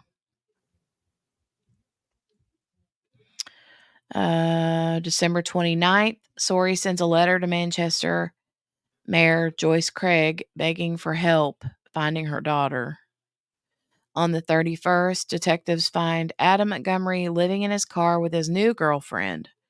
This new girlfriend is the one I think that died in the hotel room. yeah. Police describe him as uncooperative and refusing to provide information on Harmony's whereabouts. Police also interview Kayla. Manchester police hold a press conference announcing the search for Harmony, which we watched that earlier. Right. January 3rd, 22, a 24-hour tip line is set up. Anyone with information is asked to call 603-203-6060. A reward fund eventually grows to $144,000. The line is later changed to 603-932-8997. January 4th, FBI joins Manchester police to search the Guilford Street property where the Montgomerys used to live. Nothing is found in the 2-day search that includes digging in the backyard. Wow.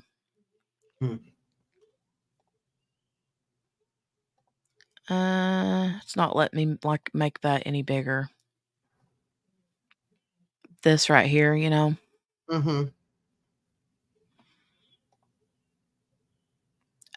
me go over here to the chat real quick.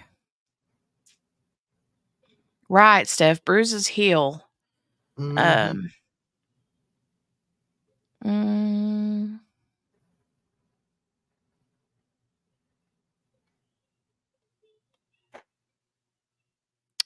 Tammy said, this is just my opinion and feelings. Mother was and is just as responsible in not protecting her child. She knew he was a monster. She saw him abuse her. She was too busy being high. I understand feeling that way. My thought, though, is she's not the one that committed the murder. He's the one that did that. And, you know, I'm sure she probably, at this point, feels plenty of guilt. Mhm. Did they interview Harmony separately? Why did they not call the police back and report the injuries now that they saw it? That's my thought. Like, I'm wondering, is this the one that was supposedly a friend of Montgomery's? I don't know. We see a high risk, but we're going to let it play out, right? I know. QB says, I'm in chat. They probably hopefully going to call me back. Oh, I hope they do. Steph says, Child Services is known to lie to protect themselves. After Gabriel Hernandez, I don't trust Child Services. Sorry, not sorry. She never saw him abuse Harmony, only herself. She might have thought he wasn't capable of hurting this child. It's different than beating on a grown woman. I remember when they asked her if he'd ever hurt Harmony before. Mm-hmm. I can't remember. I thought that she answered that she had witnessed, but I could be wrong. I had witnessed him abuse her, but I could be wrong. I thought so too, but I'm not positive either. I mean, I thought in something I saw that she said that in one of those interviews when they asked her. Mm-hmm. Yeah, I'd have to go back and look, but yeah.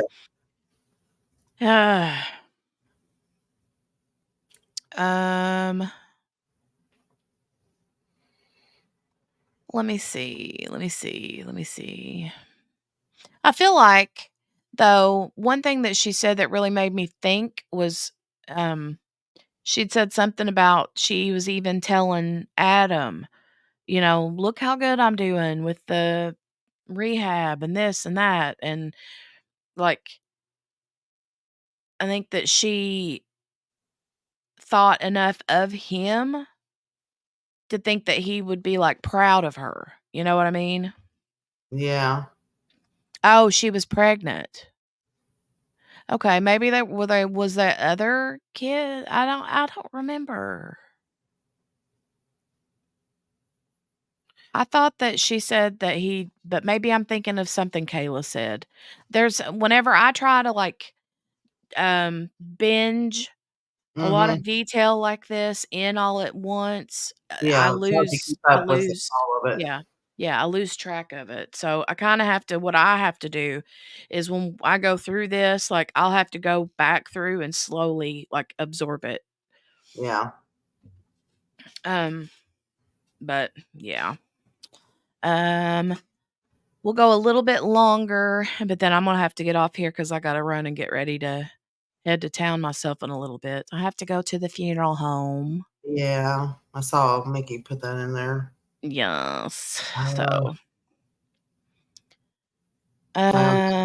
this bunch of, I guess we're going to grab something to eat, but again, even though I went to the grocery today, grocery day, I don't cook. I said no because I'm tired from grocery day. Right? We do that a lot too. We'll do that. It'll be like big grocery day, and then it's like okay, yeah. Well, what are we gonna eat? What are we gonna eat? We're not gonna cook anything that we just bought. Why would we do that? Exactly. Yep, you got me. Steph says, I remember the opposite. I could be wrong. I'm multitasking, but it seems like neither were physically present with Harmony at the same time. But she did say he choked and beat on her. Yeah, I remember him saying that. And then I remember the guy asking her, I think it was Brian Enton, said, but did you ever witness him abuse Harmony? Yeah. So I don't know. I think there was somebody, and I can't remember the answer either for sure. Like you said, I'd have to go back and look at that. Maybe it was the marks that I saw that made me think that. I can't remember. I think at one point she was seeing marks though he already had custody and she was in rehab. Yeah, that's kind of what Steph was just saying. Yeah. Definitely not pie, right? Yeah. Ugh. Oh, goodness. Let's read this next little couple segments here, and then we'll call it a day. And then I plan to get back on sometime over the weekend, and go through the rest of the timeline with you guys, and maybe do like a recap of the Jennifer Crumley Yeah. up on the stand, and Her, yeah. and her cross examination too, because I think a lot of people have been talking about it, so I think it's probably, pretty good. Mm-hmm. But here, January the 4th of 2022, it says Adam Montgomery is arrested and charged with second-degree assault, interference with custody, and endangering the welfare of a child. His eyes look like he looks evil right in the eyes to Kind of me. reminds me of a guy I went to school with.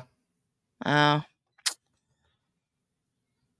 Yeah. I mean, not that he was bad. I'm just saying that picture, he kind of looks like him. Yeah.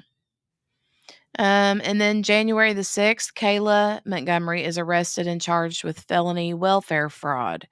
This charge is later dropped and a new felony charge of theft is filed. So that's where we're going to end for today. I need to write down February 25th so I'll know where to resume. Right. Can you send me that? I know you put it in the chat, but can you send it to me on Instagram? Yes. I can do So that. I can take a look at that. For sure. Because when I go back in here later, since I haven't already got it out of the chat, it won't be there. Yeah. On here. Right. Resume at February 25th. Yeah. 2022 under his mugshot. All right. Well, Kiki and Steph are saying the same thing, I think. Hold on, let me go back and look. That's when she would try to reach out to child services, but they wouldn't say or do anything. Exactly, Steph. He had custody and she was in rehab. When she would inquire, he would mute or hang up and then block her. Yeah. I remember hearing the being, blocked and muted. The muted thing irritated me because I could just imagine. What he was telling her she had to say, yeah. Right, yeah. The little kid in the middle trying to figure out what she's supposed to say and not say. They kept sending her in circles. Steph says me and barbecue on the same page. All right, let me grab this and then let me run over here to Instagram and put it in real quick before I forget. Thanks. Because I totally will. And if I have forgotten to send you anything, let me know because I will. agree. Like I tend to, I said agree. That's not what I meant. Like I hear somebody say, send me something. And I'm like, okay, I will. And then I have full intentions to, but then I forget. Yeah. Yeah. I know. That's how I'd be too.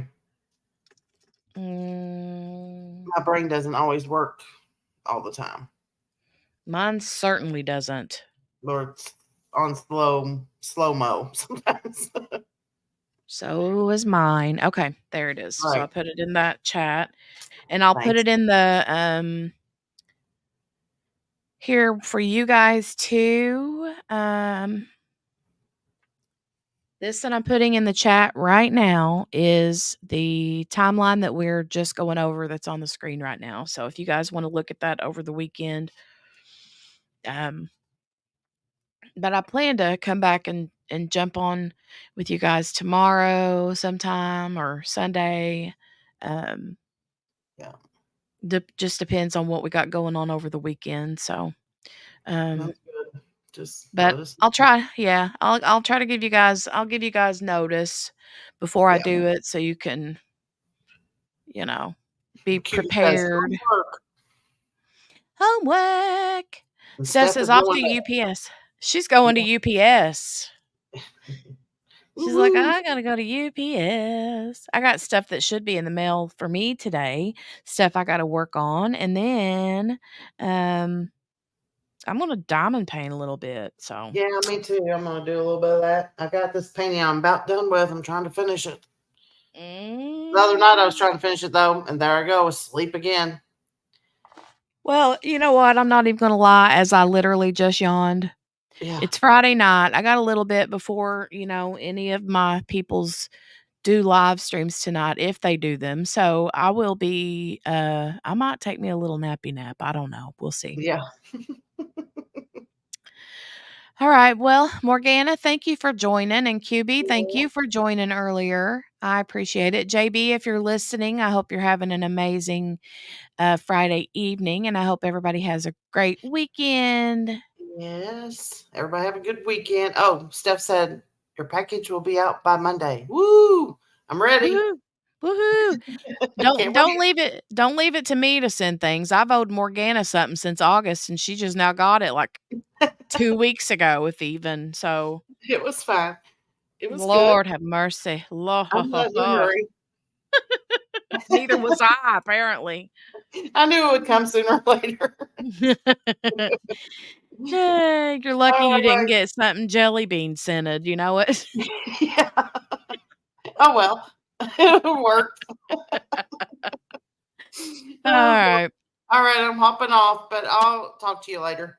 All righty. Thank you, Hey honey. guys in chat. Bye. Bye.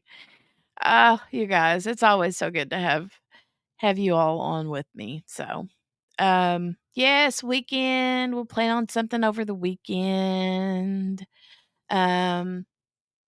But yeah, I really wanted to go do more of this timeline, get this timeline squared away so that we all kind of have a better understanding of what this trial is going to be focused on, that's coming up. And then,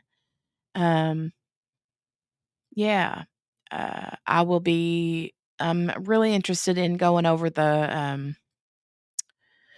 Jennifer Crumley up on the stand, with her, direct examination and cross examination and all of that jazz. So anyway, thank you, Henny. You have a great weekend. Thanks, Jenny and Co. She says, I love when she says that. Definitely tomorrow if you can. Sunday's supposed to be all day family day. All right, Steph, we'll plan on it. Okay, we'll plan on tomorrow. All right, you guys, thanks so much. Please give the video a thumbs up. You guys are awesome sauce. And I will see you tomorrow. All right. Bye, everybody. Bye.